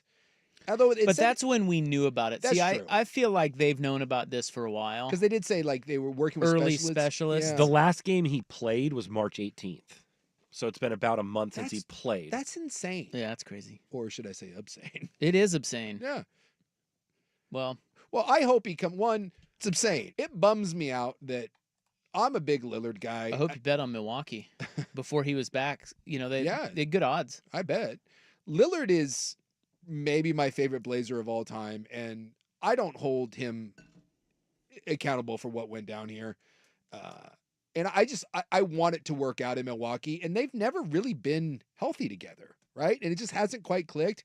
I think it would be freaking awesome if Lillard came back this postseason and they went on a run. They've never been healthy together? No, Giannis missed the playoffs. He was last hurt. year. Yeah. Really? Yeah, it hasn't. I don't remember. Hasn't clicked. So I'd be fun to watch. watch. How many games have they played where they're both healthy, and what's their record? I'll take a look. Because I thought they played a bunch, and something was off. They have not been great. Well, yeah. that first year especially was pretty awkward. But postseason, Giannis was out. I'll try to find some. Well, the blood clot is nothing to overlook. I mean, it's like it killed Jerome Kersey. Like Yes. it can kill you. Yes. So it's a very serious thing. And when you're on blood thinners, you can't play because obviously you can't risk getting injured when you're on blood thinners. Yeah. So he's off the blood thinners now, and hopefully he'll be great. And Milwaukee makes a run in the East. I'd be rooting for that. Absolutely. I have no East team. I have no dog in this fight. And let's be honest. I mean, outside of Cleveland and Boston, there's not a single intriguing team in the East. And if you throw Milwaukee, and where would they be in the what would the bracket set up if Milwaukee were to make a run? They're the 5? Are they the 5 or anybody? I'm taking a look at the old playoff bracket. Yeah, they are the 5. They would take on the winner of Cavs and the 8 seed. Yeah, so they're going to take on the Cavaliers. They can beat the Cavs. You're telling me you wouldn't want to watch a little Cavaliers Bucks with Giannis and Dame? Let's go. I mean, if anything will get me to watch the East, it will be them. Yeah, Giannis calf injury sidelined him for the entire 2024 first-round series against the Indiana Pacers. I don't remember that. And then the Pacers beat him? Yeah, Pacers knocked him off. Come on, Dame. Mm-hmm. And then in 2023, lower back contusion, game 1 against Miami, missed game 5, game 6 against the Hawks. So, yeah, with the knee. So he's been banged up a little bit. Are you talking about Giannis? Giannis. He's had a history of being banged up a little bit. But, yeah, last year with the calf. So, and then this year, it hasn't really clicked out there for them. It has not been a great pairing. But I just think it'd be fun to watch Milwaukee make a run, and I'm rooting for Dame. I would like to see Dame get one, and I don't know, get some validation when he left Portland, because I think right now he's kind of a forgotten guy. Like no one talks about him. Remember when when Dame was traded there, we were like, oh my God, they're gonna win not 1, not 2. We thought that was gonna be awesome. Well, there was the idea that when you take a team that already won a title, and Giannis at the time was, a top 3 player. I think some of that has faded a little bit with the injuries, but make no mistake about it, Giannis is one of the true talents in the NBA that has won a championship before. Yeah, adding an all-NBA guy in Damian Lillard who's big in clutch moments, yeah, everyone thought that Milwaukee instantly became one of the favorites, especially in the East, and they just... It's just still weird that they haven't gelled. Yeah. Like, what is that? That's just a weird... Yeah. And they brought in Doc Rivers. Well, and that was half the problem with the coach, right? Their coach got fired, and, it's been a mess. Just hasn't... Odd operation. Yes. But we bet on stars in the playoffs, right, Jace? Yes, you do. Got a couple of them there in Milwaukee. If one can come back from the calf. He's going to go get him one of those Milwaukee butter hogs. Coming up next, Aaron Rodgers speaks on the Fan. Yeah.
Not to toot our own horn here, but our remixes are getting pretty good on the hot Dude, they really are. They're slapping, boys. Your Haas work on so many levels. I just wish I could fit this one in more. What? The double? The double. It's a timing thing. It's tough. It's a timing thing. It's got to be the right song, but I'm going to find it, and it's going to be glorious. These are the things that occupy my mind. You guys are cooking right now. That's all I know. 4-time NFL MVP Aaron Rodgers says he is still undecided about his future. In one of the douchiest What? quotes. Like he Relax. speaks in dumb catchphrases. What do you have today? Well, I have his quotes. Can I read them? Yeah, get the quote out. So here's the thing. He was on Pat McAfee's show, 45-minute appearance, and I'm more confused than ever as to what the hell the holdup is. Yeah. Here are some of his quotes. He said, "I wasn't stringing anyone along. I wasn't holding anyone hostage. I was honest from the jump about where I was at mentally and some of the constraints I have in my life right now that warrant my attention. I'm open to anything and attached to nothing. Retirement could still be a possibility, but right now my focus has been and will continue to be on my personal life. And that's what I've told the coaches. There are still conversations that are being had. It's all been very honest lines of communication. I'm open to anything attached. Go away. Just Then he said, go away. He also said next week's NFL draft will have no impact on his plans. He says, I was kind of shocked. Now, I'm not shocked because I didn't think that was a possibility. Listen, of course, if they want to move on, that's totally fine. But shocked because I flew across the country. You could have told me this on the phone if we weren't even going to have a conversation. That is... Oh, sorry. I'm sorry. I kind of... He's talking about the Jets. He's talking about the Jets there. Yes. Yeah. So in refuting reports that he asked for significant money or a multi-year deal, Rodgers said he told teams he would play for $10 million a year. He said, quote, I told every single one of the teams I talked to, it ain't about the money. I'll play for $10 million. I don't care. I never once said I need a multi-year deal, $30 million or $40 million. That's absolute bullshark. I said I'll play for 10, whatever, end quote. I don't know. He's at the point with me where I just don't believe him. One, I don't believe he's playing for $10 million. One, I don't believe that he's not asking for control of the offense. One, I don't believe that he's not asking for some personnel, what would you say? Control? It's not control, just considerations. Because everywhere he's gone... Input or influence. Yeah, it's so... And all of a sudden now that you're just, oh, yeah, I'll play for nothing. Oh, 10 million or whatever. I don't buy it. He's an afterthought to me. He's an eye roll. Talked about the Minnesota thing in there. There's a reason why no one wants to touch this guy. So here's what with the he said. exception of Pittsburgh. Here's what he said about the Steelers. Asked by McAfee if the Steelers have given him a deadline, he said he's operating on his own timeline. Quote, this entire time, I haven't felt like I owe anyone a decision at any point. This is my life now. I've been upfront with them about that. If you need to move on, if you need to do something else, by all means. I don't think it's fair to the Steelers or anyone while I'm dealing with a lot off the field. I want to keep the lines of communication open. The people who need to know, end quote. Yeah. So he's insinuating something's going on in his personal life that's holding him up. Do we think that's true? I don't know. Again, that sounds bogus to me. I never know what to make of that guy. He's a known liar. I mean, and I'm not, look, everyone can split truths or whatever, but the guy is a master of saying one thing and then coming back and being like, no, I never said that. It's semantics. The whole, whether it was the vaccinated thing or whether it was I had the commitment somewhere else and it turned out he was at some stupid ayahuasca conference or whatever, claimed it was cleared and then it wasn't. I just don't believe what he says. And I think that you're seeing teams that, I mean, really, there's one team left that wants anything to do with him, and that's just because they backed themselves into a corner. I also don't believe for a second, because he says in there, I was listening to some of it, that he's not waiting for a better situation, and that's a lie too. Multiple reports are coming out, and again, these are all unconfirmed, but I tend to believe these more than Aaron Rodgers' Pat McAfee interview, which he's paid $1 million to do. They're basically saying that Aaron Rodgers doesn't want to go to a place that he doesn't feel that he can win. He's waiting for a scenario, which is why the Minnesota thing made sense, and he doesn't believe that Pittsburgh is good enough. But this is my problem. Pittsburgh is a solid team. They're 10-7. That's a playoff team. It's not getting any better than that. But according to those sources that I read today, this was who was it? It was I think it was from one of the New York papers, and they were saying multiple sources were just simply saying that he is waiting for something better to fall into his lap. And that he's more likely to sit initially and then sign later than he is to sign with a team that he doesn't think can win. So he's using this whole personal life thing as an excuse to wait? Yes. He's waiting to see if something better falls into his lap, and they're saying that he doesn't want to play unless he feels that he can win a Super Bowl, which... That's fair. That's fair at this point in the age, but you also have to realize that's not happening. It's just it's not. Well, and it so could. And so to say that you're not holding people hostage, well, you kind of are. It could have. Yeah, he definitely is holding people hostage. But I also think there's some blame that goes to the Steelers. The only team he's holding hostage is Pittsburgh. Yeah. Because Minnesota already said no, but they may circle back, but they don't have to. They have another quarterback. The Steelers put themselves in this situation. Yeah. Nobody else. He's not holding anyone else hostage, but I think it's possible that a situation comes up where Aaron Rodgers is the perfect fit if a guy gets hurt or whatever, and all of a sudden you got a shot, maybe a long shot, but a shot at a Super Bowl. That's possible. Yeah, I mean, the possibility is that anytime, let's say Josh Allen blows out a knee in the third week. Yeah, exactly. Yeah. What about Mahomes? Yeah. Something like that. What if Mahomes gets hurt? Yeah, if something like that happens, then yes. And this was the old Tom Brady thing, right? Like, do you have Tom Brady on speed dial? Or when anytime a quarterback retires, Andrew Luck was there for a little bit. It was always that idea of when something bad happens, can you pick up the phone and call someone? I just hope people realize that when you're calling Aaron Rodgers right now, you're getting probably the 16th or 17th best quarterback in the NFL, which is better than any backup, but we get caught up in the name thing. Like the Aaron Rodgers from 5 years ago is not walking through that door. I know, but you know what hurts us in that regard is I think watching an old crippled Peyton Manning win a Super Bowl. Yeah. It's that. It's this idea that just the veteran presence and just the know-it-all, what he knows and his experience and all that is useful. Yeah. And he's still, he's way better than Manning was. Manning when he was in Denver was a shell. So I think that, I don't know. It's interesting. All this rigmarole, why does he go on the Pat McAfee show and make things more confusing and worse for himself? Because he gets paid a lot. He loves that. He gets paid a lot. And this is the other part that drives me crazy about Aaron Rodgers. A lot of guys do this, where they claim to hate the media, and yet they're addicted to it. He loves being part of the conversation. He loves it. He will never say that, but he does. Otherwise, he wouldn't do it like this. But he only goes on with his buddy. Right. Well, and again, that pays him a bunch of money to do it. Well, right, but he won't go on with anyone else. Because he doesn't want to answer the tougher questions that someone wants to press him on, and McAfee will lob more lob him softballs. He gets paid a bunch of money, and he gets to stay in the conversation, and he loves being in the conversation. He's the guy that's the smartest guy in the room that wants you to feel his presence. And so here's another quote. I'm telling you, if I was an NFL team, I want nothing to do with it. He says, I'm in a different phase of my life. I'm 41 years old. I'm in a serious relationship. I have off-the-field stuff going on that requires my attention. I have personal commitments I made not knowing what my future was going to look like after last year that are important to me, and I have a couple people in my inner circle that are really battling some difficult stuff. So I have a lot of things that are taking my attention and have beginning in really January away from football. That's been where I've been focused. Most of my attention is there. To make a commitment to a team is a big thing, whether you're a first-year player or a 20-year vet, and I have a lot of great conversations with a lot of teams. Not one of those was the Jets because that wasn't a great conversation. I had some good conversations, but I've been upfront with all of them. Does it also say something that you are getting a 41-year-old quarterback that doesn't necessarily want to play, is distracted, and can't commit? So why...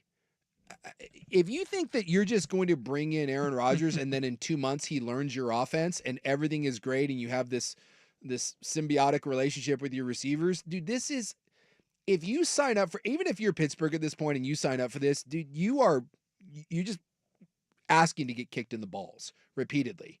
This is the problem that they had in Green Bay. He will not commit. So you don't get to sit there and just sit around and be like, well, I have other things going on. And then one day, sometime in the middle of July, be like, okay, I'm ready to play football. That's not the way this works. I'll go back to the Brett Favre thing. At least I'll give Brett Favre credit, even though he's a scumbag human being. Brett Favre said that he didn't want to do anymore because he couldn't do the preparation that it took. He could still play. He couldn't do the year-round stuff. And I don't care how talented you are, at the age of 41 years old, you can't be a part-time football player. And I think for the last 2 or 3 years, Aaron Rodgers has been a part-time football player, and that doesn't work. So he said, did you read this stuff about, I didn't hear the interview as it happened, but I was reading this stuff about him sitting down with Aaron Glenn, the new Jets coach. Yeah. Did you read that? I was reading some. I was listening to the interview, jumping around during parts of it. So he said he was fired less than 1 minute into the meeting with Aaron Glenn, adding that Glenn went a little rogue and expressed concern that his authority would be undermined by Rodgers. He said, I figured when I flew across the country on my own dime, there was going to be a conversation. The confusing thing was, and it was very strange, that when I went out there, I meet with the coach, we start talking, and he runs out of the room. I'm like, that's kind of strange. Then he comes back with the GM, and I'm like, all right. So we sit down in the office, and I think we're going to have this long conversation. I've flown across the country, and 20 seconds in, he goes, so do you want to play football? And I was like, yeah, I'm interested. And he said, we're going in a different direction at quarterback. See, and I just don't. I don't believe He said, I was kind of shocked. Now, I'm not shocked because I didn't think that was a possibility. Listen, of course, if they want to move on, that's fine. But shocked because I just flew across country. You could have told me this on the phone if we weren't even going to have a conversation. So again, I'm expected to believe that Aaron Glenn sat down with Aaron Rodgers and then 20 seconds later got up, went and got the GM, came back, asked one question, and then when Aaron Rodgers gave you the answer that supposedly you wanted to hear, then you were like, no, we're going, stop that. That's not the way that conversation went. It's just not. But there were those reports that when Aaron Glenn took the job, he didn't want to deal with Aaron Rodgers, which is what I've said all along. When you get Aaron Rodgers, and this has been true for everyone at Green Bay, from McCarthy to LaFleur into New York, that Aaron Rodgers wants his offense run the Aaron Rodgers way. And Aaron Rodgers wants his sorts of receivers and wants to bring his guys in and wants to have a say and be able to work his offense at the line of scrimmage. And if you're Aaron Glenn, you're trying to change the culture of the team that certainly needs to be changed. Why on God's green earth would you want Aaron Rodgers? Which is why if you're the Minnesota Vikings, why would you do that to J.J. McCarthy? Why would you bring in Aaron Rodgers and say, hey, J.J., this is the guy we're learning from? They said no. Yeah. All right, up next, let's learn about the moon tree on In the News. Here's Buck. Now, from the George McCoy at Warren Allen Sports Desk, a Sports Center update on 1080 The Fan. Brian Buckley with this Sports Center update. First on the Fan. In the NBA, good news for Damian Lillard and the Bucks. Dame has been cleared to increase his basketball activity level and return to full speed after dealing with a blood clot in his calf. Lillard is now off of blood-thinning agents, but will still sit for Game 1 of the Bucks' first-round series against Indiana on Saturday. On the diamond, the Mariners win a wild one in their rubber game against the Reds today. Cal Raleigh and Randy Arozarena hit back-to-back home runs to tie the game in the ninth before the M's added 4 more in the 10th, winning 11-7. Seattle's road trip continues tomorrow north of the border when they open a series with the Toronto Blue Jays. Brian Wu will get the ball for Game 1 of that one. And round 1 of the RBC Heritage out in South Carolina is in the books. Justin Thomas, your leader, after tying a course record with a 10 under 61. He has a 3-shot lead on Scotty Scheffler and Russell Henley, who are tied for second at 7 under par. More sports scores and stories in 30 minutes. I'm Ryan Buckley, the George McCoy at Warren Allen Sports Desk. Hurt and missing work, insurance companies acting like jerks. Don't call your mom. Call George McCoy at warrenallen.com.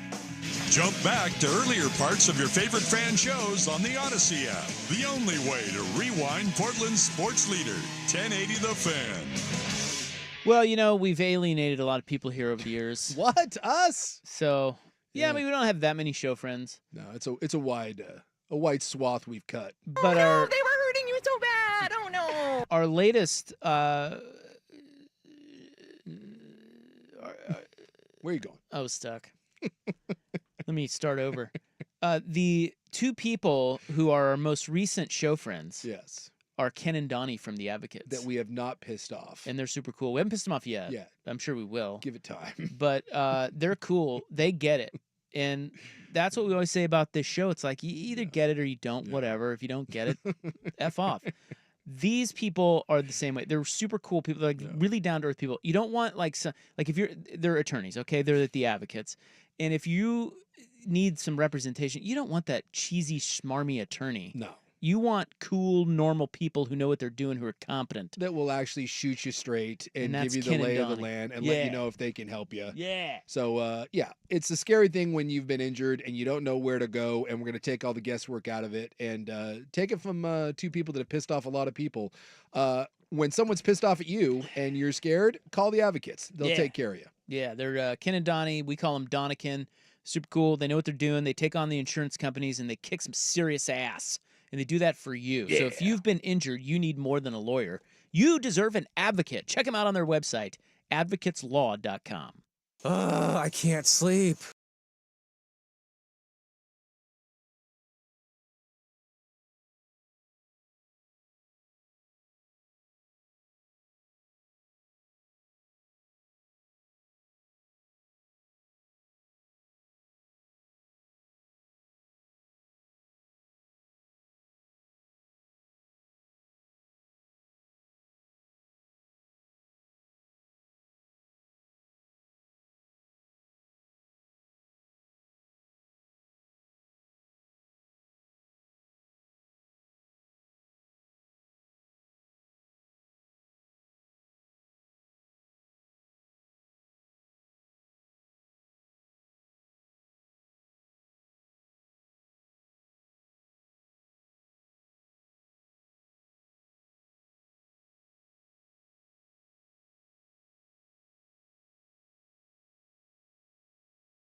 Fan.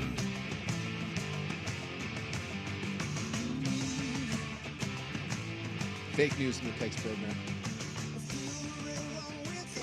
Yeah, I do not see what they're talking about there. Someone was trying to claim that the Royals have a starting hitter hitting .096. No, I mean, they're bad, but they're not that bad. Fake news.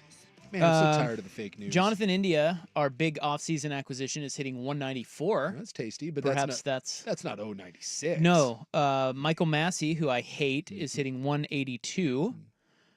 Biggio's playing tonight. He's up to 207 because he got a hit. Feeling good. So we're claiming fake news. Very much fake news. Don't bring that BS up into our house. The Pasquatch is hitting 194. Hey, there's plenty of bad Royals hitting to go around. We don't need fake stats being thrown out there. That's right. It is April 17, 2025. It is time for In the News. I am your noted and humbled and handsome and awesome newsman. Thank you. Humble for sure. Please be seated. The Advocates, injury attorneys at advocateslaw.com, is le sponsor. That is French. For the sponsor. It is national. But also, I think I'm awesome. It is National Kickball Day, a very underrated sport, in my opinion. Boy, activity. I couldn't tell you the last time I played a game of kickball. Yeah, But no one really plays kickball, but I think kickball is sneaky cool. Sure, like when you're out at some sort of like a family, at a park, a family reunion, perhaps a picnic, a company retreat, even. We had kickball. We had you played in PE. Channing Frye for a while tried to get kickball going in Portland. I remember that. What's he doing now? I don't know. Not playing kickball, but remember, I think he was trying to get like a kickball. I remember something about that. Yeah, he was trying to get some sort of Portland kickball league going. I don't know, something like that. It is also International Ford Mustang Day. Oh, you gotta love the Ford Mustang. I know you do. Yeah. And of course, that was my first car. It's a 1965 Ford Mustang. It makes me very jealous. That's one of the cooler first cars that you could possibly have. Burned up in a McDonald's parking lot. Yeah. Channing Frye, now an analyst for Turner Sports, and also big in the wine game. Okay. Is he still living here? No. I don't know. Yeah, I think he's. Are you sure? How do you know that? Because I have heard hide nor hair nor anyone that has anything like when you go to charity events and like the Maurice Lucas, like he's usually kind of around. He would have been around. Because when he was here, he was around at all those things. I haven't seen him in years. Well, we're about to have a local moon tree, Jace. I know this gets your party at the moon tree. Does this get your plant pants tight? You know, I love it. Love my plants, although I'd probably kill it. Just today, Camas High School, your favorite high school up there. Go Papermakers. Will plant a rare moon tree on its campus. The moon tree. Do you know what that means? No, I do not know what it means. You just gotta keep living, man. Whenever I hear moon tree, I just think of the moon tower. So it is a seedling grown from seeds that traveled around the moon on NASA's Artemis 1 mission. How about that? I'm still not. You're not interested? Well, I'm not following. Well, they took the seeds up to space, bro. So the seeds are completely unaltered, except they just happen to have orbited the moon, and that makes this tree somehow special. So I could take any tree or bush or anything, and I take it for a lap around the moon, and then so it's not a rose bush, now it's a moon bush. You could take a packet of ketchup around the moon, and then you have moon ketchup. I think there may be something to the fact that it can't have pre-existed. It have just been a seed that went to the moon. But it's still I know, it doesn't change. I don't think going around the moon altered. It's not it's a whole different tree now. It doesn't become the Incredible Hulk. No. This isn't the Fantastic Four. No, it's just kind of cool. Is it? No, it's not even that. But Camas is doing it, and they're making a big deal of it. Yeah, big ceremony today. The Artemis Moon Tree program continues a tradition that began over 50 years ago with the Apollo 14 mission, where astronaut Stuart Roosa carried seeds into lunar orbit. It continued its legacy in 2022 by flying 1,000 seeds from 5 tree species over 280,000 miles through space. These seeds have since germinated into saplings, serving as living reminders of humanity's connection to space, science, and the environment.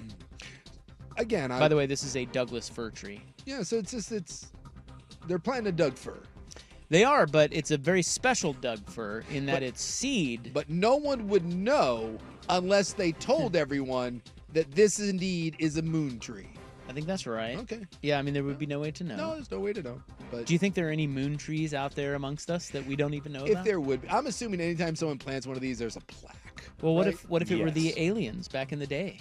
What if aliens were here? Well, then that wouldn't be a moon and planted tree. a bunch of space trees. That wouldn't be. Then it would be a space tree. It's not a moon tree. Well, whatever. Whatever. What's the difference? Plaques. You need plaques. If there's no plaque, then it's not a moon tree. Yeah, if you're not constantly telling the world, then it doesn't matter. Yeah. Well, Camas was among a select few schools nationwide chosen to receive a moon tree as part of this historic initiative. So. It's historic? How'd they even get bestowed upon with such an honor? I mean, I don't know. It's a good question. Did they win a contest? Probably money. Don't they have a bunch of rich people bidding up there? on the moon tree seeds? That's where all the rich people that I used to that used to be around me in Vancouver, they've all moved out there. It's funny how things like this go to communities like that. Exactly. I'm looking right at you, Gillespie Dental. They all live out there in Camas now. It must be nice out there. I haven't spent much time in Camas. I've played Camas Meadows. Well, it's the Lako of I know. Southwest Washington. Yeah, I get that. You're saying Gresham's not getting the moon tree? No, I don't think it is. Outside of it did not. Outside of Park Rose High School, they're not planting a moon tree. I'll tell you that right now. Mountain View High School in the Couve, Hudson's Bay, no moon tree. Camas, moon tree. Somebody on the text line says moon trees are like vegans. Don't worry, they'll tell you. I think that's yes. Hey, coming up next, it was the strangest police response that we can remember. It was that situation we talked about the other day with the guy running around with the knife. But no one was shot. Well, they didn't shoot him, but they also didn't arrest him. They just left him. Just gotta let him go. They're like, well, we'll get him another time. We know. I've never heard of the police doing that ever. Like, well, we'll come back. It'll be fine. Don't worry about it. Yeah. And then a bunch of people gave him food and money. Yeah, they let him. They were assisting him. He was shirtless in hospital pants. No, he wasn't. I actually looked closer at the film. Yeah. Those were jeans. Oh. They just looked like the color of blue. So he was shirtless, but in jeans. Yeah. Very, what should we say, cut. He was in shape? Yeah, very in shape. Well, yeah. Not an ounce of fat on the guy. Well, it's, the Kinda like homeless. me. Like in Jesus shape. He was. He looked, running lean and mean. He looked like Charles Manson. Anyway, they didn't arrest him. It's so strange. Well, today, they arrested him. We got him. Well, maybe their plan worked then, right? What plan? The plan to not shoot him. What if he had stabbed of a plan. What if he had stabbed somebody in between not arresting him and arresting him? I think you'd look pretty silly. I don't really get it. It was last year we released that guy from the mental hospital who said that he was going to bash someone's head in, and then on his way out of the mental hospital, he crushed that lady's head with a rock. Well, he stole the van, right? No. Is that the one that stole the van? No, that was a different guy. Literally, there was a dude that was like, when I get out of here, I'm going to bash someone's head in. And as he was leaving the front door of the hospital, he picked up a rock and bashed a lady's head in. Really? Yes. I don't remember that. Yeah, that happened. God. It'd be like that. Like, we're going to let him go tomorrow. It's no big. And then he knifed someone. But in this case, it worked out. Maybe they knew somehow. Maybe there was an oracle that said, nah, you pick him up tomorrow. All right. We'll get to that story next on The Fan. This is The Fan's Window into Sports, a view into today's top stories. Brought to you by Window Nation, online at windownation.com. Let me tell you something. There's a bunch of claimed. These people don't give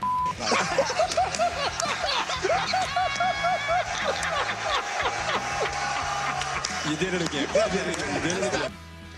Ooh, they were loving that. Yeah, I hate the fake laugh. Like, that wasn't that fun. I mean, he dropped an F-bomb, which he did multiple times on game day, which makes him great. People love when, They love that. I don't know. But Corso is retiring from game day, thank God. Look at you.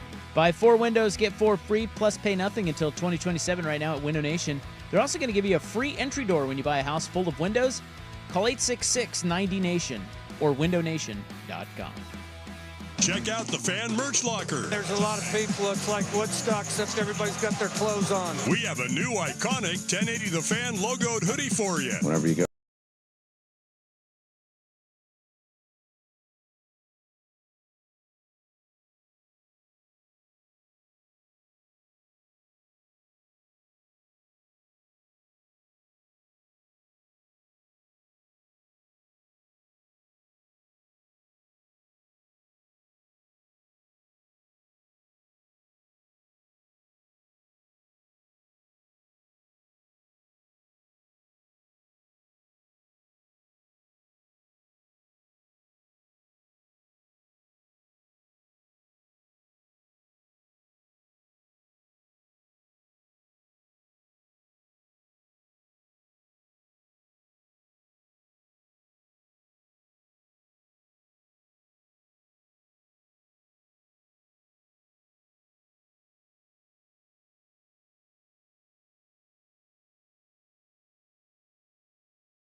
1080 The Fan. All right. By the way, we are getting some Channing Frye reports. Yeah. From around town. Somebody said he was in Tigard last September, but that Yeah. doesn't mean anything. I don't know. Someone Maybe else he was said that visiting. he lives over by Lewis and Clark. I've seen him check his mailbox. Yeah, someone else said they saw him at the gym in Lake Oswego. You creeps. Got a bunch of the eyes of this program. They're He's everywhere. around. He's at least around. Well, big, tall, black guys do kind of stand out around here. That's true. I think big, tall, black guys stand out everywhere. Is there a place where big, tall, black guys don't stand out? He's like 6'10", 6'11". No, but here especially. Yeah. Black, please. Thank you. I'm going to text him. He texts me, "Hey, are you around?" Yeah, I am. I'm going to text him that. Randomly, do you still live here? When's the last time you talked to Channing Frye?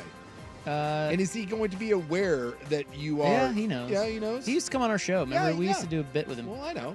Hence the kickball thing. But do you think I forgot that Channing Frye came on the program? I'm just saying, it's a bold move of you after all these years, assuming that Channing Frye is going to answer your text message. New contact name. Should I update? Yeah. I'm waiting for the. I want, New phone. Who dis? That's what I want. I text him. God, I want nothing more than Channing Frye to hit you with a new phone. Who dis? So police closed in on Northwest 21st and Northwest Hoyt Street today, evacuated some businesses, as well as notified the school across the street. They brought in the CERT team, which is the Special Emergency Reaction Team. Sure. Hey, there's Channing right there. Hold on, I got to text here. New text him new back. phone. Who dis? Are we going to say what he responded? He said, in Portland? I said, you still live here? He goes, in Portland? Oh, I got 3 bubbles. I'm live texting with Wow, Channing look Frye. at this. Look at this. We've gone from a police emergency to now waiting on bated breath if Channing Frye still lives in Portland. So they said that they were closing in on the tent where that dude that we talked about a couple days ago who had the knife. Yeah. Oh, I think I offended him. He said, I've been here for 17 years. I live in West Lynn now. You ass.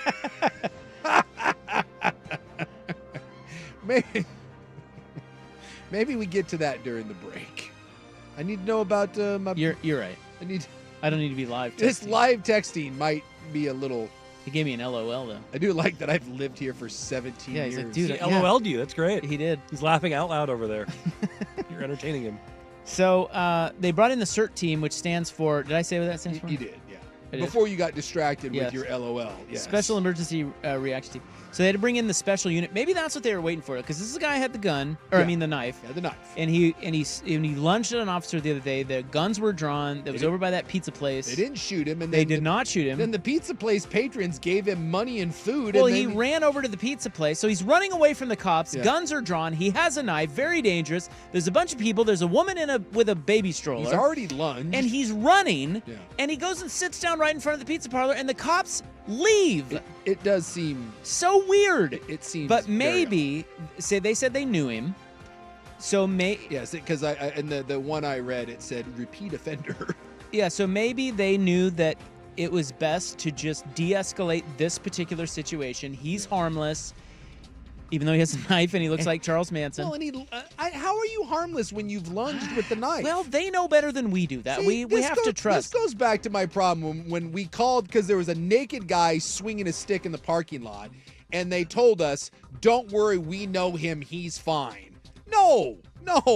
You don't get to be naked and swinging a stick at people and have them be like, "Eh." And they ran off. They left. Yeah, they were like, "We'll beat you." So maybe they were just waiting because they knew where his tent was. Of course. And so they were just waiting to bring in the CERT team and like catch him off guard. They did show up with the RV though. Yeah, they did. Yeah. And he was in his tent, and they pulled him out of there, and they arrested him. He has some outstanding warrants, and they added a new warrant for his attempt of assaulting the officer the other Can day. we just? I mean, no, I don't want to get into it. I'm sorry. What? At some Did you see what point- was in his tent? Yeah, I did see what was in the tent. First off, where did he get the fantasy dagger?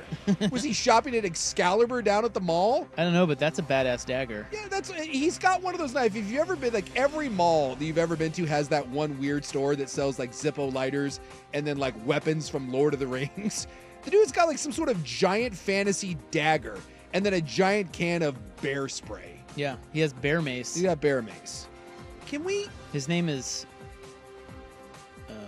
Where's his name? I don't remember what his name was. His name is Raul Nava Jr. Yeah. Can we 44 years old. Can we put him away for a while until he isn't crazy anymore? I think that's the problem is no, they won't. Well, I bet you. Put him in jail. So we've got a repeat offender who carries around bear spray and a knife, and he's lunging at people. And we're just going to do that. Yeah, you know what, bud? Dude, that's a Tuesday around here. No harm, no foul. We're going to slap him on the fanny, call him a rascal, send him back out there until he puts that knife in someone. And then we're going to be like, oh. That old rascal Raul. That old rascal Raul, don't worry about him. He's fine. Here's what Bob Day said. He's our police chief. He said, I understand the concern of local businesses and residents who sought a more timely resolution. However, these situations are complex, and we always try to make thoughtful decisions that balance the severity of the situation with potential negative outcomes. Our top priority is always a safe resolution for everyone involved. Well, you're kind of vague. He's lunging at people with knives. What would you say you do here? I don't know, man. Although he does have good abs, I'll give him that. Yeah, no, he's cut. He's in great shape. Still, I want that, dude, Bob. if I'm walking down the street and I got some homeless dude who's lunging at me with a knife, I don't want the resolution to be, Raul's fine. That old rapscallion Raul, we'll pick him up tomorrow. Their guns are on him. Yes. And they just holster him and drive away. That's terrifying. Something tells me that if I pull out my my fantasy dagger and start waving it around the cops, I don't think that they're like, Sukanik's fine. He'll be all right. We know where he lives. We'll pick him up tomorrow. I don't think that's the way that goes down. For God's sakes. Any bets on how long he's in there? 72 hours. I want to know what the other warrants are. Yeah. I would say under 72 hours, but I don't know what they wanted him for. Yeah.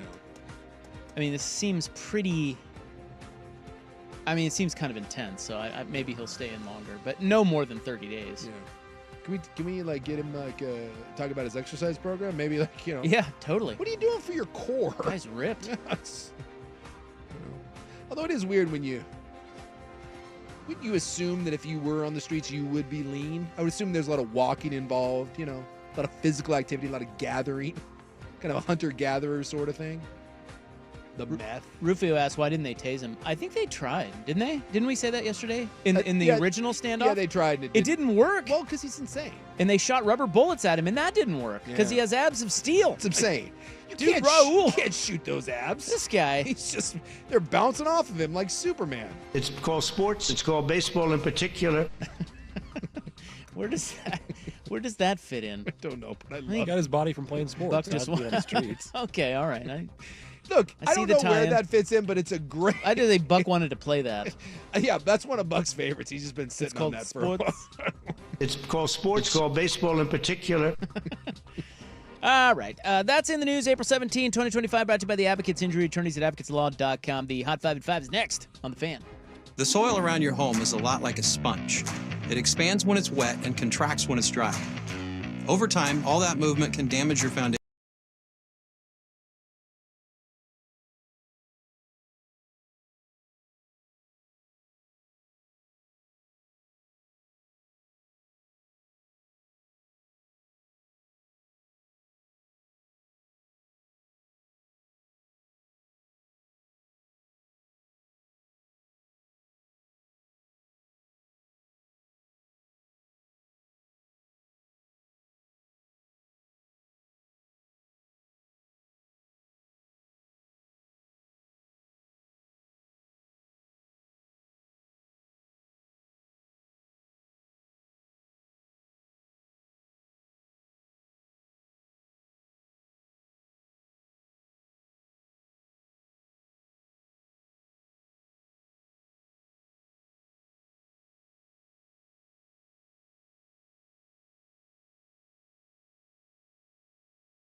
From the George McCoy at Warren Allen Sports Desk, a Sports Center update on 1080 The Fan. Ryan Buckley with this Sports Center update. First on The Fan, in the NBA, Damian Lillard gets cleared by doctors to return to basketball activity, or to increase his basketball activity to full speed after he's been dealing with a blood clot in his calf. Lillard is now off the blood-thinning agents. He will still sit for Game 1 of the Bucks' first-round playoff series game against Indiana on Saturday, but may be a candidate to play in Game 2.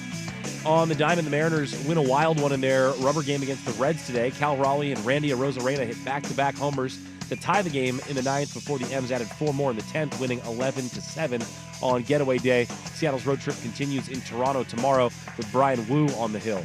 Round 1 of the RBC Heritage out in South Carolina is in the books. Justin Thomas, your leader after 1, tying the course record with a 10 under 61. He has a 3-shot lead over Scotty Scheffler and Russell Henley, who are tied for second at 7 under. More sports scores and stories in 30 minutes. I'm Ryan Buckley, the George McCoy at Warren Allen Sports Desk. Hurt, missing work, insurance companies acting like jerks? Don't call your mom. Call George McCoy at warrenallen.com. The Fan is live on YouTube and Twitch. And now, Window Nation brings you on-demand videos. Watch Window Nation's window into 1080 The Fan. Good afternoon. At the tone, Pacific Daylight Time will be... It's 5 o'clock. 5 o'clock. One step closer to my own personal hell. This is Prime Time on Sports Radio 1080 The Fan. We expect the best. We're not afraid to break someone. Do you hear me? Prime Time is your source for the best in local, regional, and national sports. Go ahead and clap. Mediocrity deserves applause. Isaac Robb. I'm miserable. I had to get up at 10 o'clock this morning. Jason Sakanik. I'm a dude playing a dude disguised as another dude. Prime Time on 1080 The Fan. All right. Welcome back. Hope you've had a nice little, what is today? It is a nice little Thursday. Yeah. It's beautiful out there. You know, we're getting an 8 p.m. sunset tonight. Oh, I love it. How about that? Got dinner plans tonight. Sit out on a patio. You gonna eat chicken? It's chicken. There will probably be some form of chicken. That's what we call a sack lunch. Nom, nom, nom, nom, nom, nom. Some cocktails. It's one of those places where you get a nice little variety, a smorgasbord, if you will. It's me, Rob. Big Sook's right over there. Oh, dude. Can we talk about the fact that you currently have a conversation going with Channing Frye and he doesn't know who you are? I think he's fishing for who I am. But let me just keep going with it, and I'll report back. But he has not responded with a new phone who dis yet, and now he's too far into the conversation to admit that he doesn't know who you are. I think he is trying to figure out who I am, and I think he's fishing, and I'm not giving him enough. Do you think that he knows that you know he doesn't know? No. Unless he's now listening. Yeah, I was wondering if somebody tipped him off. Somebody else was listening to the market. A lot of times that happens. Yeah, it does. They're talking about you. Yeah, exactly. And then we have to explain what the hell we're talking about. I will say it's one of the more awkward things is that when you run into someone and they know that you don't know who they are, but they won't just come out and tell you. So there's that weird kind of volley back and forth. You know, you're trying to rush the net and they're playing a hard baseline game on you. It's just... We need to just cut through the charade. Well, I think the conversation has ended. I'm not going to, you know how it is. Yeah, and he's like done. when you're texting. Yeah. Last thing he said doesn't warrant a response. Yeah. So I'll just read you the whole conversation. Yeah. And you tell me if you think he knows where this is coming from. Yeah. Hey, inquiring minds want to know you still live here. And he says, in Portland? See, that immediately, he has no idea. Yeah, he doesn't who know. This is. So then I said, yes. He says, I've been here for 17 years. I live in West Lynn, LOL. So he's laughing at me. Yeah. And then I said, well, you came up on the show, didn't know if you had moved with all the TNT stuff, hope you are well. And I was hoping that was I was hoping I would not get another response because, look, it's already weird. It's about to get weirder. Then he says, I'm great. Where did that come from? And I'm like, damn it. Yeah. And so then I asked you, I was like, wait, why did Channing come up on the show? You said we were talking about kickball. So I texted him. I said, believe it or not, we were talking about kickball. And his last response is where we're going to leave it. I think we're both done here. Okay. He says LMFAOOO. Oh. Wild. Yeah, he has no idea who you are. And the key to that is when he said in Portland. Yeah. Because if he knew it was you, of course, Portland. But yeah, no, I think that's right. Idea. He has no idea. But he knows I'm from Portland. Yeah. Which is why he would ask Portland. Yeah, he has no idea. So he we'll has see. no idea who you are at this point. And yeah, you got the acknowledgement that he knows that you know what you're talking about with the kickball thing, but he still has no idea who you are. Right. He's like, oh, kickball. Yeah. Haha. I hosted a kickball tournament and I'm out. Somewhere over dinner tonight, Chenny Fry's gonna be like, dude, I don't know. Some dip ass was texting me today. I don't. Dude, I hope it haunts him. I hope he's like, God, who is that? Dude, I will admit right now, I have at least 3 conversations that are like that on my phone that I really don't know who they are. And I want to say one of them has been going on for like 8 months. And once in a while I get one, and it's usually about something very random, and I don't know who the person is, but I just keep it generic enough. And I'm not certain that, I don't think they're aware that I have no idea. I have that too. Yeah. Where you just pretend. You just play along. It's easier that way. But you way. just don't say much. No. And you respond with the ha-has or the hearts. Exactly. Or the likes. And they don't bother you that much. It's just once in a while. But it's too far into the conversation. There's like 6 texts that have been exchanged. You can't at this point come clean and be like, look, can I be honest? I don't know who you are. I don't know where this number came from. You don't want to do that. No, you don't want to hurt anyone's feelings. Exactly. So you just much like But that's Channing's why doing. the new phone who dis works, is you can be like, oh, you know what? I got a new phone. Who is this again? And then that's your cop out. That's your Yeah, but everyone knows that when you do new phone who dis, that really means that it you could be weren't possible. important. At least you're trying to save face. Well, look, it's We not all like, know that's a lie. No one is. Usually. The What? new phone who this is 100% a lie of you weren't It's a- valuable enough for me to keep track That's of. right. You weren't important enough for me to save your number or your name. So Dude, all those contacts transfer over. I was gonna say nowadays you can't really do No. that because if it was once in your phone, Yeah. I'm still in your unless you Exactly. deleted me and then that's like Exactly. wow. The who this, Wow. that's why it's the ultimate, Wow. F you. This is why it's better to just keep up appearances and lie and keep the pleasantries. Haha. It's like when you tell someone that you haven't met in a while, oh, we should totally get together. Absolutely, which means we're never going to see each other again. All right, coming up in our next segment, we'll have our NBA Roomba sweep. We also have a little bit of crazy story from the NFL. And right now, the hot 5 at 5. Hot topics, hot opinions, Oh, golly, I'm hot today. and hot air. It's time for the Hot 5 at 5. That's hot. The Hot 5 at 5 on prime time with Isaac and Sue. No, I mean it. That's very hot. The Hot 5 at 5 with Isaac and Sue. Brought to you on The Fan by Victor Rico's Mexican Food. Discover Victor Rico's new savory menu items. Order in store, online, or get it delivered straight to your door at victorricos.com. Taylor Swift dance. Number 5. Well, it was getaway day in Cincinnati for the Mariners, and it was a wild one. After giving up 4 runs in the bottom of the 8th to fall behind 7-5, Cal Raleigh and Randy Arozarena went back-to-back in the 9th to force extras. Then in the 10th, the M's shoved across 4, and they won. Yeah. 11-7. Yeah. Arozarena coming through again, 2-run double. Seattle is now 9-9 after winning 2 of 3. They are on to Toronto. Come roaring back. I think Cal Raleigh now, he's either tied for the league or one back. He's got like 8 or 9 home runs. Look at that. The big dumper in the torpedo bat. Now he's hitting like 212, but dude mashes. You know what I heard the other day, though, is that he's only using the torpedo bat from one side of the plate, which makes 0 sense to me because you could it's circular. Just turn it over. Huh. That doesn't make any sense, does it? I read this, that he's waiting until he needs his Well, maybe right-handed order. lefties probably jam him more than because he's if he's hitting left, lefty probably jams him. Even so, I thought it odd him using different bats from different sides of the plate.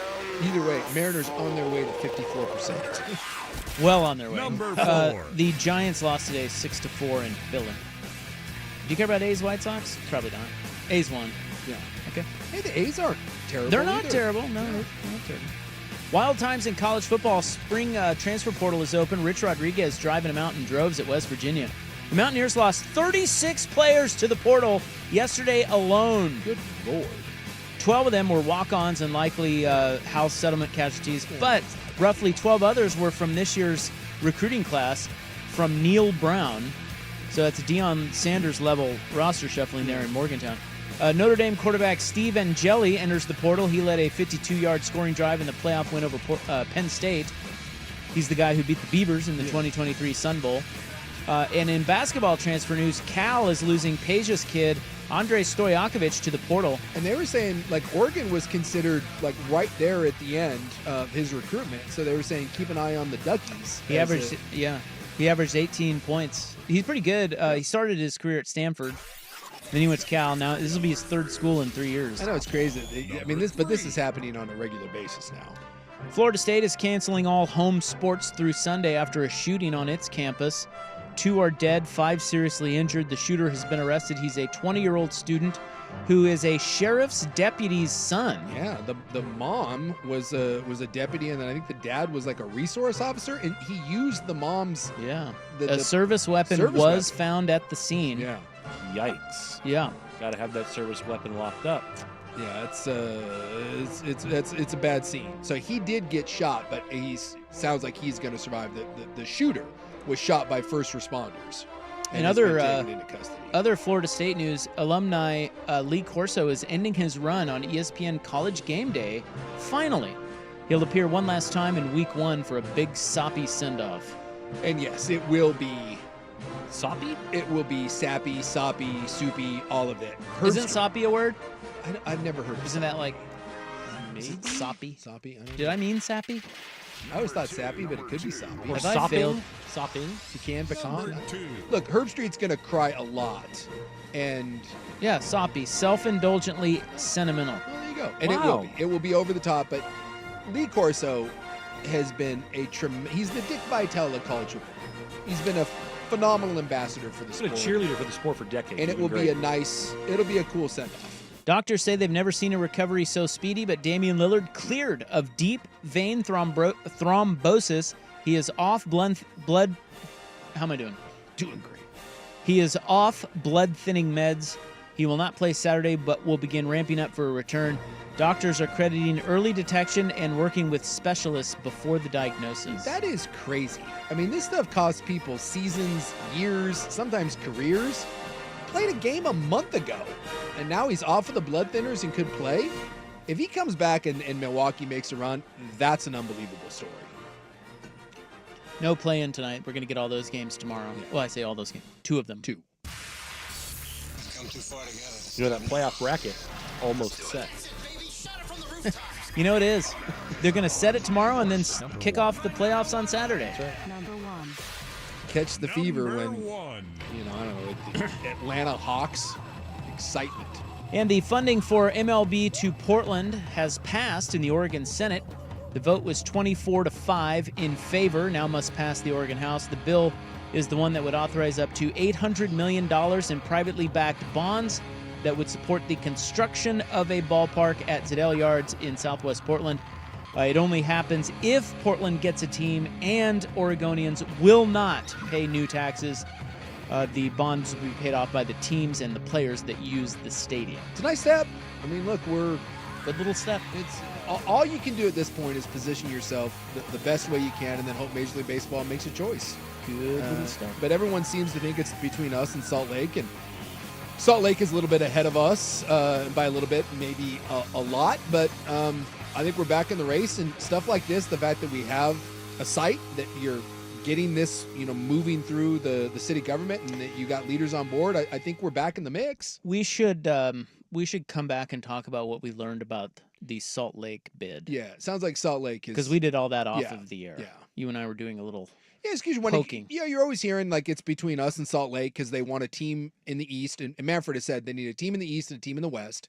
And so it's just kind of assumed that it's between us and Salt Lake. And, where is Salt Lake? Well, apparently Salt Lake's got some news. It's in Utah. Yeah, it is true. Victor Rico's Mexican food, 19 locations across Oregon and Washington, now in Lackamas Square in Vancouver. Find a location near you at victorricos.com. When you think of flavor, think of Victor Rico's. We'll get to that Salt Lake bid item coming up next. And our NBA Roomba sweep is coming up on The Fan. The home of dirt and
All right, well, Portland, the Portland Diamond Project, I should say, takes a nice step towards getting funding for a ballpark. Should they be awarded a Major League Baseball expansion franchise, which could be coming down the road in, I don't know, what, 3, 4, 5 years? I think the last time I saw, the plan was for first pitch for the new expansion teams to be 2031, I believe is what Manfred said. That was kind of the rough goal. So it's getting down to go time for getting a ballpark going. Yeah, I mean, I think the idea is once the A's and Rays were settled, which they're not, but once the A's are kind of, and then once the Rays we thought were settled, and that kind of hit a hiccup because the owner said that the deal to build the stadium that was off, so they got to figure that out. But you would figure by the time you say go on any of this, you're looking at 2.5 to 3 years to build the stadium and get it. So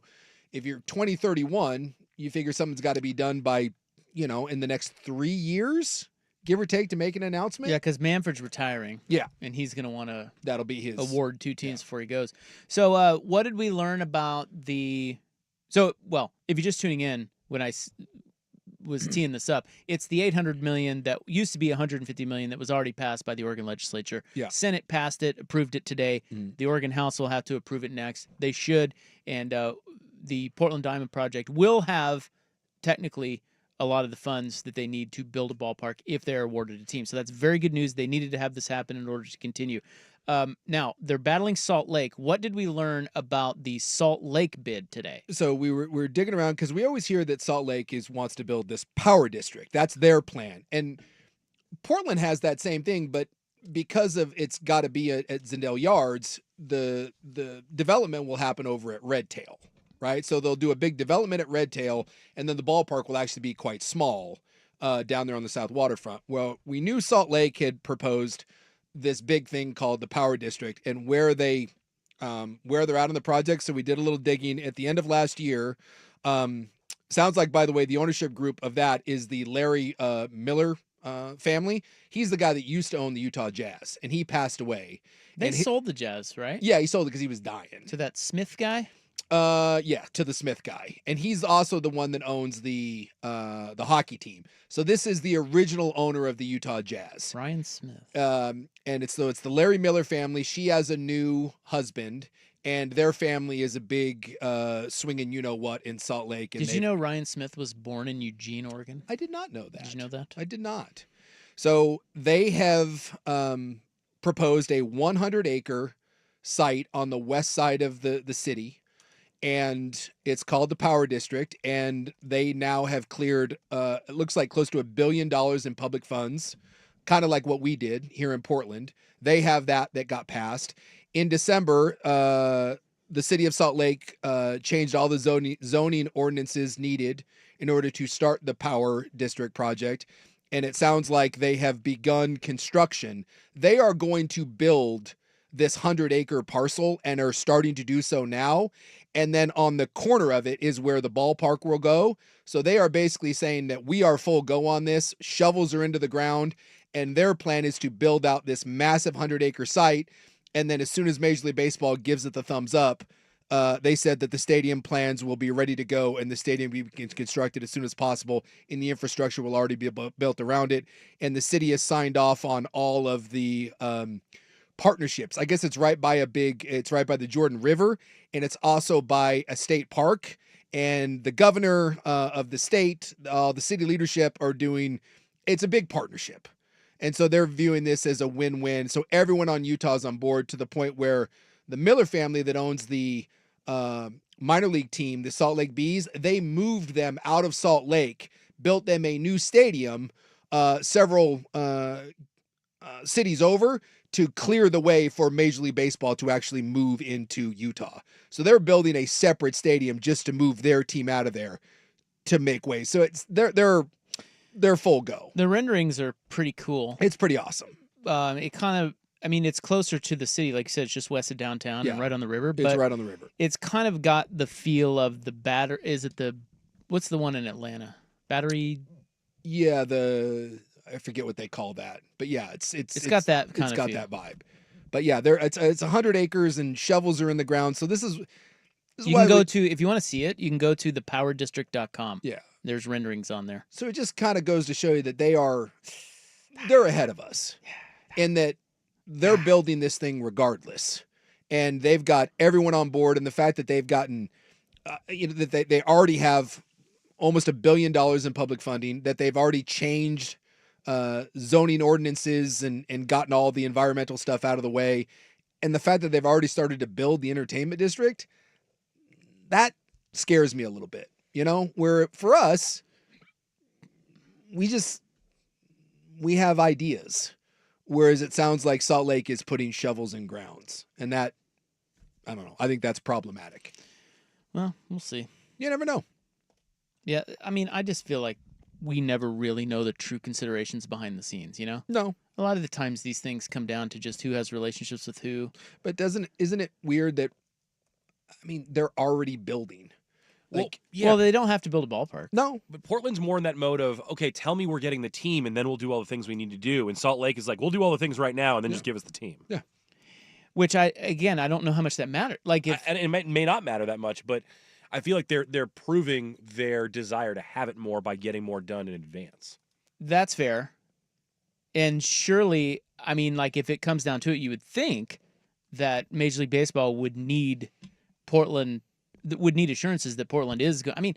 Look, if they give Portland a team, they're going to build it. Yeah. Right? Yeah. Obviously. They're not going to give Portland a team, and then Portland's going to be like, well, no, but just kidding. We don't have our ducks in a row. I do think there is something to be said, though, when you talk about all the infrastructure and all that the city and the state have to get behind, and one side goes, well, we already have all of that cleared. We have $1 billion sitting here in public funds. We're committing the other $2.5 billion because our owners are worth $5 billion. Oh, and by the way, we've already changed all the zoning things that we need to get done. It's a partnership with a state-owned park and green space, and all of these things are done, and all we need is the okay, and we have no more hurdles. And shovels go in the ground, as opposed to, is there something in Portland where you're going to have to do a lot of wrangling as far as transportation and getting the city on board, and what does all that look like? It just feels like when I read about Salt Lake, it just feels like a lot of those hurdles that we're still going to have to face have already been cleared. It'd be one thing if they were down at Zedell Yards right now and they were building things around it. Wouldn't that make you feel better about the chances that a ballpark's going up? Yes. Yeah. But I also understand why they wouldn't start that without a ball. And I guess that just means to me that the other side has more money and is more serious in that. Well, I think they just don't. The other side does not need baseball as part of their project. Yes. And I don't know how much that matters. Yeah. Portland, it's all predicated on baseball. At least I thought. But now you're saying that some of it will go Red Tail, some of it be downtown. Well, I know the group wants a development, but I don't think they're going to do any developing if they don't get baseball. Well, it is my understanding, and again, maybe I'm out in left field, but I feel like this is basically, and I think if I remember correctly, Barrett said as much, because there's no real public money going into this other than the $800 million, which is not coming from the taxpayers, right? That's going to be taxed on player salaries. The only way for this group to make their money back in a timely fashion is with the development. But what I'm saying is they're not going to develop unless they get baseball. This is not a group that's going to come into Portland and develop Portland without the baseball piece. Probably not. So I think that, again, it's the question of, does that matter to MLB? Yeah. They're here, they're going to build it, but no, they haven't started on it. Yeah. So Portland is saying, well, you need to give us a team before we do this. Salt Lake is saying, well, we don't need a team to do this. Yeah. They seem like the same thing. Like, as long as MLB has an assurance that Portland has its ducks in a row, it's no different than Salt Lake. Just because Salt Lake has started the whatever they call it, the power district or whatever, doesn't change anything. It then comes down to, what are the considerations for where you want a team out west, and I don't know. The city of Salt Lake, I know, is cleaner and is certainly more business forward and big business forward than Portland is. It certainly has. We have still have a homeless problem. They've had the Olympics. They're getting the Olympics yeah, again. And it sounds like our renderings, I think, are cooler than theirs, but they're right on a river too. Yeah. So the whole downtown thing, I don't know. I don't know what all goes into that. Maybe it all just comes down to who Manfred and the staff at MLB have a relationship with more so than the Miller Group or here. And that's all about the groundwork that they've laid, and we don't know what that is. No, we don't. So I guess the other one that I think about when I look at all the hiccups that the Rays have had, and then I look at all the hiccups that Vegas is having right now, and these are deals that supposedly were done, and yet there's not a shovel going in the ground anywhere right now. I don't know. I guess in the back of my mind, it just scares me that when you have a group that's like, yeah, dude, we're going. Like, look at this. Like, we are doing this. They are spending $3.5 billion to develop something. I just think that would go a long way to looking at Major League Baseball and be like, yeah, you want to know who gets things done? We do. Look at it. Look at what we're investing in this. And I just wish that we were far enough along where someone came out with this Portland group and said, hey, we're bulldozing crap. We own Red Tail at this point. We're tearing it down. We're building crap. I don't know if that deal's even done yet. And that's kind of my thing. Like, well, that's different. I mean, that's a tangible thing but it's another piece of the whole thing. Yeah. To me, it just feels like one is, and so it's at breaking. Souk has an NIL agreement with the Salt Lake City Chamber of Commerce. And that's what it sounds like. But yeah, I just don't know how you can look at those two things and say that they're on even footing. And trust me, no one wants baseball here more than me. Dude, well, that's not true. The people that want to invest in it, but you get baseball here, dude, sign me up for season tickets. I just think it would be such a massive win for this city. And God, we would support it. And the renderings, I said I would make Sweet Sweet Football Love with Dan Campbell. I would make Sweet Sweet Sports Love with that stadium down there on the South Waterfront. I want to make Sweet Sweet Football Love with Dan Landry. No, it's Dan Campbell, damn it. But for all of the hope that I have, I get scared that it's the Charlie Brown thing where I'm going to buy into this. And every time I get told that it's close and we've got a step coming and we've cleared this hurdle. And, we're, by the way, that $800 million, it's probably going to pass, but it hasn't passed yet. It's passed one side of it. Meanwhile, Salt Lake's like, yeah, we got $1 billion and we already got it passed. And we've been told that we have city cooperation. Meanwhile, the mayor of Salt Lake and the governor have both said, absolutely. Yeah, we've got this park here. Yeah, no, don't worry about it. We don't need to worry about environmental stuff. We'll change all the zoning stuff that you need. This happened in December, by the way. Yeah, what do you need from us? Oh, cool. We'll change that to make sure we can pave the way. And that's without an agreement on a stadium. That's just saying we're going to let you invest $3.5 billion to do this. And then if you get a baseball stadium, kick ass. As much as I believe in the commitment that we have from our group here, and as much as it's awesome to see the city leaders finally get behind something, it's just hard for me to believe that we're on even footing. And I want to. Have you seen the Nashville stadium renderings? It sounds like Nashville is basically a done deal as soon as they decide to expand. Have you seen their renderings? No, I haven't. Look amazing? Do they not have any? No, they do, but it's just an odd. They're corkscrewing it into a pretty small property too. It looks like, although I don't know the acreage. But there is one really cool one of a concert venue, which is out like off back behind the right field foul pole. Yeah, kind of cool looking, but odd. It just looks like they're really trying. Yeah, that is strange. They're putting a lot of stuff in that one small space, and it's right next to the football stadium. Yeah, I mean literally right next door to it, which by the way happens in a lot of cities. It just looks cramped. But again, on a river. And if you're wondering, Major League Baseball has said in order to make this work, they need a team in the East and a team in the West. And for expansion. And by all accounts, Nashville is basically a done deal. So then you start looking out West, the only two cities that are really sniffing around this are Salt Lake and Portland. And it was Vegas and Portland, and Vegas already got a team. Yep. Already been leapfrogged once. Yep. The NBA Roomba Sweep is next. It is the team we will instantly hate next season. Here's Buck. Now, from the George McCoy at Warren Allen Sports Desk, a Sports Center update on 1080 The Fan. Ryan Buckley with this Sports Center update. First on The Fan and the Association. Good news for Damian Lillard and the Bucks. Dame has been cleared to to return to full-speed basketball activities after dealing with a blood clot in his calf. His miraculous recovery now has him off of blood-thinning agents. He'll still sit out for Game 1 of the Bucks' first-round playoff series with Indiana on Saturday, but he may be available to play in Game 2. On the diamond, the Mariners win a wild one in their rubber game against the Reds today. It was an extra innings affair. Seattle wins 11-7 on getaway day. They now take their road trip to Toronto. They open a series with the Blue Jays tomorrow. Brian Wu gets the ball for the M's in Game 1 of that one. In round 1 of the RBC Heritage out in South Carolina, Justin Thomas ties the course record with a 10 under 61. He has a 3-shot lead on Scotty Scheffler and Russell Henley, who are tied for second at 7 under par. Meanwhile, former Oregon Duck Wyndham Clark alone in fourth at 6 under par. More sports scores and stories in 30 minutes. I'm Ryan Buckley at the George McCoy at Warren Allen Sports Desk. Hurt, missing work, insurance companies acting like jerks. Don't call your mom. Call George McCoy at warrenallen.com. Save the date. Your local Toyota dealers present the 11th annual Fan Golf Classic at Langdon Farms Golf Club on Tuesday, June 24th. Keep it on the Fan for details.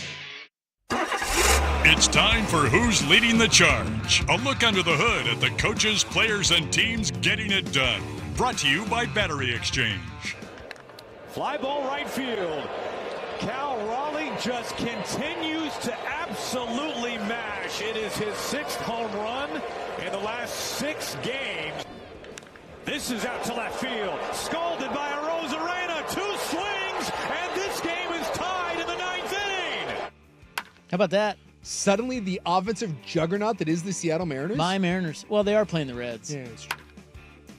They're now above 500. Bullpen's a mess. 54% probably. I thought well, they no, were they're not. 500. They're 9-9. Yeah, I thought they're 10-9 now. No. Are they not 10-9? No. I think they're 500. Easy on the 54%. Slow down. Buck's double checking. He's double checking. Thank you. No, They're 10-9. What? Jerks. Oh my God! I told yes. you. Yes. Guys, I hate to tell you this, but that's only 52%. We're almost there. Still, it's over 500. We're like one game away from 54%. Mention code BXT10 at checkout for 10% off your entire purchase at Battery Exchange, online at batteryexchange.com. Hey, it's Suk. When you think of upgrading the outside of your home, think Vulcan Design and Construction. You've heard me talk about their award-winning outdoor living designs, but they do it all. Windows, roofing, siding. So to take your home's exterior to the next level, go to vulcandc.com. Get in the zone, AutoZone. Annie's first oil change wasn't as hard as she thought because she went to AutoZone, where a friendly AutoZoner helped her find the right oil and save on an oil filter. He explained the job and showed her free how-tos on AutoZone.com. When she was done, AutoZone recycled her old oil for free. No hassles, just help. Everything you need, nothing you don't.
The Fan. Now to our NBA Roomba sweep.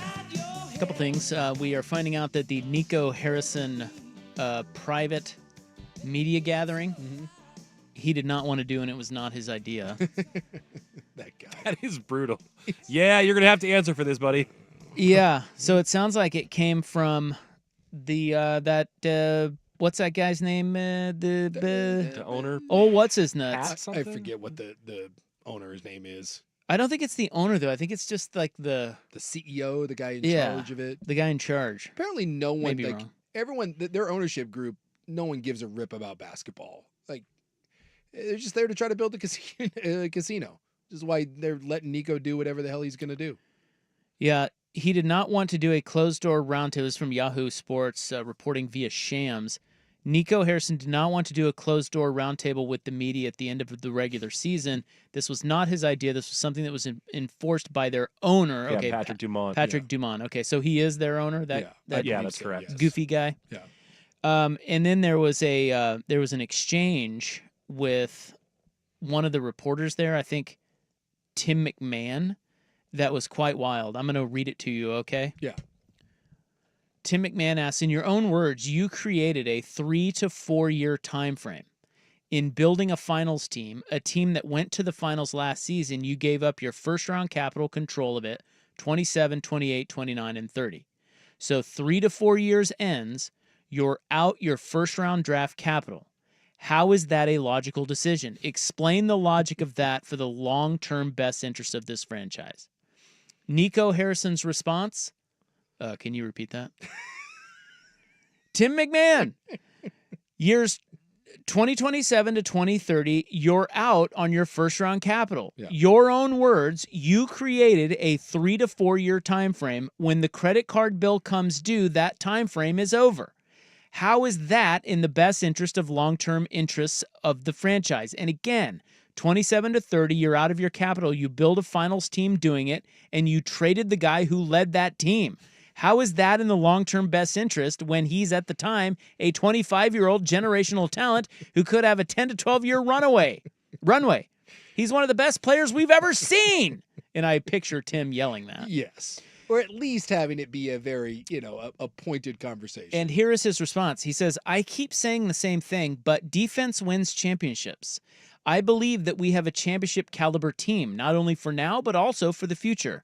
Obviously, the future will hold if I'm right or wrong, and ultimately, we're going to be held to the standard of wins and losses, and every executive in every field is going to be held to that same standard.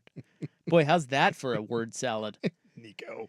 Tim McMahon says, your long-term best interest, though, 25, 26, and 27, there's your 3 years. Then you're out of your first-round capital. How does that make sense?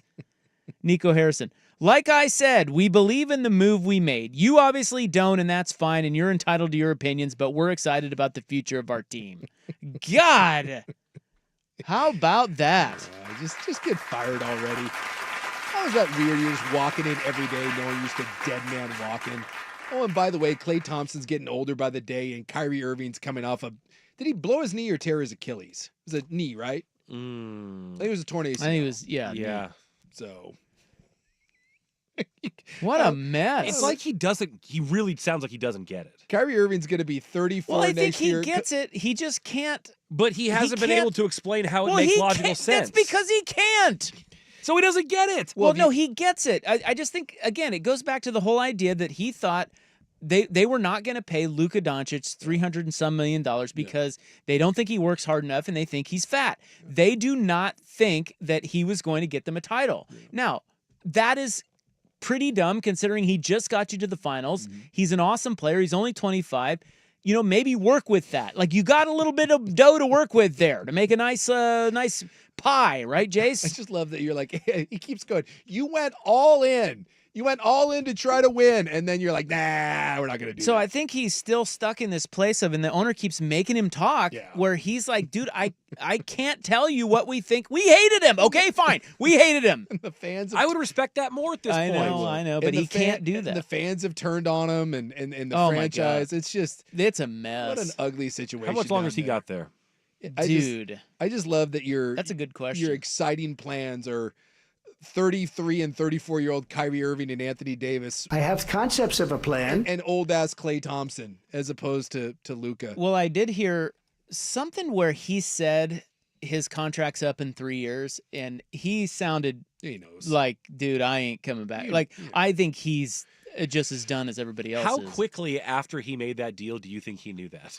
Pretty quick. I think he probably knew it before the deal. Well, and then did you see Adam Silver went on? Was it on the McAfee show? That because now, of course, the speculation was that this was all league orchestrated to get the casino built in Dallas and all of that. And the NBA ratings are down a little bit this year. No way. But Adam Silver, I think it was with McAfee, but it might have been with someone else. I was flipping through today and I was reading some of his quotes, and people are freaking out because Silver says that the ratings dip because they're so small. It's actually a win because the ratings at the beginning of the season were terrible. And so the second half's ratings only being slightly down was actually a big win. And then he said that, yeah, we had a good playoff race. We had some competitive things happen. Then he goes, there was a trade that got people very excited. He alluded to the fact that Luka being moved to L.A. was a big ratings boost. And so people are like, because obviously the conspiracy theory of if you were going to move Luka, why the hell did you move him there? So Adam Silver coming out and saying that the NBA needed Luka in LA basically, and that's the reason why people paid attention. That's probably not the best thing for your commissioner to say. People in Dallas are very pissed. Oh, they're livid. Because they feel like Adam Silver had a hand in selling their team down the river. It's the other thing too is Texas, right? I mean, the Adelson family 100% initiated that trade. Yeah. And Harrison's the fall guy. Yeah. He had to do that. And the whole idea there is that the Adelsons want to tank the team and move him to Vegas, which is a little bit of a stretch, but it's not though. If we've been around long enough, you see this stuff with these people. The Adelsons don't give a rip about sports. They're Vegas people. Yes. So, just the fact that Nico, I would be more inclined to think it's that than Nico's just an idiot. It's that guy was forced to do something that he didn't want to do. He did it. Now he's having to take all these spears for it. He's pissed off about it. He can't say that. And he's like, guess what's going to happen when I'm out of here? I'm writing a book and it's all going to be in there. And I'm out of here in 3 effing years. I can tell you that. That's more the tone we're getting from Nico. Probably. So, and then he's got to say all this crap about, but don't make the guy sit there. Like it's the last day of the regular season. You take him in the back and give him some media and say, hey, answer all these questions. That's just cruel, man. It's bad. Well, he's going to get a bunch of money on his way out, so just go away. And you're not going to get another job. Go be a Nike exec. Yeah, Adam Silver, I think you saw tremendous competition around the league and a trade that attracted a lot of attention. He was already a Nike exec, by the way. Yeah, I know. So he's not going back. Well, he's not getting another GM job. Like I said, dude, that guy's How would you like to have that stapled to your resume for the rest of the days? What if Luka actually goes on and wins a title in LA? Just at that point, just hand in your resignation, take your buyout, and go away. That dude has a freaking $5 million book deal if he wants it. Yeah. If he wants to spill it. Yeah. And I bet I would if I were him. Yeah. There's something going on with this whole thing. Well, especially if Dallas turns out to just be dog mess over the next handful of years and they either get the casino pushed through or they move, the conspiracy theory will really ramp up. All right, the team we're all going to hate next season. Next on The Fan. It's time for a Ducks Report, the inside story on Oregon athletics. Brought to you by Mods PDX. The future of building is here. Another positive Ducks recruiting update. They are now the #1 school for #2 offensive tackle in the country, Emmanuel Iheanacho. They're already getting the visit out of the #1 tackle in the country at spring game. Iheanacho going to choose between Oregon, LSU, Alabama, Penn State, and Maryland. So they have potentially the ability to land the #1 and #2 tackles? Yeah, he's 6'6.5", 350 pounds. He's not going to Maryland. Isn't it always weird when you hear Oregon, Ohio State, Texas, Alabama, LSU, Maryland, Kansas? Yeah, you're not. You're not, what? You're not going there. How are they in the mix? I don't know. Maybe he's got a family friend or. Yeah, I don't know. Maybe he's from there. Maybe Maryland's offering him a bunch of money. He's not going there. All right. Mods PDX, the future of building is here. The Blazers won 15 more games this season. Hooray! But are they any closer to contention? Mediocrity and purgatory is when there's no path out. Well, where is the path out for this team? This is purgatory. And who will be coaching next season? Chauncey Billups is staying as the Blazer coach. When you're heading in this skyrocket direction of NBA championships to come, you got to keep your coach. Talk about it and get the inside story on your home for all-day Trailblazers coverage. 1080. We might already have those guys. The Fan. It's amazing. What's right under your floor can impact your whole house. Musty smells, wall cracks, uneven floors, doors and windows that stick. These could all be your home sending you warning signs that there's a problem. But one simple call can be the answer to fixing everything under your home. For more than a decade, Terra Firma has been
The Fan. Hollywood news will kick off the club in our next segment. I've got a actor arrest that I've got to tell you about. We also have another Johnny Depp comeback movie. So, when was the last time Johnny Depp did anything? The Amber Heard trial. Yeah, I mean, outside of him, I really don't know. Yeah, I don't know what he's done. Isn't he doing a cologne ad that sometimes shows up? Savage. Yeah, there right? you go. Savage. Yeah, no, he is. But it's like wandering around a desert playing a guitar with like 72 scarves or something. The real story behind this film is his transformation, which we will get to in the club. You gotta transform. Continuing our NBA Roomba sweep, the one team. There's already one team linked to Kevin Durant next season, because he's going to get traded. Yeah. Did you see who Sham said has mutual interest? They have mutual interest with one another. I did not. And we're going to hate them. I thought I saw something pop across that maybe the Lakers. Well, we already hate the Lakers. Yeah. But if the Lakers had him, LeBron, and Luka, yeah, we would hate them even more. Somehow. Absolutely. I don't know what the Lakers would give up in order to go get Kevin Durant, but LA obviously is, trying to maximize maybe they give up Bronny for him. Well, Shams was saying, if you look at, if you want to try to predict where Kevin Durant will go, it will be the teams that will be eliminated from the playoffs early. Okay. In other words, they're a Kevin Durant away from a deep run. Okay. Whereas the teams that go deep, they may think, oh, we're pretty good. See, Switch a few pieces out here or there, and I would kind of go the other way. If I can made get a back. deep run, like if I'm, because from what I read, that Phoenix is looking for significant capital. I don't know what the market will be out there and what people are willing to give up, but he'll be 37 in September. So to me, if I was a team that got eliminated in the first or second round, I wouldn't give up future for Kevin Durant because you're probably talking about a 1 or a 2 year window. To me, it would make more sense if I was a conference finals team. It's like what the Warriors did. They lost to the Cavs in the finals. They're like, well, guess we got to go get Durant. Now we got to go get him. That to me makes more sense, but So you're no Shams. I am no Shams. And Shams said it would be a team like Houston. But that makes a lot of sense considering how much youth that they have and how good they've been. Yep. So that will be the team we will hate next year if they get Kevin Durant, is the Houston Rockets. Apparently he has interest in them, and they have interest in him. Well, he played in Austin, right? And if you're Houston, I'm interested in general about Houston because, they don't really have a star player. They won 52 games, and they're the second seed. But we've seen Memphis be a second seed twice. Remember, was it a couple years ago the Kings ended up being the third seed? But teams like that. Well, didn't the Blazers jump up there once? Yeah, the One Blazers. year they were like the Blazers 3. were a high seed. Like it doesn't go anywhere. Like cool, you won 50 games and you're a 2 or 3 seed, and then you get bounced in the first round of the playoffs. And thanks for coming. So that would make sense if you're Houston. It would certainly speed up your timeline, and you're basically saying our opportunity to win is win now because Kevin Durant. I mean, he realistically has like 2 years, right? He's 36. He's 36. He'll be 37 next year when the season starts, though. So you're getting him for the 37 and probably his 38 season. I mean, eventually, and it's not like he's the healthiest guy in the world. That would just scare me if I'm Houston. I know. I'd be more inclined like. I think he could wreck your young team. And that's. I don't know. That would worry me. I would be more along the lines like that makes sense. Like obviously return to Golden State, which apparently he's not interested in. The Clippers, the Lakers. Why would he not go back to Golden State? He said he doesn't want to. What At a least baby. That's the report. God, dude, add him to Golden State with Butler and Steph. Yeah. One And last they run were at it? they were reportedly open They were to open it. to it, and he said no. What an idiot. I think it's the idea that like he doesn't want to admit that it was a mistake leaving there in the first place. Exactly. And the one Little thing you say about baby. Kevin Durant is he's he kind of makes dumb decisions. Going back to the NBA NFL comps discussion from yesterday, one texter says Kevin Durant's NFL comp, definitely Aaron Rodgers. Yeah, I could see that. That's pretty good. Uber talented MVP that kind of people. Well, you don't want around. We were talking about Rodgers earlier today and all his stupid quotes, and I brought up the fact that what if Patrick Mahomes goes down and the Chiefs sign Rodgers? Yeah. Can you imagine a team more hated? No. It's very similar. It's like Durant to Houston, Rodgers to Kansas City. You'd hate them both. Insurmountable amounts. Kansas City especially. Yes. Can you imagine that? No. I want you to think about it. It makes me sick. I want you to dream about it tonight. The other team that I find interesting that would go against the Shams thing of as a team that would maybe bow out early is my Pacers. I was going to say the Cavaliers. Oh. I mean, the Cavaliers won 64 games. Obviously are very good. People don't think that they're going to get over the hump against Boston. Very good team. You got Allen, Mobley, Mitchell, Garland. If they can't get over the hump against Boston, or God forbid they bow out, let's say Milwaukee, right? Lillard comes back and they lose Milwaukee in the second round. And you're Cleveland, and you look at that and you say, hey, we won 64 games. We're right there. You add, I don't know what they would have to give up, but let's say it's a lot of draft picks and you don't really have to give up a ton right now. Say, Phoenix is more interested in assets down the road. You dump Kevin Durant in the middle of that? Now, that to me makes more sense. What if he goes to Dallas? Yeah, that would be another one. Nico trades for him. I mean, you put you put him with Clay, you put him with Kyrie, you put him with AD, and again, an older team that's experienced, and you throw him in that. That's not a bad. No, well, we brought it up here before, but the idea that Phoenix needs assets, they've traded away so many of their picks. OKC still has a bunch, and they might be a player away. Yeah. And that's where we talked about before, where it'd go full circle story where it all started. Yeah, where him. Kevin Durant might actually be liked if he goes there. I just think it'd be such a cool redemption arc, but he just sounds like he's not the guy that's willing to admit again that he made a mistake by leaving in the first place. But yes, if Oklahoma City gets bounced, They lose in the finals, and they've got 8 gajillion draft picks. And a really nice young core. Just give Much up like the Blazers. Give up one young piece, 2 ones, or you probably don't have to even give up a great piece. Give up 3 ones, and then go add Kevin Durant as a closer on that team. Come on. All right, Hollywood News kicks off the club next on The Fan.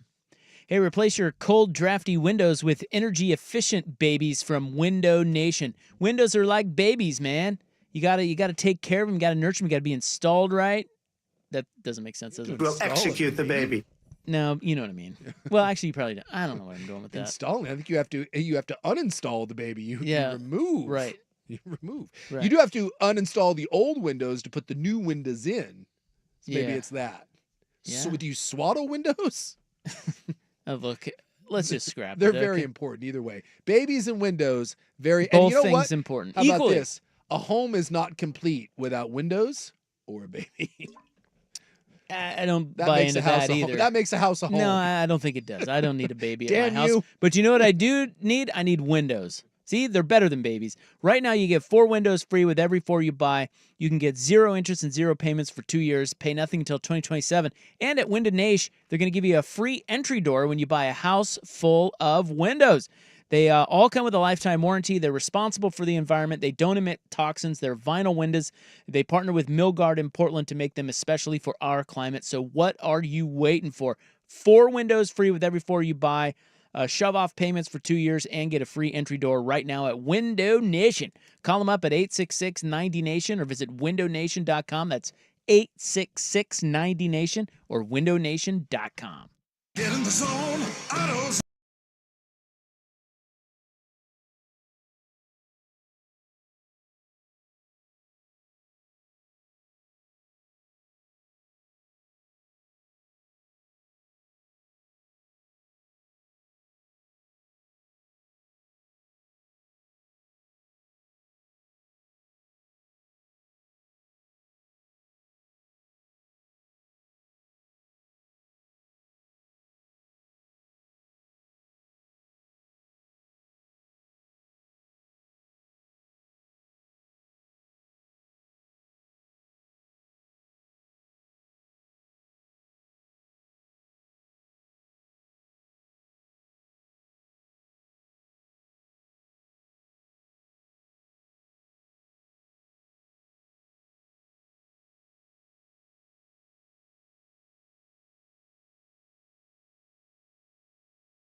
Now, from the George McCoy at Warren Allen Sports Desk, a Sports Center update on 1080 The Fan. Ryan Buckley with this Sports Center update. First on The Fan and the association. Good news for Damian Lillard and the Bucks. Dame has been cleared to increase his basketball activity to full speed as he works his way back from a blood clot in his right calf. Lillard now off the blood-thinning agents, but will sit for Game 1 of the Bucks' first-round series with Indiana on Saturday. He may be able to return for Game 2.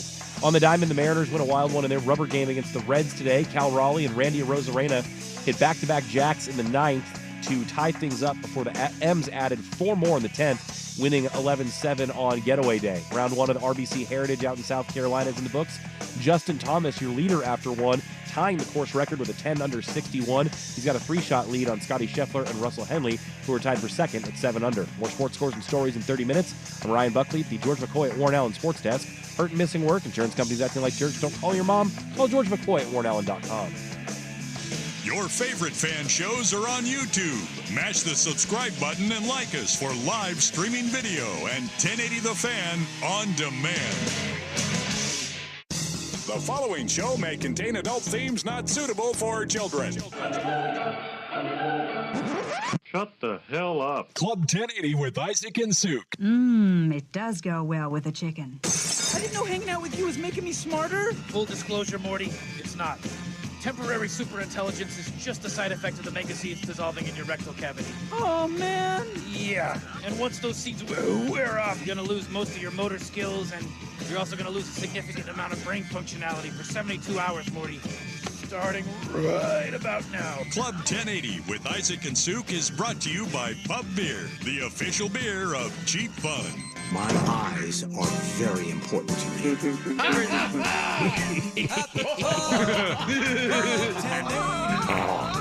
Shut up. Is that a shut up? Hey, shut up. Why don't you take your butt out of here? Good job, Very good. I told you, you dumb bitch. You can't just flop that thing out on national TV and be like, hey, check this thing out. Oh my God, it's corn! He poops corn! How do you go in there? I do do that.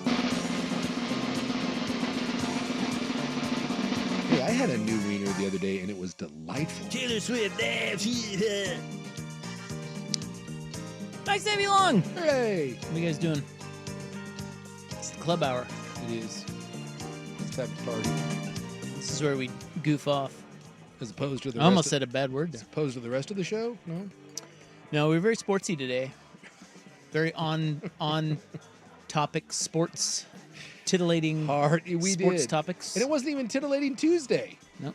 It's titillating. You got titillated on Thursday. Titillating topic Thursday because we don't have a Friday show, really. I mean, we've got 1 hour tomorrow, but... I was titillated earlier by an old man. We'll both be drunk. It happened. So maybe that was what started the titillating Thursday. You old rascal. I'm calling someone a rascal tonight, I guarantee it. And then someone brought up rapscallion as well. If you just started... I've never heard that term. You never heard rapscallion? Rapscallion's good. I think it's kind of the same thing as being a rascal. A mischievous person, Yeah. it says. I just want to start bringing back old phrases like that. Like I've always wanted to call... I like calling people turkeys. Listen up here, turkey. Or if you call someone a jive turkey. Yeah, a rapscallion, a person who causes trouble, a rascal, a ne'er-do-well. Yeah. Ooh, that's a good one, too. I'm down with jabroni. Jabroni. I love jabroni. Yeah, jabroni's a good one. That's a good one. So, Fire Festival 2 has been postponed, guys. Were they really trying to bring it back? Oh, yeah. Did they all go to jail? The brand was so hot, how could you not? Billy McFarland did. Well, actually, yes. So he was the guy that was initially behind the original Fire Festival. Yeah. And it was in the Bahamas, and he was convicted of wire fraud. Yeah, it didn't work out. He actually said, I was reading a quote from him, he said, I'm sure many people think I'm crazy for doing this again, but I feel like I'd be crazy not to do it again. Look, I love the fact that he's willing to double down on that. Well, how much time did he do in prison? He went to prison. Am I Yeah, wrong? no, he did. You can look that. I'll let you look that up. It's not in this story that I'm reading here. Billy McFarland's new event, which was scheduled to take place in Mexico from May 30 to June 2, was being advertised under the slogan, Fire Festival 2 is real. Tickets starting at $1,400. Oh, my God. A message was sent to ticket holders that said, this event has been postponed and a new date will be announced. We have issued you a refund. Once the new date is announced, at that time, you can repurchase if it works for your schedule. Dude, he got 6 years in prison. 6 years, yeah. I'm going to see how much he actually served, though. I'm sure he didn't serve. That documentary on the Fire Festival, and there's a couple of them, the one on, I think it was Netflix, was really good. Yeah.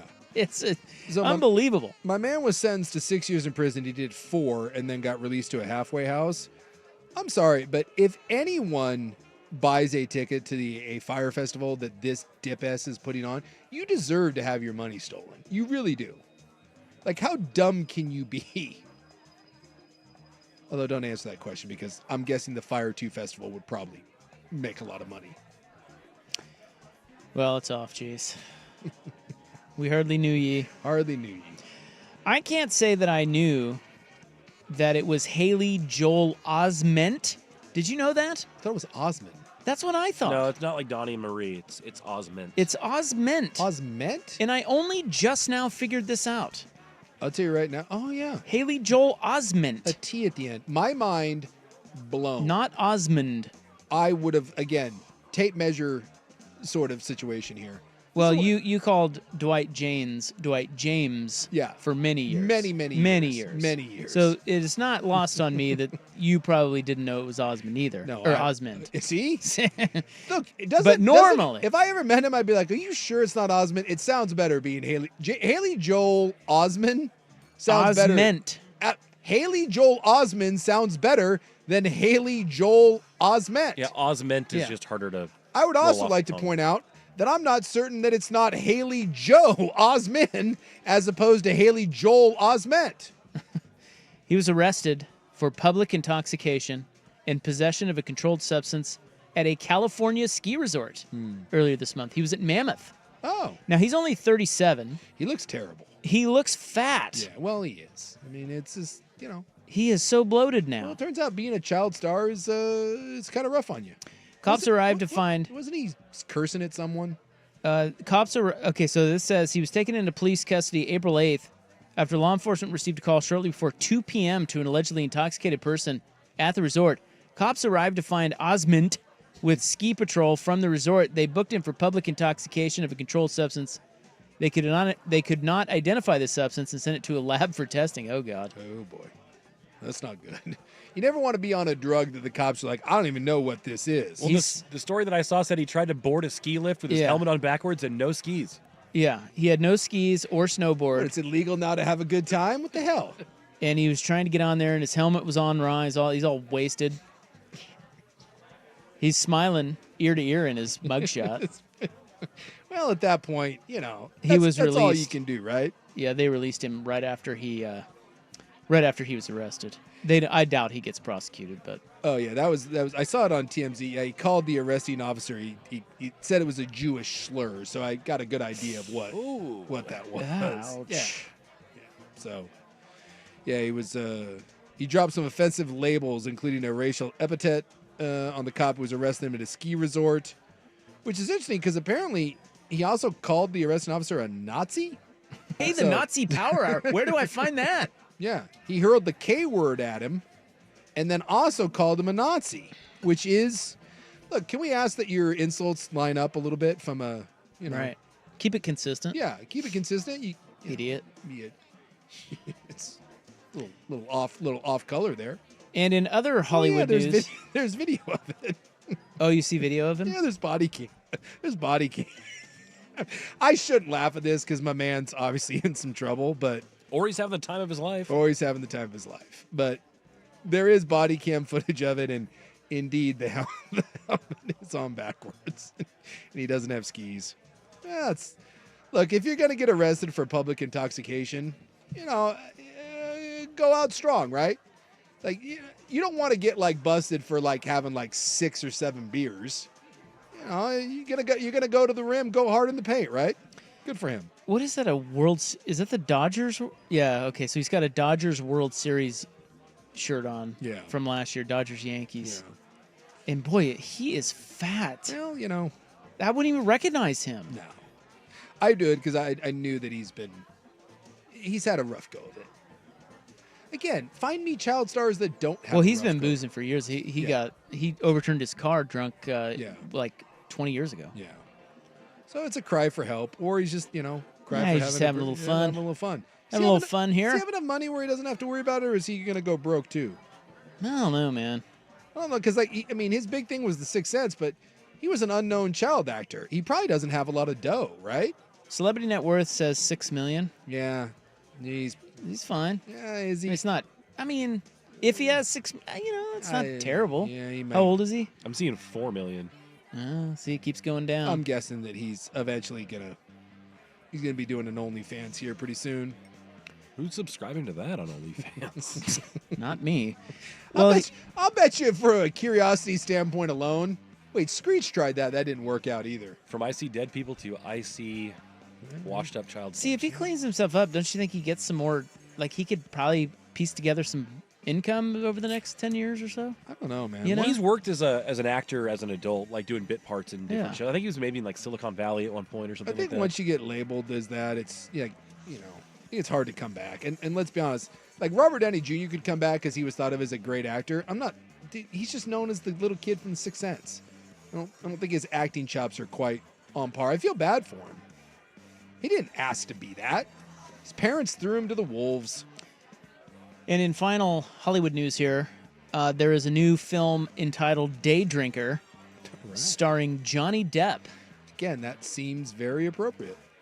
And they have released a photo of Dr. Depp with a drink in his hand. Almost looks like a White Russian, but maybe not. Maybe it's just the glassware. So this is this on set or is this him just drinking? Yeah, this is him. It looks like in character. Oh. Look at that. Dude, Describe what you are seeing. Wow. I don't even know what to make of that. The transformation. It doesn't really even look like him. It looks like... It doesn't look bad. No, he looks good.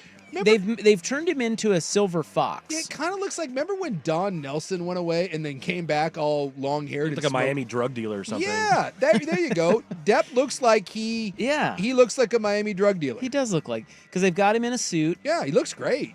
He looks way better. Way, way better. And he's got a beard and long hair, but it's gray. It's silver. It looks good. And I do believe that is indeed a White Russian in his hand. And if that's the case, good for you, Johnny Depp.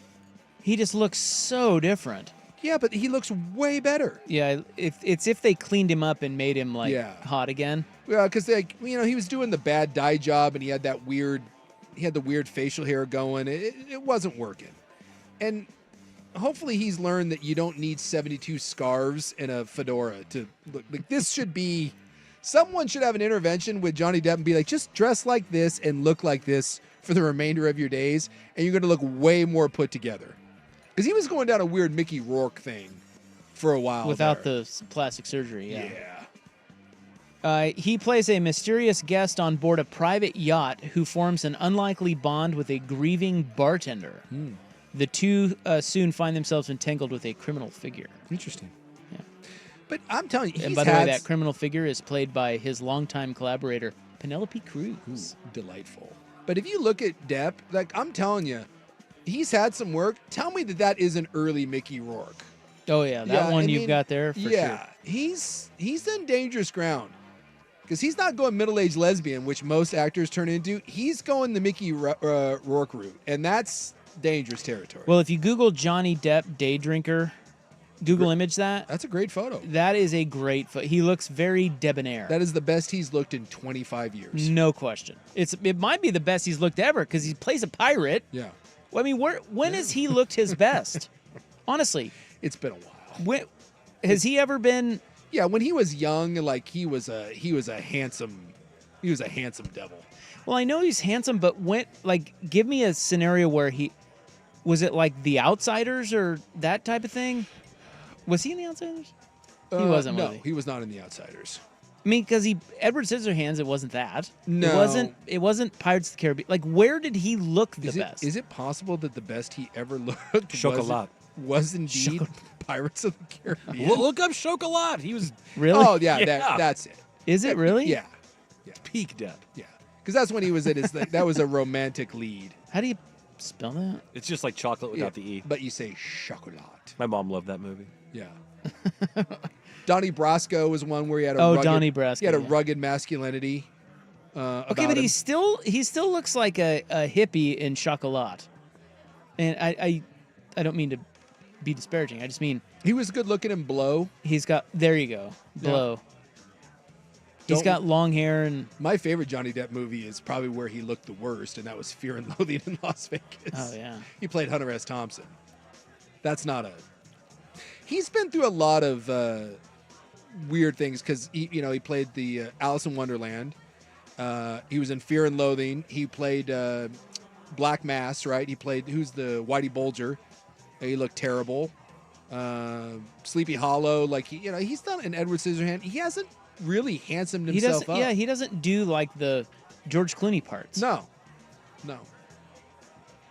That's weird. Again, I've he's never a really thought good about actor. But maybe Public Enemies. He played Dillinger. He was handsome in that. But this new look he's got going for him here, yeah, you run with that. Now, before you send off the text about what George Clooney looks like now, just understand he is playing Edward R. Murrow. He's doing it for a role, people. He's doing it for a role. Oh. Because if you Google image him now, you'll be like, whoa. Fell off? Well, no, he's lost a bunch of weight and he dyed his hair jet black. Oh, I see it. But it's for a play. Okay. He's on Broadway right now. Yeah, he looks. Yeah, he looks absurd, but he's playing Edward R. Murrow. Because Clooney has always embraced his silver fox nature. He's just a handsome dude. But now he's dyed his hair jet black for the role, and it's like, what are you doing, dude? But it's for the play. For the play. What? He's not pulling a Ryan Day. What are you talking about? What? This is my hair. I do not dye my hair. I don't know why I gave him an accent there, but yeah, you turned him into Bill Clinton. I don't.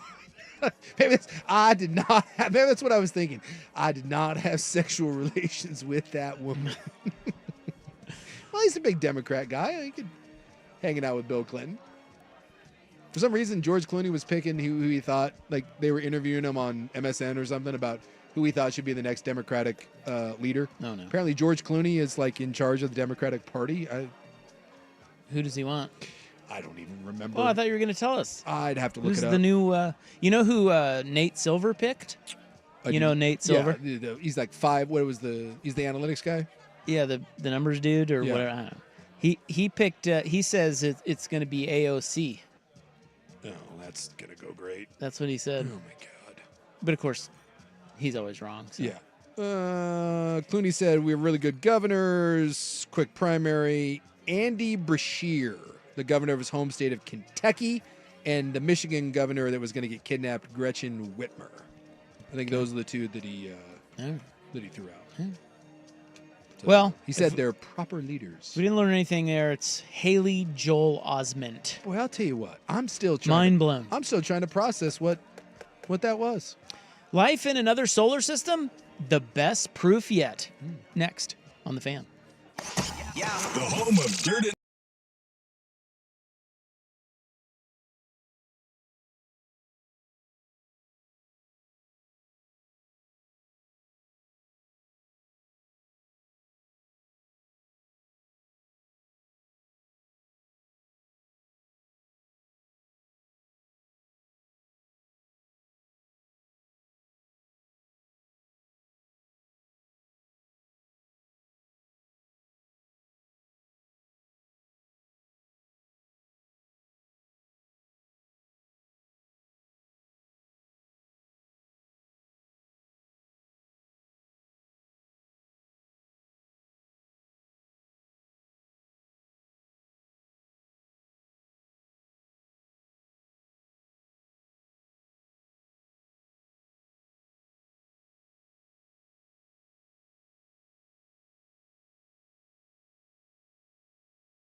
That's still a doozy. That is a doozy. We went on national TV and Cringy. talked about sweet potato poon because that's what mama. Boy. I'm still trying to picture his dad being like, hey, mama, need some of that sweet potato poon. Man. Little Al just heard it in the background. He's like, oh, it's called sweet potato poon. Astronomers have found possible chemical signs of life on a distant planet outside of our solar system. The research, led by scientists at the University of Cambridge, detected evidence of compounds in the exoplanet's atmosphere that on Earth are only produced by living organisms. How about that? And contend it's the strongest potential signal yet of life. That means like bacteria, right? I mean, what is that? I never say life. Like, well, you know what I mean? Like, it would be cool to find out that there's life on another planet. But if you told me that there was like an amoeba on another planet, all right. But if you told me there's like a cool like cat, dog, maybe a bird of some kind. They're eating the cats. Right? Isn't that slightly different? It's not slightly different. It's a lot different. Yeah. It's like when they tell me that there could be water on a planet. I'm like, well, that's pretty cool. Or they tell me there once was water. I'm like, cool, but... Signs of water. Yeah. And then they tell me that it would take me like 8,000 years to get to that planet. I'm always interested in these sorts of things, but I feel like sometimes they're a little built up.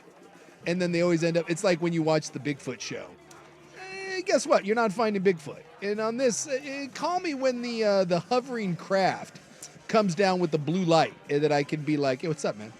Like, they, spin me around the universe there. So the astrophysicist, whose name I will not try to pronounce, from Cambridge said, it's the strongest sign to date of any possibility of biological activity outside of our solar system. Yeah, see, biological. So we got we got bacteria. He says, by analyzing data from NASA and the European Space Agency's Webb Space Telescope, the researchers found evidence of dimethyl sulfide and dimethyl disulfide in the atmosphere of the planet.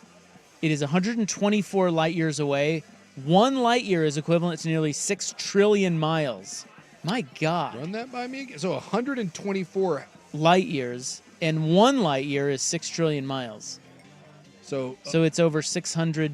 It would be over 750 trillion miles away. Yeah, which isn't that far, really. So this is what I'm. This is because it goes on for infinity. Right, so. That's the only thing I'm saying. While it's cool, you know what else is cool? Oh, never mind. I thought Alonzo went yard again. What's up, Dave Niehaus? I just did pull a Dave. Well, the polar bear was posing as if he had done something. That's cool. That's cool. Yeah, that's the way I feel about this. So you're telling me that we may have found bacteria that's 700 plus trillion miles away. That is what I'm telling you, yes. Well, on Earth, those two compounds are produced primarily by microbial life, such as marine phytoplankton. So there's SpongeBob SquarePants could be roaming around a planet that's a couple 100 trillion miles away. Yeah. You don't like that? Well, I mean, it's kind of cool. That glass clip was perfect. I think it's amazing that they even know that. That they see that stuff way out there. That is That's amazing. Incredible. But those scientists better check their hypotenuses, dude. Can we like?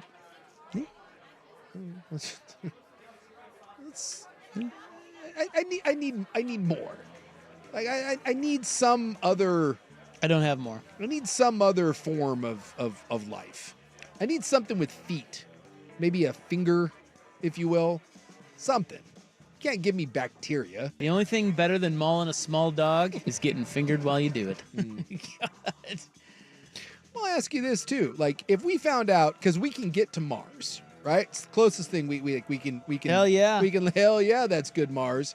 So we can land on Mars, allegedly, even though we're not even going back to the moon. But we can land on Mars. So if they told us tomorrow, what is this plankton? You got I don't know. Yeah, I don't know. We got some sort of microbacteria, and it's on Mars, and it's not 700 trillion light years away. Okay, it's just on Mars.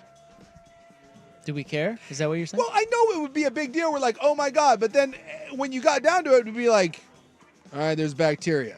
And we're like, well, it's known bacteria. I mean, I guess you could ask the question, how did it get there? But at the same time, it's bacteria. It wouldn't change anything, would it? Other than it would be a big headline and then be like, what can we do with it? I don't know. Well, you got to study where it came from and what it means. Well, it came from this plankton thing. I'm just waiting. No, on Earth it does, but how does it get there on Mars? I'm waiting for something cool to happen. I want something cool to happen in space. I really do, because space blows me away. I have a really cool. I don't know, what would you? It's a print from the Hubble telescope of it's like one of the furthest pictures we took, and I have that. It's a big blown up frame. I just stare at that thing and I'm like, that blows me away, because that's, however, it's the same thing. It's trillions of light years away, and I'm like, oh my God, that's a real photo of what's out there. But it didn't change anything. I need something tangible. I want something cool. We don't have it yet, but this is how we get there. We have incremental moments like this. I need the Predator to show up or something. Like, I need something. You're going to be waiting a while. Well, they say that they like, there's a lot of hot UFO talk right now, right?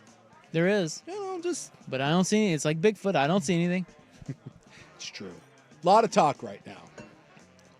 I'm holding out hope that at some point in my life that we get an alien thing, because that would be cool.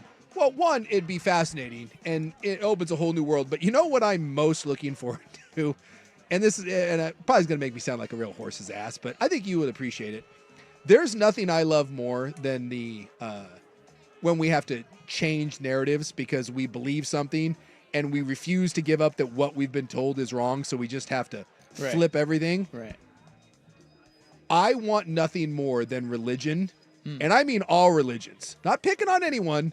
I want them to have to explain when some dude or gal or thing shows up in the little hovering craft, down they come, and is like, hey, by the way, I came from like 8 trillion light years away.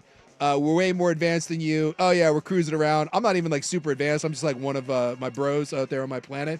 And by the way, everything you believed is crap. I want to see how from the Muslims to the Catholics to the Mormon, everybody, the Jews, I want to see them all try to find a way to fit that into the narrative to keep the coffers flowing. It would be amazing. Yeah, I'm with you on it. Right? Yeah, I'm with you on that. Right? It'd be great. When someone comes down and they do it, and they've been like, I've been all over the world, I've been all over the universe, and they're like, have you heard of Jesus? They're like, Jesus? What are you talking about? You idiots. No, the real guy is this dude, and like, you're like, no, this is the guy over here. I think it would be amazing to watch the entire religious complex just lose their S over trying to, it's not real. It's fake news, trying to shoehorn it into what they believe, and be incredible. This reminds me of another story I saw recently. Did you see that there's a scientist who thinks we have found the body of Jesus? Of course. Why not? What do you mean? If he really is Jesus, he's not here. He went back up. So we wouldn't have the body of Jesus. Well, it's where... If you were to believe in Jesus. Okay, well, I'll leave that to you, but... Well, no, wouldn't you still have the body because you'd need another resurrection? Okay, no, Jesus was, if you're God, this is my religious stuff. If you believe in Jesus died, rolled the rock away, is like, I'm back, and then 3 days later, he went up to the ship. He's gone. It's on Kolob now. Well, there's actually some pretty good evidence to suggest he is buried under a Great Pyramid. Why am I laughing at that? That's not funny. What? Yes. Jesus is under the pyramid? This is a bombshell piece of research. I'm going to pull it out. I'm going to give it to you next. Again, I just want anything where religious people are going to have to explain away why Jesus is buried under a pyramid. That's next, I guess, now, all of a sudden. On the Fan, here's Buck. Now, from the George McCoy at Warren Allen Sports Desk, a Sports Center update on 1080 The Fan. Brian Buckley with this Sports Center update. First on the Fan in the NBA. Good news for Damian Lillard and the Milwaukee Bucks. Lillard has been cleared to increase his basketball activity level to full speed after dealing with a blood clot in his calf. After a miraculous recovery, Lillard is now off blood-thinning agents. He will still sit for Game 1 of the Bucks' first-round series against Indiana on Saturday, but he may be available to play in Game 2.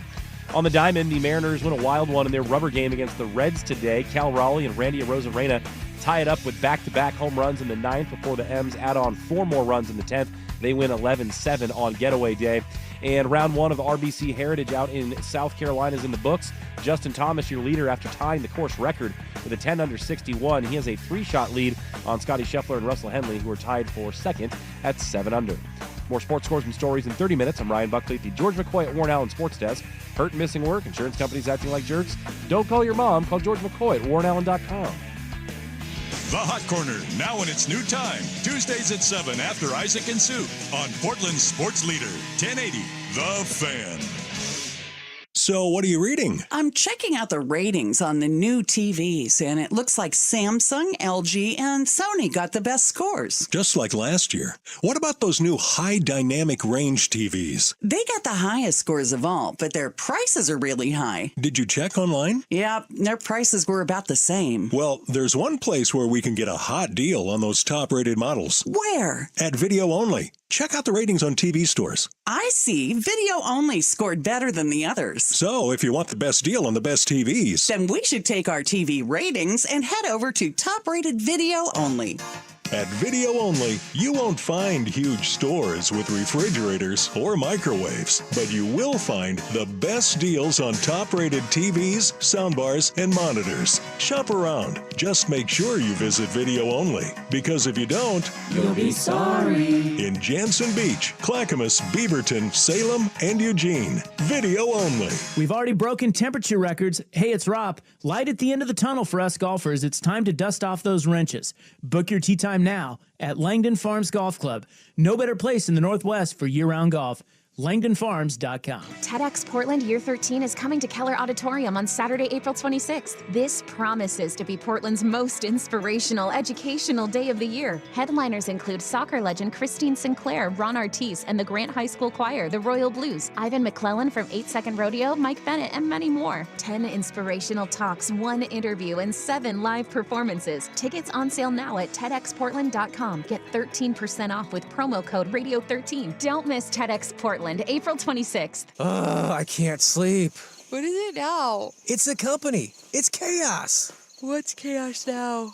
The numbers, the expenses, the books. What if we get audited? No one's gonna audit you at 3 a.m. Go to sleep. I can't sleep. You could if you used Ramp. Who said?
Of Jesus Christ in the Ark of the Covenant may well be found in the Cave of the Patriarchs. Jaw-dropping research from a British anthropologist looks set to blow everything we know about Jesus' body and death out of the water. Of course. Dr. Warner has shown all his findings from extensive research to the Egyptian Supreme Council of Antiquities. According to him, the sarcophagus of Jesus Christ and the Ark of the Covenant have been stored for centuries in a hidden double cave beyond a stone block which seals the southern passageway of the subterranean chamber beneath the Great Pyramid of Giza. I see it right here. No. Kick So- ass. Can we knock that door down, or what are we doing? This is 10 years of research. The Egyptian, what did I say it was called? The Egyptian Supreme Council of Antiquities. Which, by the way, it's a great title. It seems pretty regal. I want to be part of a Supreme Council. They say that this is a scientific resolution. This is a scientific revolution for the benefit of all humanity. Now there is there are some photos. So his hypothesis was reinforced by fieldwork in Egypt and site surveys deep inside the pyramid using the latest technology. Surveys which show man-made structures beyond the last remaining stone block in the southern passageway. Okay. This is confirmation that his hypothesis was correct. In other words, they are seeing stuff because of new technology. They are seeing stuff under these pyramids, under the last blocks of the pyramids, that we had never seen before. Yeah. So Dr. Warner has video and photographic records, the first images of which emerged from the deepest and most remote part of the original pyramid structure, and it's carved out of the bedrock itself. So he, of course, now see, one problem here is that, as you can imagine, he is getting a lot of, there are a lot of this goes to my people point. trying to stop This goes to my whole point of the aliens coming down. The religious people are probably not going to be thrilled about the idea of finding the body of Jesus underneath some pyramids. Exactly. So he is fighting on a lot of now he's secular. He's just an anthropologist. He's not doing this out of for any other reason. Yeah. But it says he's just having a hard time going all the way and getting down in there, Which, can you imagine if he got all the way down in there, and they allowed it to happen, and it's like on TV, like Geraldo's vault, or not Geraldo's vault, but Al Capone's vault. Can I also ask the with question? Geraldo? No, Let's open it up. We're here live on TV, and it's I'm all freaking about it. Jesus. But if you open it up, how do we know it's Jesus? It's because it looks like him. I don't know. That's good enough for you? And by the way, yes, is this white Jesus or is this brown Jesus? And do we even know what real Jesus looks like, or is it just all the paintings in the books? Well, I promise you, he doesn't look like the paintings. No. I doubt that the guy from... So then how do we know he looks like him? I don't know. So here's a map.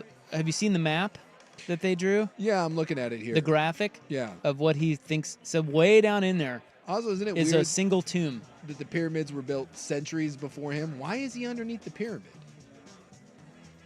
Okay, so he can answer that. Because they were built like way before him.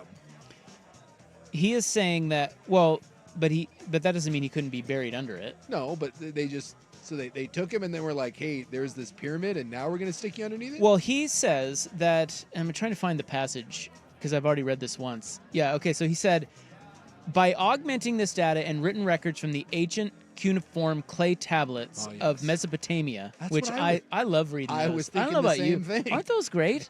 I like to pour them over, like, maybe Delightful. two, 3 times a year just to get a refresher. He used the scientific discipline of etymology to prove his hypothesis that Mount Sinai, the Mountain of Israel, the Mount of Olives, Mount Zion, and the Quran's Mountain of Light were all one and the same mountain, the Great Pyramid of Egypt. Oh. So he is saying that in all of these different religious works, It's all the pyramid. they're all talking about the same thing. Oh, all right. Well, Hence, Jesus gave his Sermon on the Mount at the Great Pyramid, the birthplace of all religions, and the mountain land which the biblical Abraham journeyed. Look, I have no idea. Journeyed to from Ur. If anything of what he's saying is true, but I at least that it kind of makes sense. It kind of makes sense, right? I mean, yes, it does. It makes sense. I'll go with that. So I think we can all conclude now: Jesus underneath the pyramid. I think that's although right. that would be problematic because Jesus isn't supposed to be here on Earth anymore. He's supposed to be cruising around up there. Furthermore, Dr. Warner uses quantum theory to demonstrate that religious prophecy is rooted in science as evidenced in the government-sponsored projects of today. Experimental scientists such as Stephen A. Schwartz have published papers on non-local consciousness or channeling, which Warner says is prophecy by another name, or put another way, the ability to experience future space-time events while rooted in the present. I have no idea. You had me until that last part, and now I'm just confused and He explains that the phenomenon is akin to what physicists today call quantum entanglement, the same principle which is at the heart of the latest quantum supercomputer designs. Why is he talking about that, you ask? It's a good question, Jason. Didn't Indiana Jones already find the Ark of the Covenant and it melted off all of the faces? Because the story is supposedly that you hear all the time is that the Vatican has the Ark of the Covenant, and that it's buried in the underground vaults and whatnot. He was saying that last bit because he was talking about ancient Egyptian art, and he's basically saying it was the science of their time. Sure. So he's saying it's no different than now. It's just what they knew at the time. You know. Yeah. I think is what he's saying. So now he's just underneath the pyramid. Well, let's get under there. Let's go. I'm Totally. Get this Supreme Council, whatever, to Van Dam that tunnel down, and let's go. Let's see what's up. Pretty cool. Get a couple. Yeah, because there won't be any controversy around that. No, not at all. Bunch of religious types yelling at each other over who's the dead guy underneath the pyramid. Be kind of kick-ass if we found it all came back to Egypt, though, right? What if he's got... I mean, like... Okay, fine. We got a break. Buck's mad at us. All right, we got to go. We'll wrap it up next on The Fan. Bye, bitch. Oregon Ducks football is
Well, again, I don't regret anything.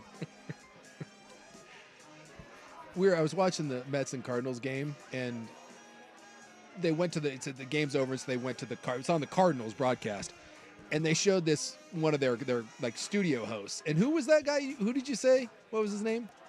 Al Herbosky. Al Herbosky, the old closer. Do you remember what he used to do?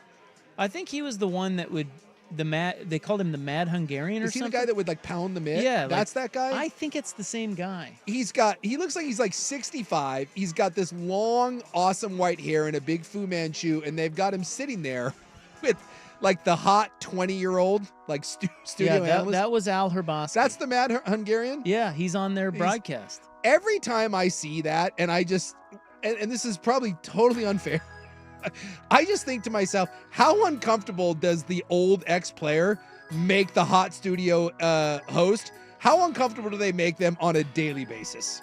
Because you just know, dude, that guy's from a different world. And he just, every time he turns and looks at her, it feels like it's an assault. I just think that anytime I see an old Major League Baseball player like that, an old pickle finger, he's got gray hair. He got big old pitcher mitts. Dude, have you ever... Like, yes, dude, all those guys have such enormous mitts. And they're all just old and grizzled and just weathered. And I just feel bad that there's just some hot 20-year-old sitting beside that dude every day. And you know he's inappropriate and makes her uncomfortable. Well, I don't know that. I do. You do know that. You 100% know that. Everybody have a great night. The Mad Hungarian, yeah. He would be behind the... Yeah. He would like turn his back. He would be facing center field, and he would get himself all pumped, and then he'd turn around and give up dingers. Now he just makes studio analysts uncomfortable. He's still got the... Or he's a total sweetheart. We don't know. He might be. That's what I think, too. No, he's not. He looks great. He's got the Fu Manchu. Yeah, the white hair looks great. Probably needs to update his suits, but... All right, we are out of here. Our show tomorrow is abbreviated 3 to 4. It's going to be great, though. Be with us, won't you? On the Fan. Good night.